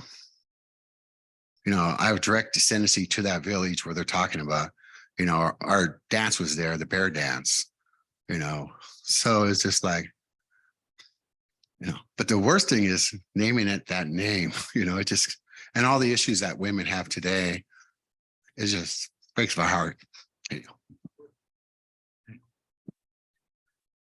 Thanks, Ken. I really appreciated your support that day. It really did mean a lot. As well as my brother Delane, means a lot that day. My name's Roman Raintree, and this effort really was born out of love, really the love of my mother. My mother was sick with cancer, and about a month before she crossed over, she was looking for her final resting spot and had to really decide between one tribe and another. And the reason why is because one tribe doesn't have any access to it. You have to cross private property to gain access. So she went with another tribe. And it was during that conversation when we left the funeral, and she had told me her plans, her final wishes, that I asked her, do you think our people will ever be recognized as long as a pejorative is the name of our ancestral homeland? And she said no. So after her passing, this is how I dealt with my grief. This is how I dealt with my mourning. And this is how I decided to honor her. And I was reminded at a lot of times by a lot of the women elders to move forward in a good way, to move forward with love. And so when my board of supervisor refused to hear me, refused to put me on the agenda, refused to even take the time to address the topic, we didn't get angry, we didn't protest. Instead, I recalled what my mother said to me: we send you to college to learn how to think like them, not act like them, so you can outsmart them. So don't protest. We go back to the drawing board and say, okay, these are my resources and these are what I have available. And at that time, I have to admit, I was really real low, because that month I had lost my father too, to COVID. And at that moment, I felt like maybe I couldn't go on. There was nobody who was willing to take up the effort. And I knew I could have walked away with that excuse and nobody would have thought anything. But it was through that journey that really recentered me and brought me back to the Creator, because the Creator was really the only one who was supporting me. When you have family members who don't believe in you, and you have people who think that it's a long shot, it's kind of lonely. But through prayer, I was able to be comforted in the thought that when I asked, say, hey, Creator, I don't think I can go past a year with this, given how just the tip of the iceberg is. And an overwhelming relief comes over. It says, I knew you before you knew yourself. Don't worry about that. So people like the ACLU the following month came on board. Other members and residents who were non-native started to come on board. And then in November, Deb Hovland announced her removal of the S-word from all federal lands. And the pendulum just swung and stayed in our side from there on out. And I think about that, just how lonely it was early on, and how my prayer was the only thing I had. The only thing I had to grab onto, to hold on to, and to believe in. And now it's easy to love a winner. But then it wasn't so easy. And so the same thing, going back to it, federal acknowledgement. That's what it leads me to. And why I will never really kind of give up on it is because, again, my relationship has been strengthened. And yeah, I know it's not the same journey, but somehow my prayers tell me just keep moving forward in a good way. You know, try to be positive as best you can. Try to continue the dialogue, an open line of communication. Listen. There's much to learn. There's much to teach. And you can't do it by yourself. We need everybody. It's not a native problem. It's a humanistic problem. Because we're talking about acknowledging a people. And that's why it was the first step. Because what are they doing right now? Those residents who made death threats at that community meeting, who spit at me, who call me whatever name they could use to find to hurt me, they're now asking themselves, what is a yoke cut? What is that? Who are they? Where do they come from? And that's the first step. We're dialoguing now. We're talking, we're asking those questions. And then maybe we can ask what happened to those people in that area? Because that area Of course, as you know, resources are limited for those without federal acknowledgement. Had to do my own research, how to use that education and put it to use. And I found that little area that is now Yokuts Valley is the most populated place in all of America with tribes actively petitioning for federal acknowledgement. There's 5 that I can count off the top of my head right now. There's 9 total in Fresno County, the most of any county in all of America. And so the renaming was really just that, was working through my grief. How do I get people to see us for who we really are? It came about being Yokuts Valley when it started off as Noon Valley, because part of the rules were for the federal petition process is if you're going to change it, you got to propose a new name. So I proposed Noon Valley. People didn't like that one. Proposed Bear Mountain Valley, which is a name that is used there in a lot of businesses, Bear Mountain Auto Mechanic, Bear Mountain Pizza. They didn't like that either. So I reverted back to Noon Valley.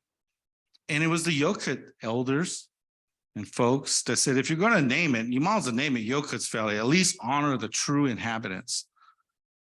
And so the dialogue started. And I hope that the dialogue will somehow transition into the acknowledgement process. I don't know what it's like in other parts of the state. I just know that this is now tied with my identity. Whether I realized it before or not, it always has been. My grandfather spent the last of his years advocating for it. Didn't matter that he goes before Congress. I'm a World War II vet. I'm a Korean veteran. No, we're still not acknowledged. Now my uncle, Junior, taking up the same mantle. And I've come to realize in the past month that, oh, wow, I'm just a generation removed from you guys. And my children are not going to be youth for much longer, and they have to inherit this plight. And so I guess that's what really started. I just was really sad and angry, and rather than let that corrupt me, just challenge it with love. And so that's really what the journey is. It hasn't stopped. It's really just trying to be patient and considerate and acknowledging that we're all human beings and that the only way we're going to get forward is through discussions like this, by asking those hard questions, by dialoguing and maybe not even saying anything, just living in the moment with those hard questions and then coming back, the constant line of communication. Because me, like I tell people, I didn't do anything. If my parents were here, they would have said, Roman, when you get out there and make your offering with your tobacco or your cedar, you remember one thing, you didn't do anything. You got to be glad and thank that the Creator even chose you to be a vessel to bring this message. And so that's really where I'm coming from. I hope that we can continue the discussion. I hope we can get serious about the discussion. And even when it's difficult, we acknowledge that's more of a reason to discuss it because it is so difficult, because it is so hard. And that's really what the basis is of the name change, to acknowledge us. That's what the federal government uses. That's their terminology, acknowledgement. I hear recognition used interchangeably, but I beg to differ that it's acknowledgement, because recognition says you're in the room, but you stay over there. Acknowledgement, you're not even in the room. You don't exist. Invisibility. And that's exactly what I showed the Board of Supervisors the last time I went to them. I turned my back on them, told them, this is how you make us feel, invisible. And their response was to have me escorted out by sheriffs. So, dialogue. I hope that you'll go back and to your respective communities and tell them, you know, these people want Governor Newsom to have the powers of executive order to challenge it, be creative, be innovative, do what California says it does, and lead the country. I heard a gentleman last night say there's power in words. So I ask you, with me now, just to repeat these few words with me. Governor Newsom, acknowledge all tribes. And just like with that, and I tell people, I didn't do anything. All I did was echo a voice that had long since been silenced.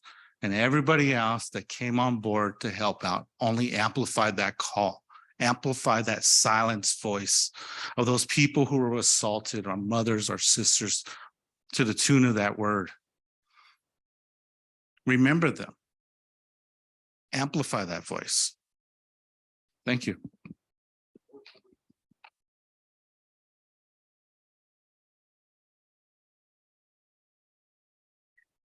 Good afternoon, everyone. Again, my name is Teddy. I'm an Indigenous Justice Advocate at the ACLU of Northern California and citizen of the Navajo Nation. Thank you, Chairman Woodrow, for bringing the history of the boarding schools in as well. That's how, through a very long and winding path, my family came to be here in California and share that history of Riverside. And I also want to acknowledge, I feel very kind of awkward being the person up here in front of the room with the microphone right now. I'm not a California native person. I'm not from California, and I'm certainly not a person from the Central Valley, the San Joaquin Valley, or the Fresno area. And I think there are a lot of Indigenous women in this room who are all of those things who we want to hear from. So instead of using my westernized education slides and notes, I'm just going to share a few things with you. And then I'm happy to share kind of the rest of what I had been thinking about with council or anyone if folks would find that interesting or useful. I also want to recognize and name that I work for a big and for some folks powerful, well-resourced organization that was founded and led by white people in a legal profession that certainly did no favors for Native people for a very long time. So I also come with a hope and desire to change that part of the history of the organization that I work for and represent today, and hope that we can continue to learn and grow and build relationships, real relationships, and respond to the needs and priorities and interests of Native communities here in California and all over the country. So that's kind of the frame that the ACLU joined this campaign about 2 years ago, was to be in support. So we heard a little bit earlier today about the crisis of MMIR, and this word, this S word, really kind of encapsulates in many ways what that means. So this is a word that causes harm, that actively causes harm and trauma, not just to Native women and girls, but to Native communities, and it should represent harm to all people. In also doing some of our own historical research, we found news articles from Sacramento, from farther in the North State, where you see this S word used over and over again in reference to settlers, miners stealing Native women specifically to use them. One of the quotes was as supplies for labor and lust, which is still something that that makes my stomach really turn. So when we would talk with people about this campaign, some folks would say, right, but like, it's just a word, it's just a name, it's just a place name, like it's just a mascot, right? Or it's just a symbol or an image. It's not. And so much work is happening behind the scenes when we see this word. There's this big Caltrans sign on the side of a highway that says S Valley. And that's the only representation that Native people have. That's the only thing that a lot of people see about Native people is this horrible image. So it's not just a name, and it's so absurd and ridiculous that still in 2023 there are places on our maps that hold this word. So as Roman was alluding to, there were lots of different pieces moving where there was local advocacy with a board of supervisors who couldn't care one way or less about a large part of their constituency. And I think we're just happy to gain political points with the far right and say that they didn't want this name to be changed.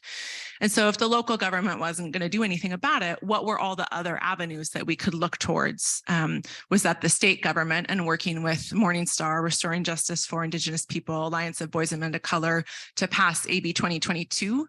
So now starting in 2025, there will be no signs, there will be no places in California unless they're on private property that hold this name. it's kind of funny to celebrate that as a victory. That's not something that we should have to celebrate, just like we shouldn't have to celebrate the first cabinet level Native person, but it's a first step. It's a good step.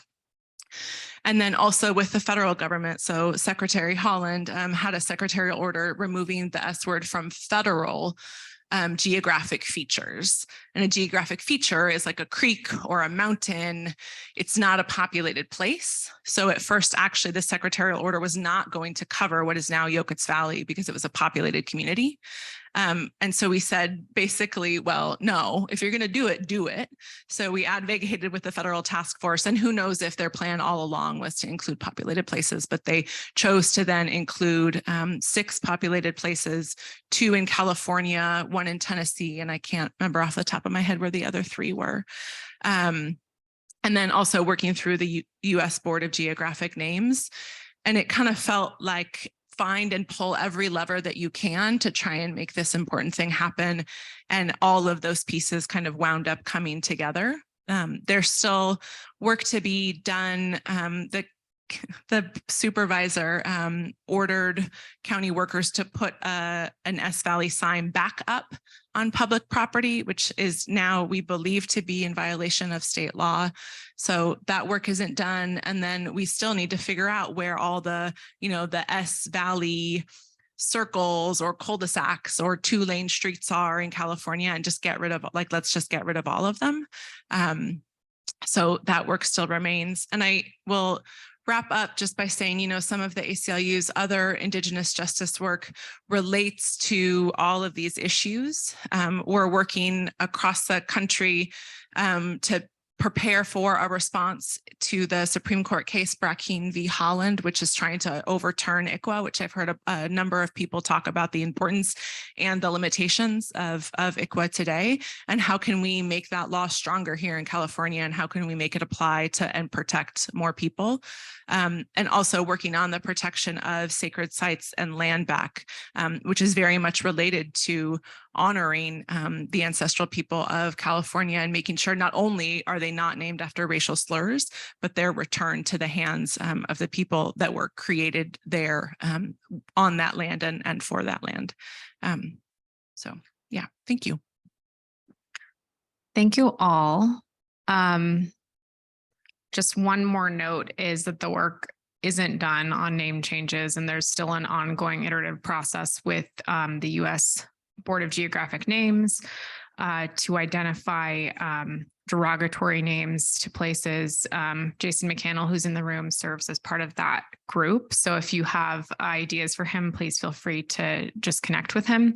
We know in California, there's, the D word, there's multiple words that are named after different people who committed different acts of genocide, and then were named for those places. So just flagging that for all of you. This is such heartening news and such great progress in a place where it seems like there was a lot of resistance. So just so much congratulations to this panel for, taking that small step, but meaningful step forward. We'll open it up again for comments, questions, thoughts. And again, we ask that you just be mindful of everyone wanting some time to be able to weigh in on this topic. So if you have a comment, please feel free to raise your hand. And then for folks that are here to comment generally, we'll let you know when that time is too. So right now we're just specific to this panel. Lalo Franco with the Wauchumni tribe. I was very, very happy to hear that finally came to pass, that we're going to get rid of this name from a sacred place.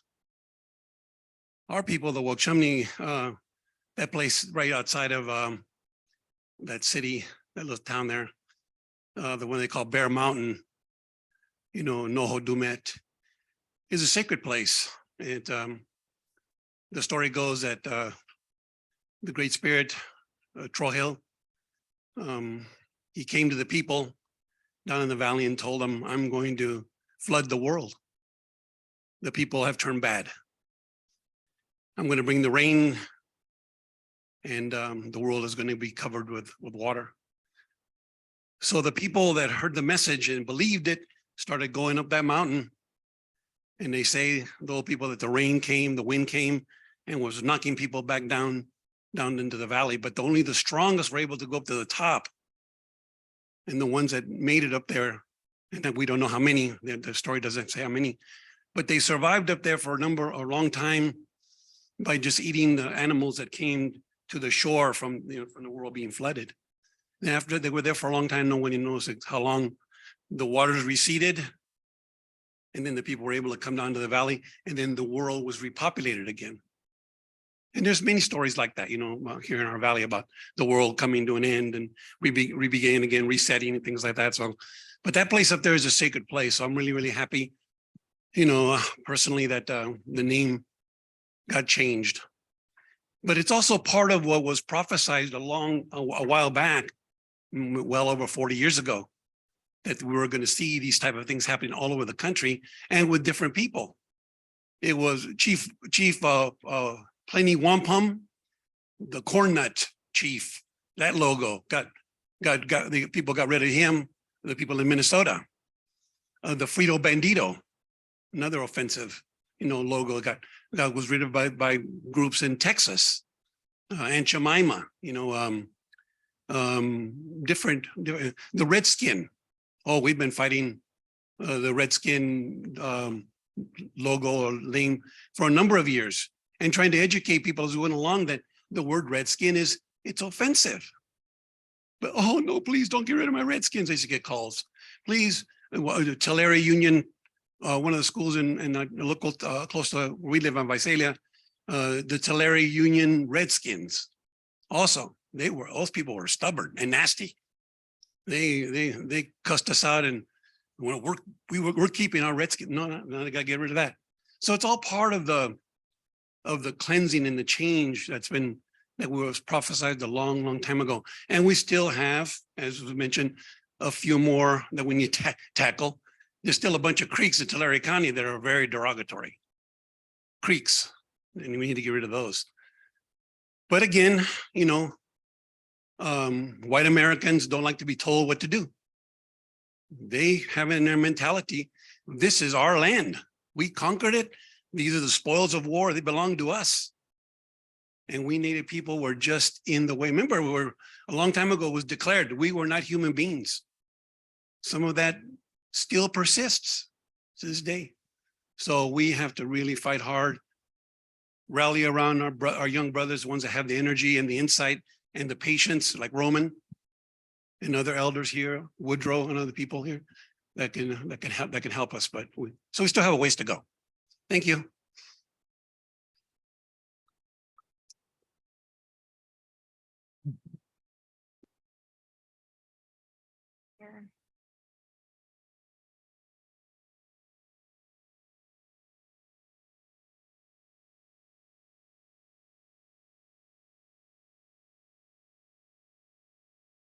Those that didn't catch my name is Delane Bill. I live in Dunlap.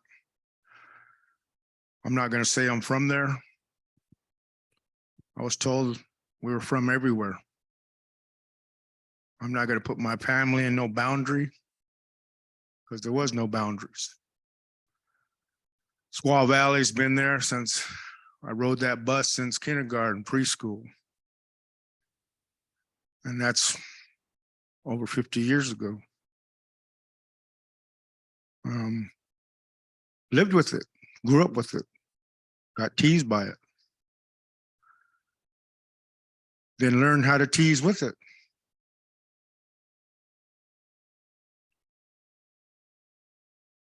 The name changed, all right, I guess by law, that's good. But the businesses still have Squaw Valley Trading Post on it with a chief head. I'm like, how twisted is that? These people were angry. They're still angry because when I walk in those stores, we call it our Walmart, and it's a dollar store. They just nothing but stare because they know, hey, there's that guy that was standing on that podium with that young man. But I've got that all my life also, and like some of us do still today. Um, You know, it's sad that we finally really step up and make a voice of it, because back in the 60s, 70s, people were still scared of white people because we had consequences of what we said or what we did or what we stood up for. It's all good and fine when we're, there's more than just two of us there. But then when we got to go out there by ourselves and be with that society that still feels like they do, still today, right now, still talking about it, I can feel it. They'll always be there. I heard Americans out there. I heard veterans out there. I heard half-breeds out there. I heard community members out there cussing, hollering, and just whining. The young man tried to put a point across. This ain't about all that. That's done. We're trying to see if you guys agree with the name, man. If you like it, okay. And that board member that was there, just let him speak, because he was there for votes. When I seen him, I go, this guy's here for votes. He don't want to lose his votes. So he had really no concern of mine being there. What my concern was this young man's safety. Because he was going to go down, then I was going to go down also, but I wasn't going to be the only one. Because these people would have hurt us. That's an ugly feeling if nobody's ever felt that before. It's a place of, I'm going to lose, but I'm going to give it my best. And it's just like these fights we're going through today. We might be losing yet, but we're still going on forward about all the issues we have in our lives, in our community, our families, our medicines, our beliefs. That's real. In America, it's not real. It's man-made, it's fake. But we have to conform to society just to get along, just to survive. Put our mask on every day sometimes, walk out that door and get it done and come back home, and then we can relax at peace. It ain't nothing like opening my gate at that dirt road and say, all my relations, because I do every night when I get home. That's the safest spot I have, because it's scary out there. So every time I leave that gate, I go, Chipney, keep me safe from these white people. I don't want their teachings. I don't want their society. I don't want their ways. Keep me as you created me from the beginning. I'm not American. I don't believe in it. My grandpa fought in World War II, yeah. But did they have to or did they want to? My dad was in the Navy, said he should have never went because he was just a servant to the captains. They told him he was going to be a radar man, but they made him a cook, a steward.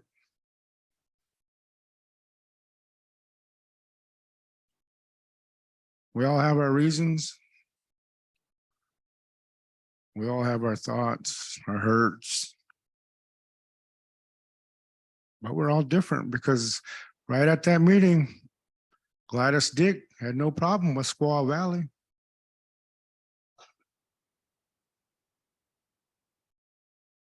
You know? And some, Marie Dominguez, I believe it was, said, my family named this valley. And another young lady said, my grandma used to call me a squaw. Oh, my little squaw. I said, dang, you should have met my grandma. She would have slapped you upside your head.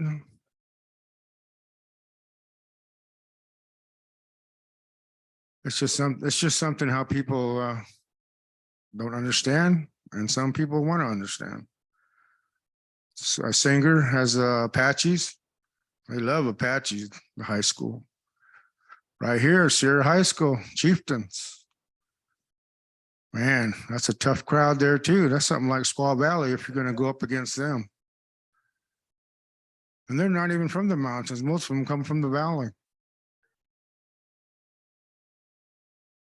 So if we can't deal with people that we don't understand ourselves, when we can't even understand our own families and communities and come together, then we're not going to have that fight that we want as far as unity and understanding. And I'm not going to say forgiveness because I don't forgive nobody about my people. I'm passionate for my people. But creators put me in a spot to see, to hear, to feel, and to speak in a good way. And I see things deeper than most people. Like I hear people speaking and they see a different way. They see the inner spirit of each other, the inner spirit of Mother Earth, of the water, of the rocks. You know, tomorrow I go on ceremony after over a year on my land that I use from ancestors that were there before us. Not Monos, not Yokuts. I don't know. Tribes that don't even exist no more that walk those lands. And they're the ones that we forget all the time. So when you say your tribe's name and your people's name, don't forget about their peoples and their tribes' name before they came, before they were here. The beginning of time. You know. And then we can see, and then we can talk. Because once we start spreading ourselves out like we're doing, you stay over there, I'll stay over here. I don't believe that way. We do it this way. That's my song. That's not your song. We're no different. We're going to be your cuts. Well, then we'll be your cuts. Thank you. All my relations.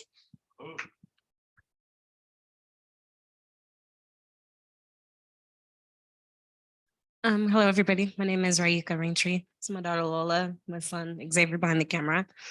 Just wanted to kind of leave people with something hopefully positive and encouraging. One of the issues we dealt with renaming as Valley was opposition. As Delane said, sometimes it was our own people who believed that that was okay. And by own, I should specify, I'm not a California Indian, I'm Chata and Siksika. So I know it from a different angle. But as you can see, I'm also Black Indian, which has its own unique struggles. And as you all know, we're working really hard towards reparations. You see us out there in the streets every day, just begging not to be killed. And they're literally telling us, nah. So after a while, you start to remember that this is their game. These are their rules. This is their government and these are their laws. They have no incentive to play fair. They have no incentive to listen. So what happened with renaming as Valley was we didn't need them to listen. We played their game and they thought we didn't know how to read the rules. They thought that we would give up. They saw how disorganized the community was because again, you had people, not a lot, but you had people who were indigenous saying, we love that word. What are you doing? Stop it. Don't do it. Because sometimes the people can be so oppressed that they don't realize that they're being demeaned with the things that they've been called for so many years. Happens in every ethnicity that's ever been conquered, as they say. So the reason, one of the many reasons the Roman was so successful is because they didn't listen. They didn't believe. They didn't think he could do it. And they didn't understand he had the patience of Job. So when he showed up and said, I'd like to meet with you, and they said no, he made sure he documented that. I was right there telling him, write it all down, write everything down. So when Nathan Maxick said, you never came to my office, yes, I did. I have what the young people call receipts. So when it happened, they panicked, as everyone saw all over the news. They panicked. How could this happen? How did you let this get by? And I was right there at that very volatile meeting saying, ask your representative. Because we talked to him, we begged him, we did everything they told us to do. We didn't cross you. We didn't steal your S word away from you. Your representative who you paid, your employee, didn't bother to pay attention. So not only was he ignoring Indigenous people, he ignored you all. And that resonates a lot more with the community than going head to head. For us, going head to head didn't matter. Being able to say, hey, we followed the rules. We use the same democratic process that is available to every Californian here, every Fresno County person here, and pretty much the same in other counties. It's pretty cookie cutter depending on what it is you're working towards. So I've heard a lot of pain. I've heard a lot of struggles from drug abuse, bullying in schools, etc. I have a nonprofit organization called Seeds of Sovereignty, and it is 99.9% just me. I had people fight me when I gave away free backpacks. I had people fight me when I gave away free food. I had people fight me when I taught kids how to code. I had people fight me when I tried to teach them, hey, you know how to get a scholarship, you know how to apply for college, you know how to get the grades, but did they teach you how to work with a roommate? Because when you get there, they're going to try to touch your feathers. When you go to class, they're going to go through your stuff. And you may not have a home to leave your stuff at while you're at college. And I try to get grants, but because the people that I'm choosing to help are non-acknowledged, we don't even get attention. So I have to go out there sometimes with my own money. I have to go out there doing my own thing and sometimes being dismissed because we don't have an office, because we don't have a full staff. So I say that to say to you, sometimes you just have to do it yourself. As every woman in here knows, sometimes you just got to go do it yourself. If the kids are being bullied at school and they're not listening to you, you don't need them to listen to you. You need to get to the kids, get to where they are. And you know where they are, you know where they're vaping. One of the things I learned as a mother in Clovis Unified, which is one of the most difficult school districts for Black and Indigenous children, was I didn't realize I had a right to come to the school anytime I saw fit. So I did. I showed up, I got my little visitor's badge and I said, I'm coming to see my child. And of course they would announce it. So of course my kid was acting right by then. But I would go in that classroom and all those bullies now knew this child has a mother and she's going to show up. And I would look at my kid, point to the one that called you out your name. So that when I got back to the office, I want to make sure you understand, we both know who that child is and I expect something to be done. They wouldn't do anything. So I waited at pickup and I looked for that kid to get in a car. And then I walked up to that car and I said to that parent, you and I need to have a conversation. Here's my phone number because your child will not cross my child again. So either you're going to work with me or I'm going to take the next step. Some cases, they still didn't work with me. And now that child no longer goes to that school. So I don't say that to say that you're not trying or that you're not doing the best that you can. I'm saying sometimes you just got to do it yourself. You're going to be dejected. You're going to be hurt. You're going to get exhausted. But sometimes you have to do it yourself. If your tribe is not banding together to help with a community program, find that one parent, that other parent, that cousin, that nephew, that kid that's excited to do something and come together and try to do what you can. It doesn't have to be big. I'm living proof. You don't need a grant all the time, but just come together and do what you can. Just take a small bite because that one bite, that one spark is enough to start a wildfire, as Californians all know. My son is here recording as part of a project called the Gatekeepers Project.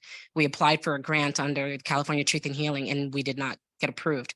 But he's still here. He was able to borrow the equipment for free so that he can document this for other students. And now there are other kids who want to document their tribe's language, their tribe's culture, something that doesn't exist. The inspiration for that was UC Berkeley.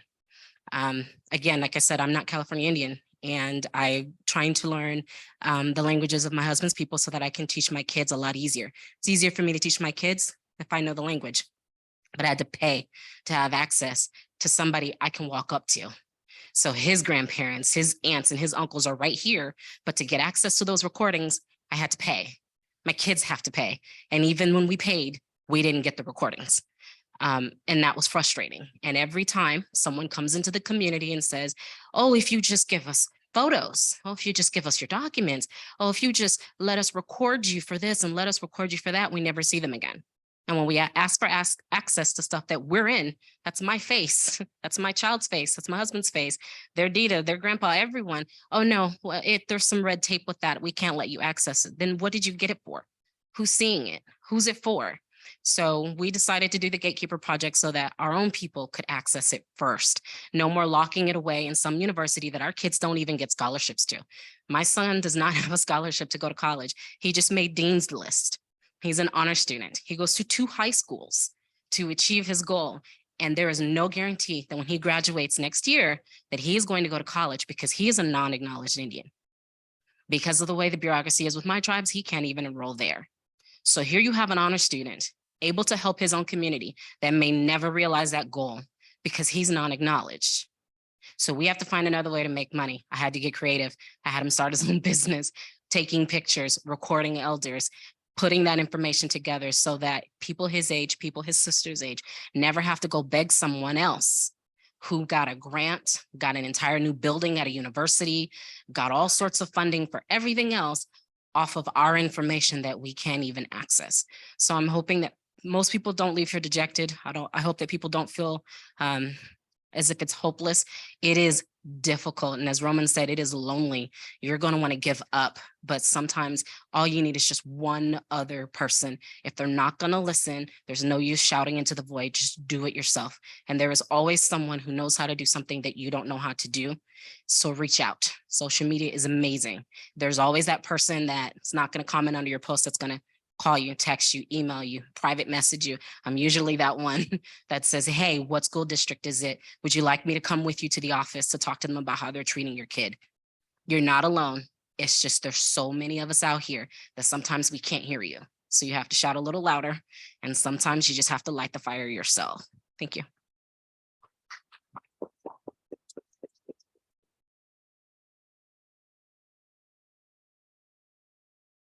Thank you for your comments. In regards to that, the renaming and the influence of so many outside entities influential into Native American business, it's all about that money in regards to what they're after. They don't really care about us. And it's sad that we don't all see that as Native Americans. A lot of us are affiliated in many ways with other groups. And one in particular is that I faced here locally was the Clampers and the Masons. And so they're really quiet, but they're always there in regards to around the money and around our assets. And we didn't really see that here until we had problems of our own. And then we see all the worms come out of the woodwork of whose interests are here. And that's really what our tribes are being affected by here in California, is the outside of, like Brother said, of the interests of neighborhood people who think they're not educated correctly. And a lot of that's goes back to our education that we're taught in schools. Sad to say, is what we're taught early on is sort of like a brainwashing. And even it's still going on today in regards to what direction they want to go in with our universities in regards to anthropological work where they're working at. And you see it here in the area. Yeah, we don't want to see anybody left out, but working together the most at this level here and through collaboration and we can't agree upon everything. But one reason why we are part of our tribes is for that identity. And that gives us common grounds to work. But as long as that we're not, interested in coming back and giving 100% all into wherever we're from, whether it's Choctaw, Chukchansi, we all have our own constitutions. So we hope to get our policies lined up, hopefully, with what we're saying here eventually, so we could, cover that more effectively in regards to our children and elders. What's going on is that we're moving so fast, it seems like, and we want to do so much good. But like I said, we're all still divided in many ways throughout the California. And it's good to have more of these conversations in regards to this idea, because it seems like we could all get there eventually in regards to understanding that when we work against something, it really is undermining our privileges as Indigenous people and our rights, not only to the water. One thing I wanted to bring up was our water. So we're working hand in hand here in this forum, but in other forums, we're not working so closely. So California water is a big issue for me because I feel that it goes hand in hand with missing persons and the water rights. There's always bigger things that they want to distract us from. And what's important, there's nothing more important than life. Life and water and our land is what gives us that opportunity to have a good life.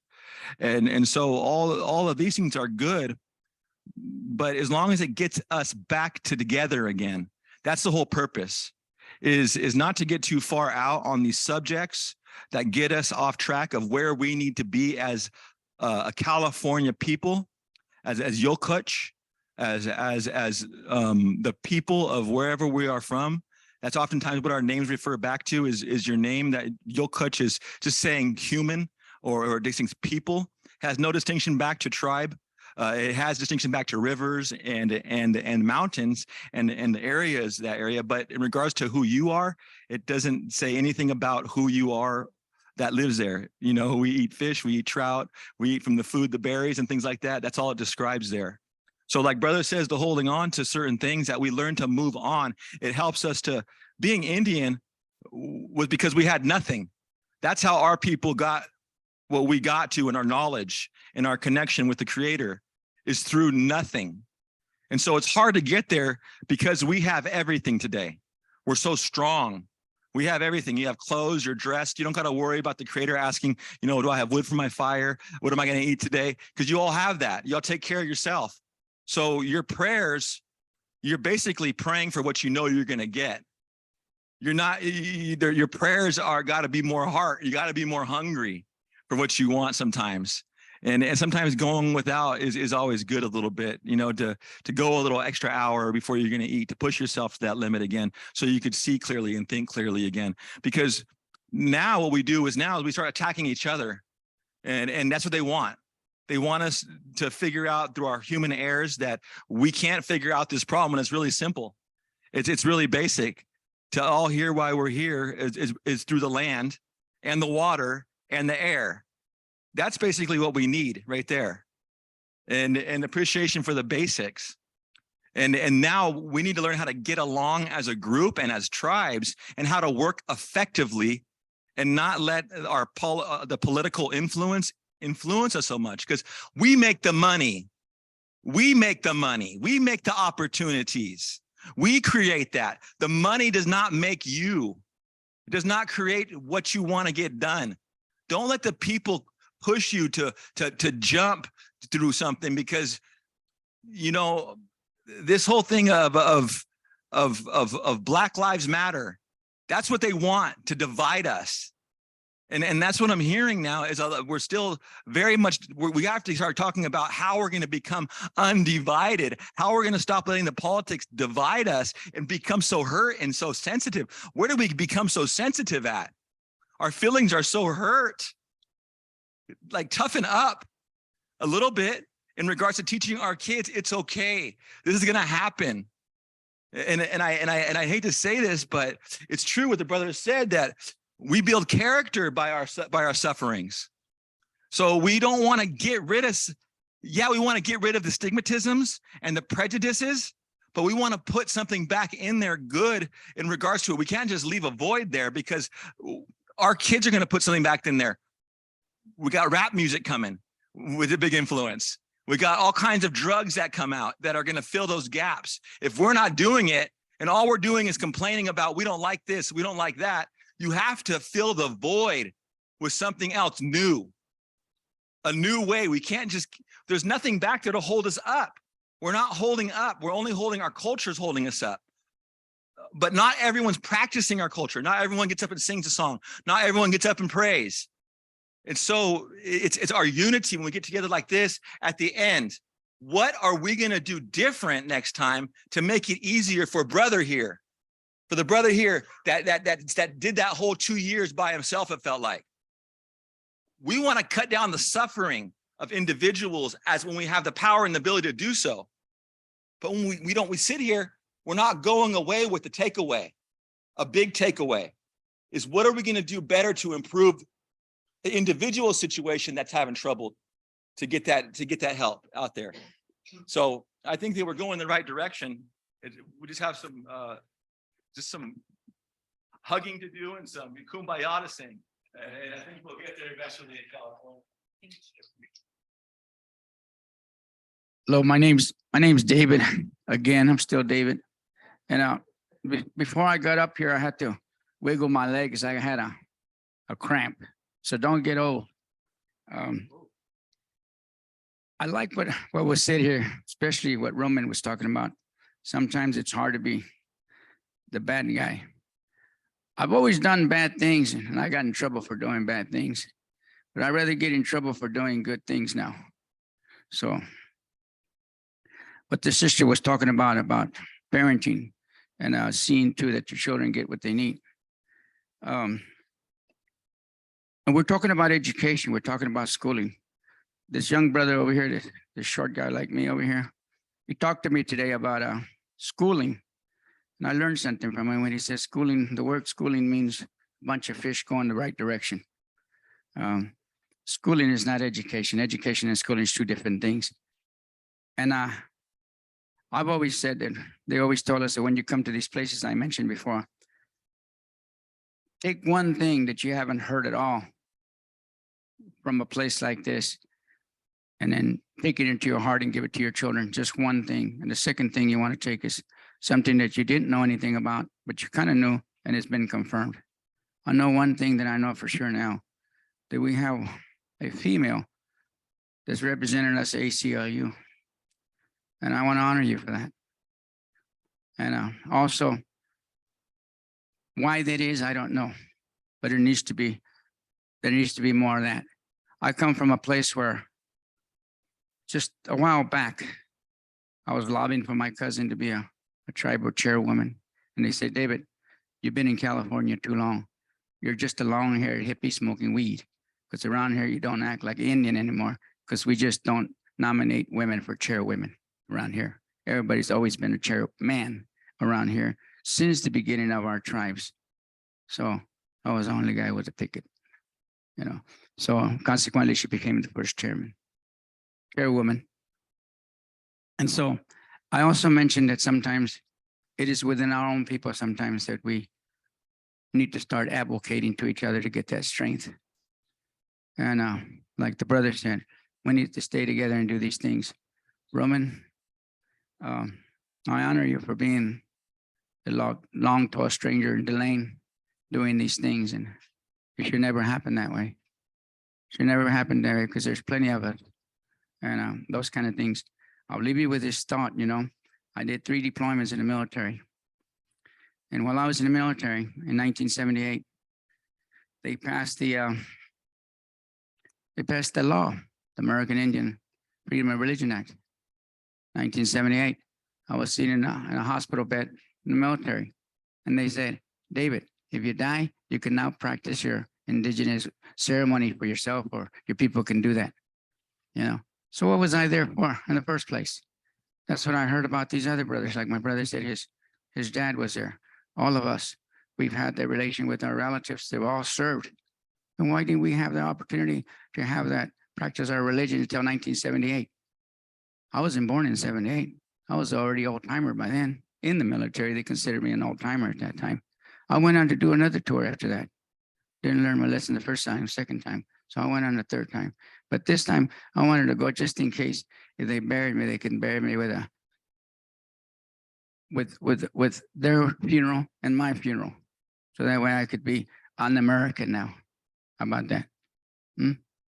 Decorated and all, and I still couldn't get that, you know, these songs. I couldn't do that. So these are the things that we have to challenge. Another thing too is, you know, in my household, I was just a single dad. One guy taking care of 2 children. My daughter was 3 months old when I took custody of her. And I raised her. She's independent. She lives by herself. I raised my son. He's in his PhD program, as I mentioned before. But during that time, I was up here with our relatives, our natives here, climbing up the mountains. I had a bottle in one pocket and a bottle in the next one. I couldn't afford those fancy things that they put children in. So I put 2 holes in 2 cheap backpacks that I bought at the flea market. One here and one there. And I had 2 bottles right here, both of them. Bam, bam. That's what I was doing. So, you know, so I remember when I asked my sisters, I have beautiful sisters, lovely sisters. I was raised by some very powerful, good women. And I asked them, hey, why don't you guys help me with these children? He goes, David, whose children are they? They're mine. Well, take care of them. I said, well, why don't you go, I will show you how to do the diaper thing, but that's your responsibility. Take care of it. I said, you guys are meanie. You guys don't give me no support. He goes, David, we don't babysit. Where's your sisters? We'll show you how to do it. So I did, you know. So if you can show me how to do it, I'll do it for myself. I don't want you to do it for me.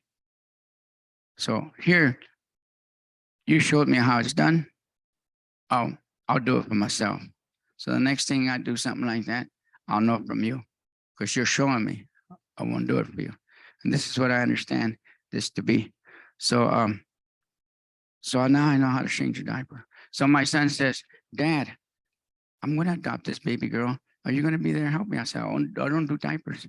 I'm just the grandpa. And I'm just the grandpa. You know, I'll visit. I'll sing a song with her, and I'm out.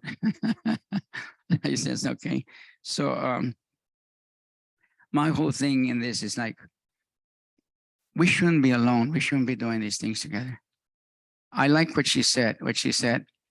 I shouldn't have been the first one, but you are. So we need to follow and kind of follow in those steps. And as I mentioned before here in the beginning, when I first spoke, I'm very honored and I'm very thankful that I'm in the presence of women and I'm allowed to share space with you. Where I come from, it is a very edgy thing where you're around women that you watch yourself very closely, because now we have a chairwoman, informal chairwoman, and she put some laws around there, you know, so things change around there, and she's not joking either. So, so her sister is in her third term at the U.S. Representative's office in Arizona, and they don't joke around when it comes to the tribe and the women as well. So I kind of got to behave. I hope you give a good report and a favorable report when they say, we saw your brother, your uncle over there, and your cousin. Let them know that I'm a good guy. Thank you. Oh. Just a comment that in California, most of us are matriarchal, so you might have rubbed off on you. And I do want to jump in really quickly. We are a little bit behind time, and we have the youth coming to close us out. And so want to make sure that we have time for public comment and tribal testimony. So just want to be mindful of time. Okay, microphone check. I just wanted to, just before you guys all leave, I'm working with partnering up with the museum here locally in Oakers, California, which originally was named Fresno Flats. And we're talking about name change. And you know how it became Oakers was one lady said, oh, I don't like the name Fresno because something happened with her husband, and she took upon herself to change the name to Oakers. So that's the museum I'm working with now. So it's unfortunate that it takes a whole squad team and get all rebelled up and everything just to, you know, feel empathy for our people. And back in the when was it changed? I forget when it was changed, but it only took one woman to do that. And she wasn't Native. But who knows? That's just America, I guess. But anyways, I'm working with this non-Indigenous museum, which is Fresno Flats Historic Museum and Park here in Oakers. So what I'm doing is creating a 9-foot monumental sculpture of an Indigenous California woman, just because we have, you know, faces and images like at Sarah High with the chieftains and with all the propaganda they have over there. And when I went to that school, for example, right when I walked into the principal's office, there's a Lakota chief right in the principal's office. So when we talk about getting land, coming together as a community, as a tribe, we start at the public school system. We have to teach our young in our public schools that the thing is that they say, oh, I'm honoring the tribes. That's why we have the chieftains. And they used to have a mascot, but they eliminated the mascot. But if you're honoring the tribes, they're honoring, because I'm born in South Dakota. I didn't really introduce myself, you know, as a American, I guess you would say. but they're honoring with the gym. There's a Lakota chief painted. It's been in there for what, how long? 60s. And what type of information is that disseminating to the public, to the general public, to your own Native community? Is that the way we look like? Is that honoring us? Then it took years for them to stop using the mascot over there. And that's here local. Okay. And I looked at that mascot and the costume, and it was in a paper bag. And it wasn't even real leather. So whoever would be the mascot would just put that costume on and jump around. And it just kind of, at the time I was trying to eliminate that mascot. And I'm nobody, okay? I'm not a tribal council member. I'm not even from a local tribe here. I'm broke as a joke. My tribe don't have a casino. So I'm one of the bottom feeders. You know, I grew up in a system. I was locked up until I was 18. Okay, I had nobody to teach me my own identity. And that's the key.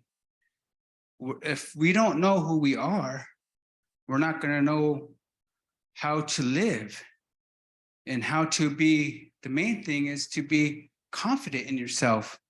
As a child, I was quiet. This is the most time I ever been talking. I was like so shy because, you know, I'm not the tallest person. I'm not the, you know, person to be, you know, the comedian, a little bit of comedian, but it just, I wasn't that person that nobody really wants to be around. But that was my self-esteem. I put that on myself. And I could see it all around in our communities where suicides with alcoholism. I was stuck in alcoholism. I was a criminal. I was in, you know, jail. I was incarcerated. Okay. And with that, you know, that's a different viewpoint when I listen to everybody's story and how they grew up. And for being a missing, you know, murdered indigenous, you know, woman person, that falls so close to me and every indigenous person here. My father was murdered when I was 10 years old. The mother of my kids, her mother was murdered when she was 12 years old. So it's so close to us. So that's why I'm doing this sculpture, and that's what it's going to represent.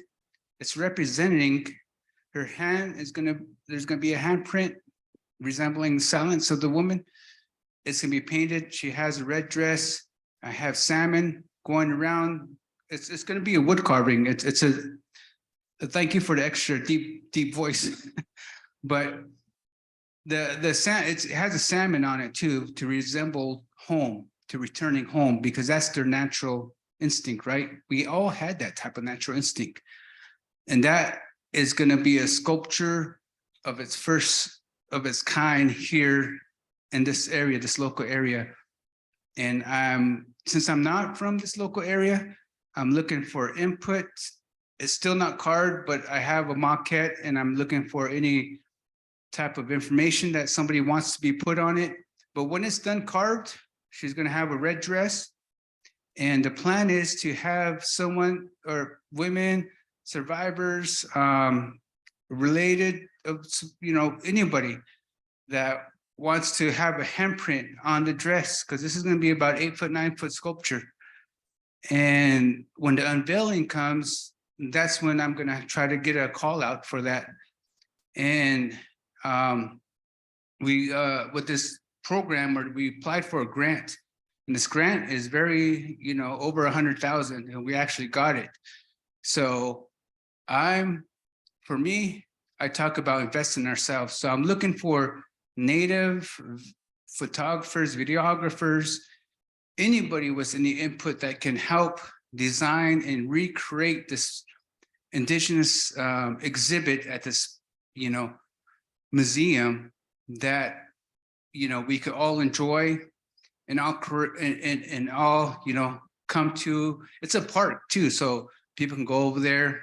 have a picnic, learn about some historic, so when the museum is built, you can, because right now there's very little indigenous information there.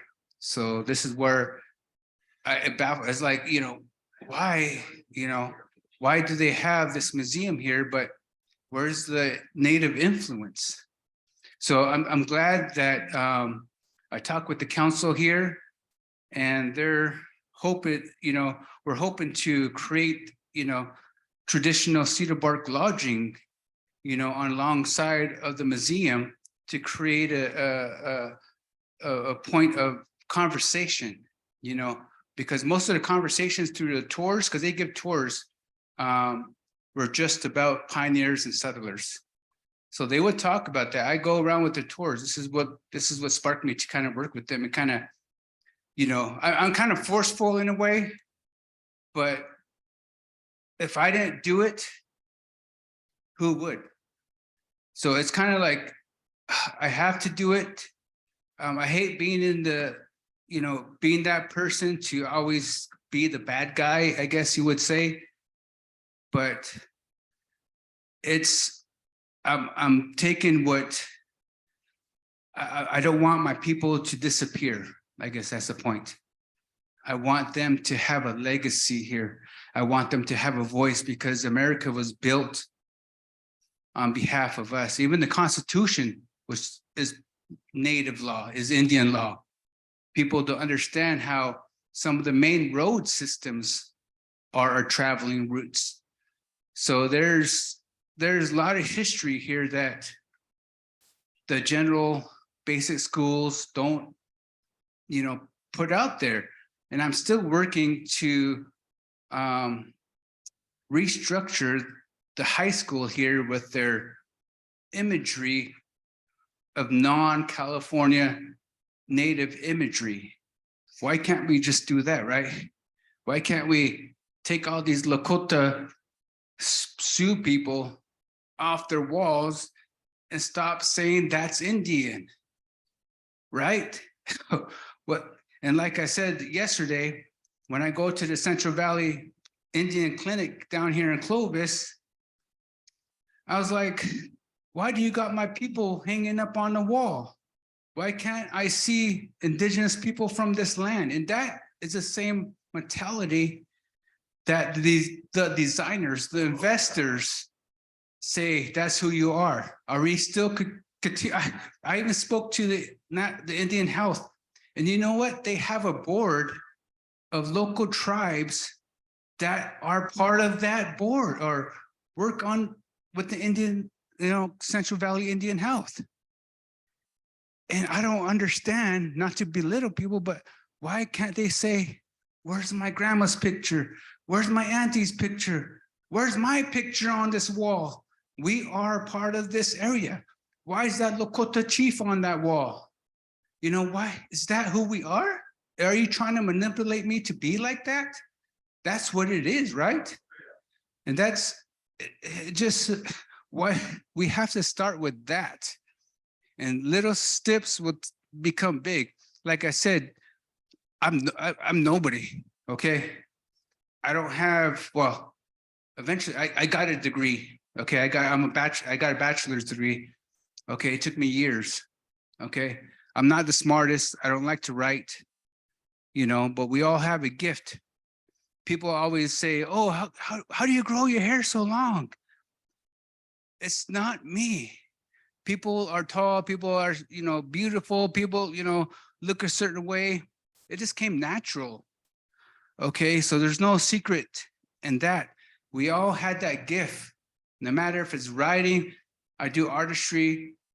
My hair is long because I don't cut it. I grow it for my ancestors, my great grandmas that were forced to cut their hair. And sometimes I wear my feathers when I go do my shopping in town. I go to Costco. I go to, Walmart. I go wherever I need to pick up my basic necessities because I live up here in the foothills. People look at me. I get nervous. I get anxiety. Who else is going to wear their feathers in their hair? It's just not for our mirrors and our cars. Okay, who else is going to walk in our same steps as people before us. That's the only way we can really understand. And it's so simple to change a name. That's so simple. Just like changing the photographs at Central Valley Indian Health. It's so simple to recreate imagery at a public high school to say, that's you.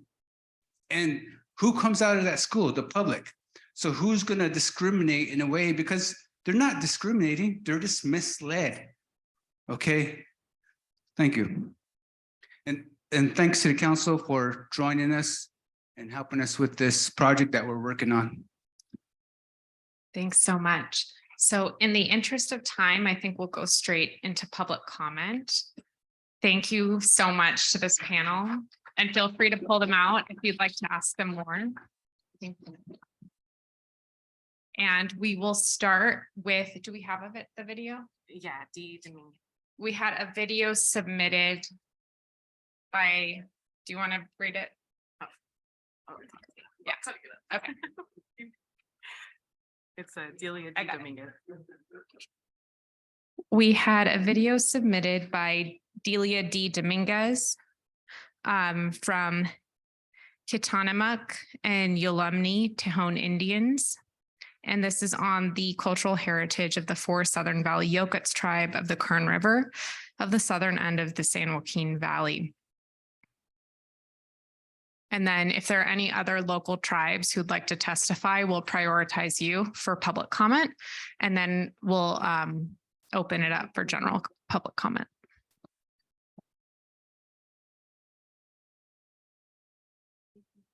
The reason I like to come to this river at this point is because it's so relaxing.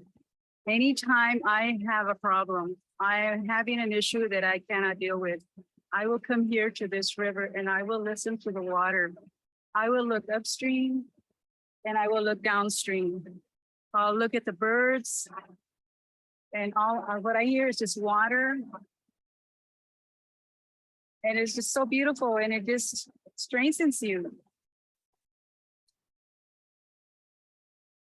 I'm from born and raised in Bakersfield. I'm in Yolumne Yokuts, and I am currently at the river off of Rancheria Road, where it's a very special place here. I know that there were many village sites in this spot, and I often come here for comfort. I come to relax. I sit on the rocks in the middle of the river, and I look up and down the river, and it's very peaceful for me.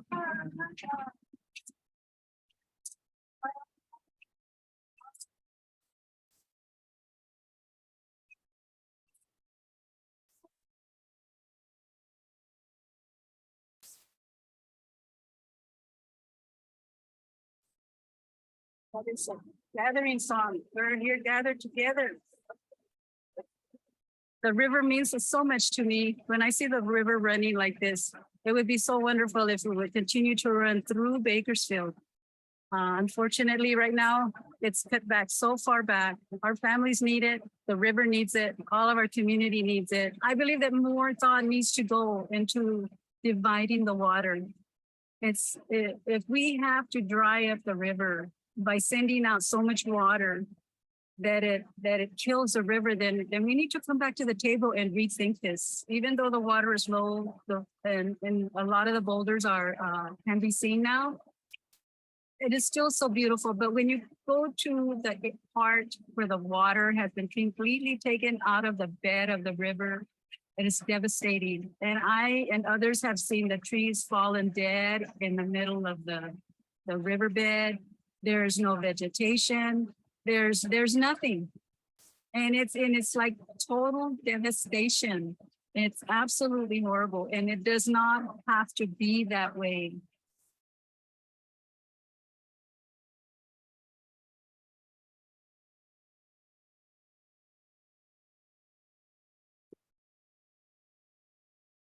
Hello, everyone. My name is Delia D. Dominguez. I am from Bakersfield. I'm sorry, can I turn this on?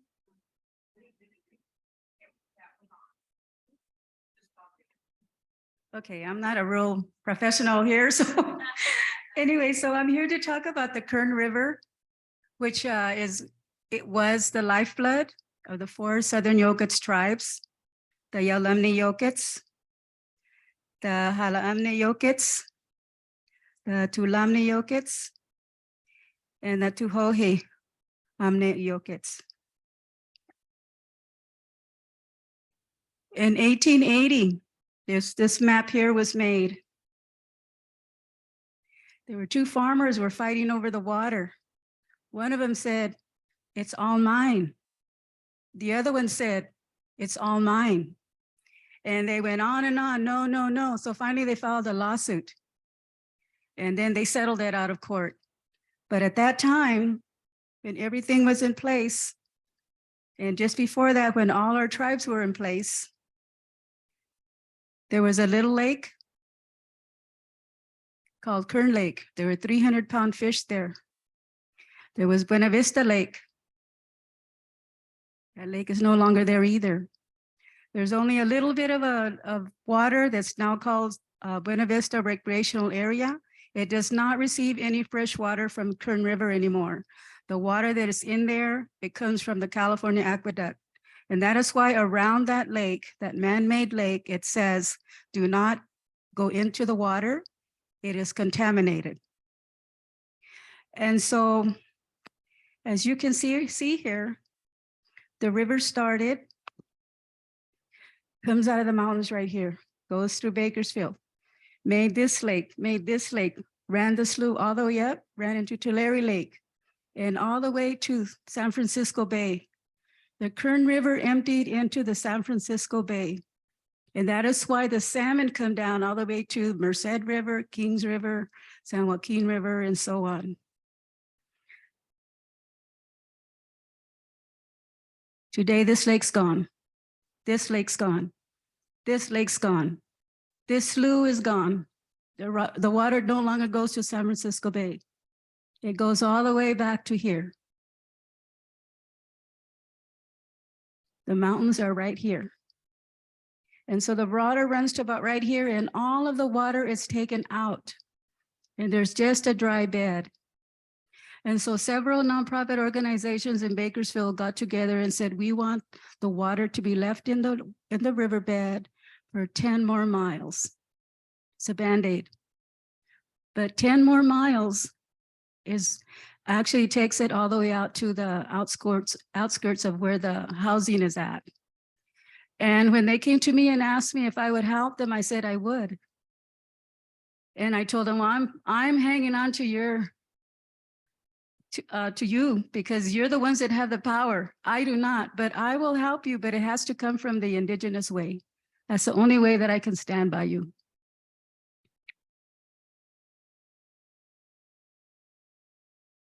Here on this map, I showed where the tribes were located. Oh, thank you. This pink part, this is the Yalamni. The river is right here. The Yalamni went all the way to the foothills, like the Grapevine. And where Kern Lake was, right next to the Yalamni, were the Halaamni. And that's Kern Lake because there was sugarcane grew there. And next to the big lake was a Tulamni. And then up here, when the slough went north, the Tuhoamni, the Tuhohi people. And of course, Tulare Lake is now dry too and used to be the largest freshwater lake west of the Mississippi. Okay, we'll put it down.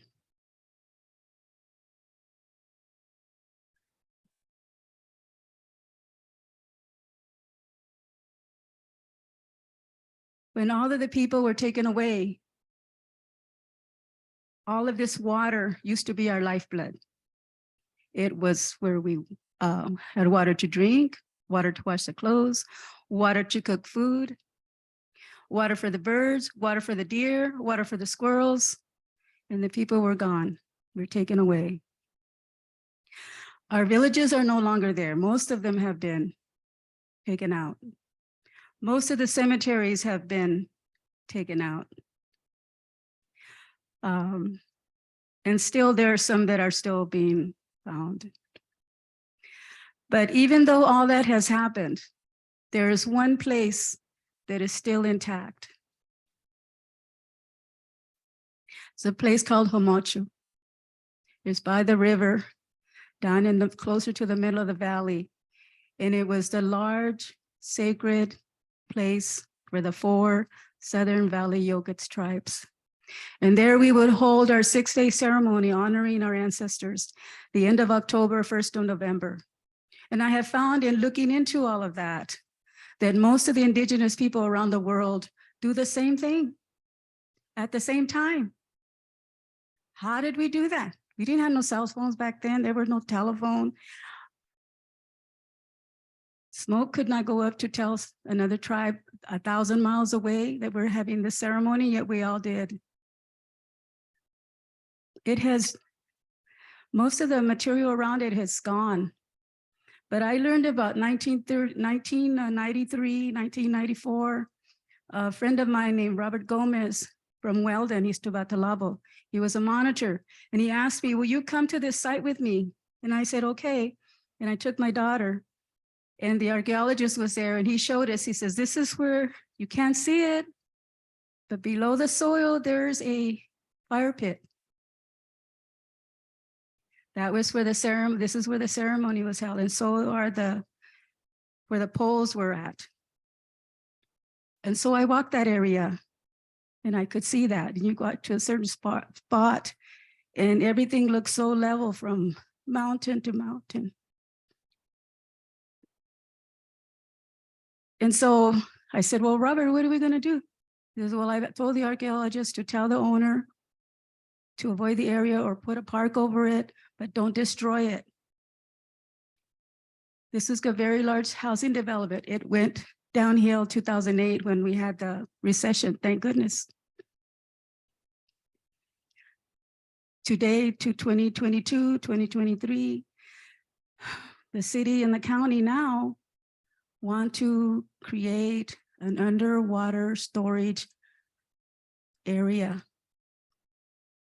under this sacred site. And so I am hoping, and I'm telling everyone about this, that this doesn't happen. Somehow it has survived through today. And I would like to see the condor ceremony come back there, because even today we can't even get a condor, so we can have that ceremony, and it would have been there. It is also on the endangered species list.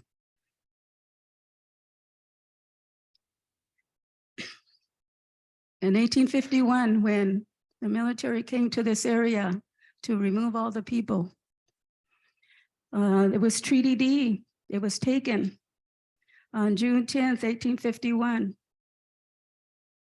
And the site, the area that was set aside for the 4 tribes and all that area,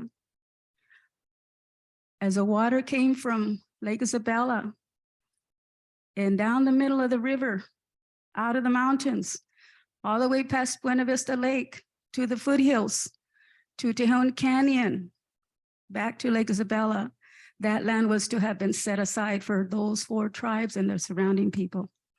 Had they not reneged on that treaty, we would have had a good life, because we had all the water that we needed and all the land we needed to survive. And I'm going to end with this. The indigenous people of the Andes also honor the condor. And they say that when a condor passes away, another condor will take that condor spirit up to the sky, all the way to the Milky Way, and there he lives, that spirit, and that spirit turns into a star. And so when you look up at the Milky Way, all those stars up there are all condors that were here on Earth. Thank you. Well, thank you very much. We also do have a comment from Marcia from Tule River.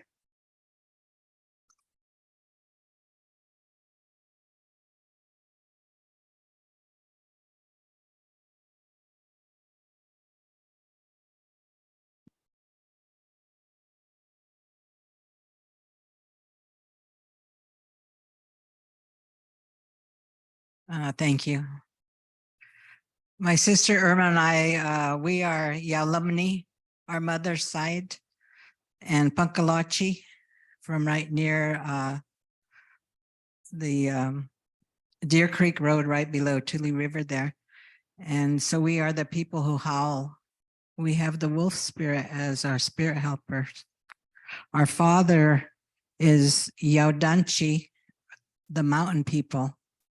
So we have the spirit of the mountain within us in our traditional ways that we learned ever since we were little girls. Our father was the one who taught us when the people couldn't practice their spiritual ways openly.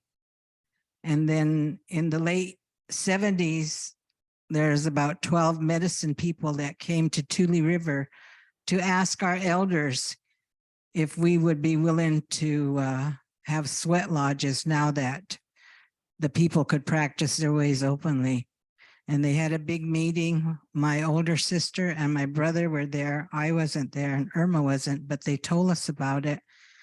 And the youngest medicine person there at the time was Bill Wright Metz. And he's the one who questioned the medicine people because they were all saying the good things about the lodge. And then he asked them to tell the people about the bad, about the one we call the Hitchwaya, the one that comes and tries to make us do ugly things, bad things, and plays tricks on us so we don't want to be traditional or practice our ways. But in the end, our elders said yes, so we started our elders gathering way back there over 50 years ago, and we still have that gathering today. And it's the third weekend in August, and we invite you if you'd like to come. But I would like to make a recommendation to the council here, is that when we first walked in, we're talking about yesterday, the people talked and they said the things they had to say, and that it brought a lot of emotions out. And today I see a little bit that here today too. So my recommendation to the council is to have somebody here at the end for the people who have opened up and their raw emotions are still here, that maybe you could help them, that have somebody here that could talk to them and doctor them so that when they leave, those wounds are slowly closing and they have a better understanding of the healing of what they've voiced here in every session you have. That's what I would like to recommend. That's what I see. But I had asked earlier if I could make the announcement of our gathering we're having April 13th through the 16th, spiritual gathering on Tule River, to bring the water pourers, the sweat leaders, the medicine people together, because way back in the 70s, they told us we too need healing, meaning the water pourers, the sweat leaders, the medicine people, that they too need healing. And so what my sister Irma and I will be working with the women, War from Tule, and then Delbert Davis, you guys all know him. He did your blessing yesterday.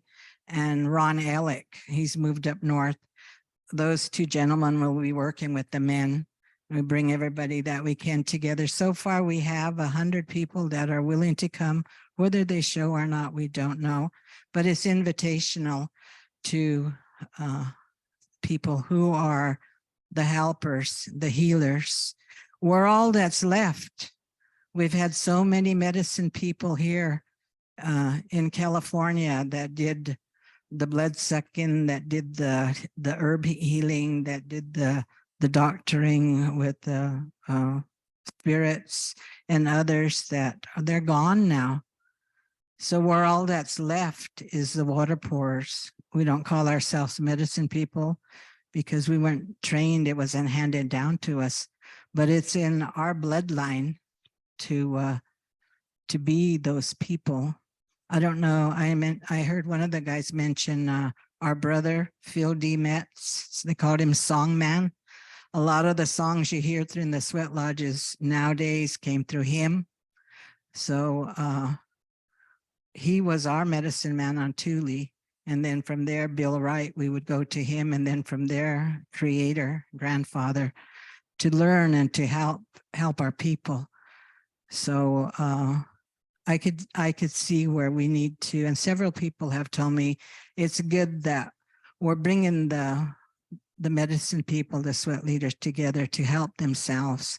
Is to start a networking group throughout California and to start a support group for our water pourers, which I call a willow bundle. They tell us that because our lodges are made through the willows, 1 willow can be broken, 2 might be broken, 3 and more, you're stronger, you cannot be broken. So through this group, we're going to form a willow bundle, and that willow bundle is people that we meet at the gathering in April that can be our support group, that we can call and we can talk to. If somebody down south needs help, we can know who's down there available to help them. Same with Central Valley and Northern California. So we're encouraging those water pourers to contact us so we can put their name on a list that they'll be coming. And we're not trying to change anybody's ways of pouring the water or how they do it. That's fine. We will be talking about the history, and we will have sweat lodges for women, men, and co-ed, talking circles and storytelling and different speakers. So it's going to be a full 4 days. So if you know anybody you think would be interested in coming, I have a flyer, so just give me your number and I could send the flyer to you. Okay.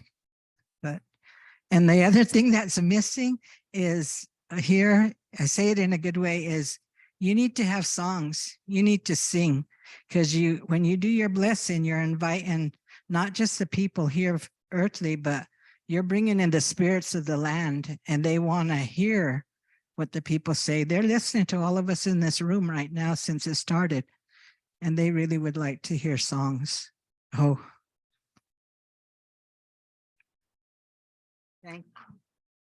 Thank you. And I know we have some youth that are going to close us out. And I know that folks had more comments and more thoughts and more questions, but we do want to be mindful of our youth who have had a long day and are a bit short on time. So what I'd like is if you have comments, please email them to us at the info@catruthandhealing.com. If you want to have an oral interview or a video interview in person that you'd like recorded, we'd love to facilitate that. If you'd like to have a Zoom one-on-one with us and have that be part of the record, we'd love to have that as well. Anything else that I should? Oh, our listening session virtual is next Thursday from 10:30 to noon, and that will be available on our website. It's the same link that we always have for virtual listening sessions. And then our next quarterly meeting will be in April in the Tahoe area. We'll learn more about the work there to do renaming, reclaiming of places, and we'll also be facilitating a visit to the Stewart Indian School up there, which has a walking tour and is a very kind of heavy space to be in. So we'll keep you posted on that. And is that it? Okay, so we'd like to welcome in our youth to close us out. And Chairperson Bill. Hilly, once again, thank you all for sharing your stories and sharing your recommendations today. As I had said at the beginning of the program, our tribe is really focused on revitalizing our language. And so we have our youth here today, many comments centered around making sure that our youth are engaged and that we are working with our youth. So again, please give them such a big round of applause. It is hard to come up here and perform. So I'm going to turn it over to Cecil here to give a more introduction. Hello, my name is Cecil Dick. I'm from Dunlap, California. I'm Mono And I'm really blessed to be here and hold the position I hold with the tribe. Seeing them daily and helping them learn their culture. I, along with them, am learning the Chukchansi language through the language department that we have, so we can pass it on to them, which is it's an almost a lost language, and we don't want it to be lost. And we tell these youth every day that they need to come in and they need to learn it, and they take pride in it of who they are, so they don't get lost. It tells them who they are, centered as a peoples, as a native peoples, their language. I'd like to have them introduce themselves. Hilly, what's name Isaac? Hilly, hoy was named Jude. Hilly, hoy was named Ellie. Hilly, hoy was named Dahlia. Hilly, hoy was named JR. Hilly, hoy was named Alyssa. Hilly, Scarrett. Hilly, hoy was Lucy. Hilly, hoy was named Caitlin. Hilly, hoy was named Jacob.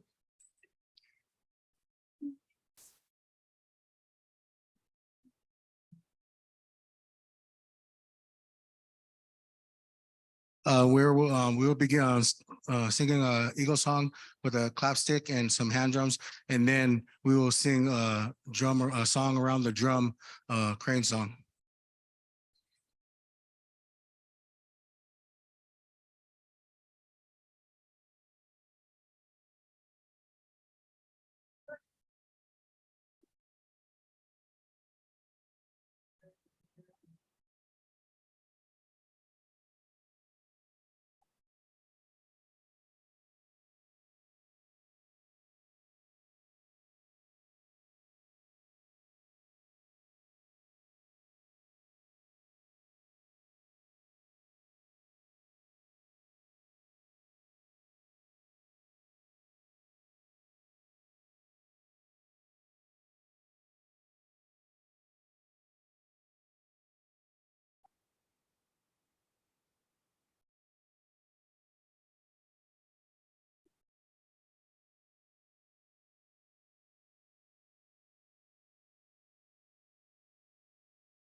So before we go into the closing blessing, we'd like to ask if any of the council members have any closing thoughts.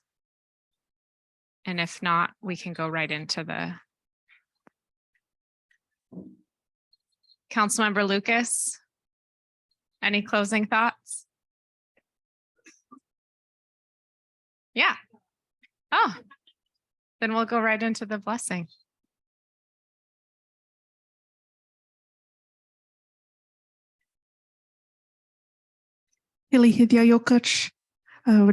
Before I start the prayer, I just want to take a moment to thank the ancestors of this land and the ancestors of the people that have visited us today. And I'm going to wish you guys a safe return home. And we appreciate you being here with us. And we want to be in this together. So, ho ke shana ho. Ichkai sipemayan amayo ho yokach nan and that he yashtiste na an mam. Wilch in lanye na an mam. Ayosh wilch in ka del kananen. He holke mich boyomi o yisa hon na an hill. Ayosh go yegnanen yowochi. Mich kais amil hon ama nanen. Hoyel wish hat my holoman. Yat wish hat my holoman. Lani wish hat my holoman. Oh, hidyanim heten. Thank you, Creator and Ancient Ones. We are all here. We will still talk for you. We will continue to listen to you. Please continue to protect us. This land is beautiful. We are happy to be here. Protect us as we all return home. Thank you for helping us. Let's always heal one another. Let's always talk to one another. And let's always listen to one another. Oh, all my relations.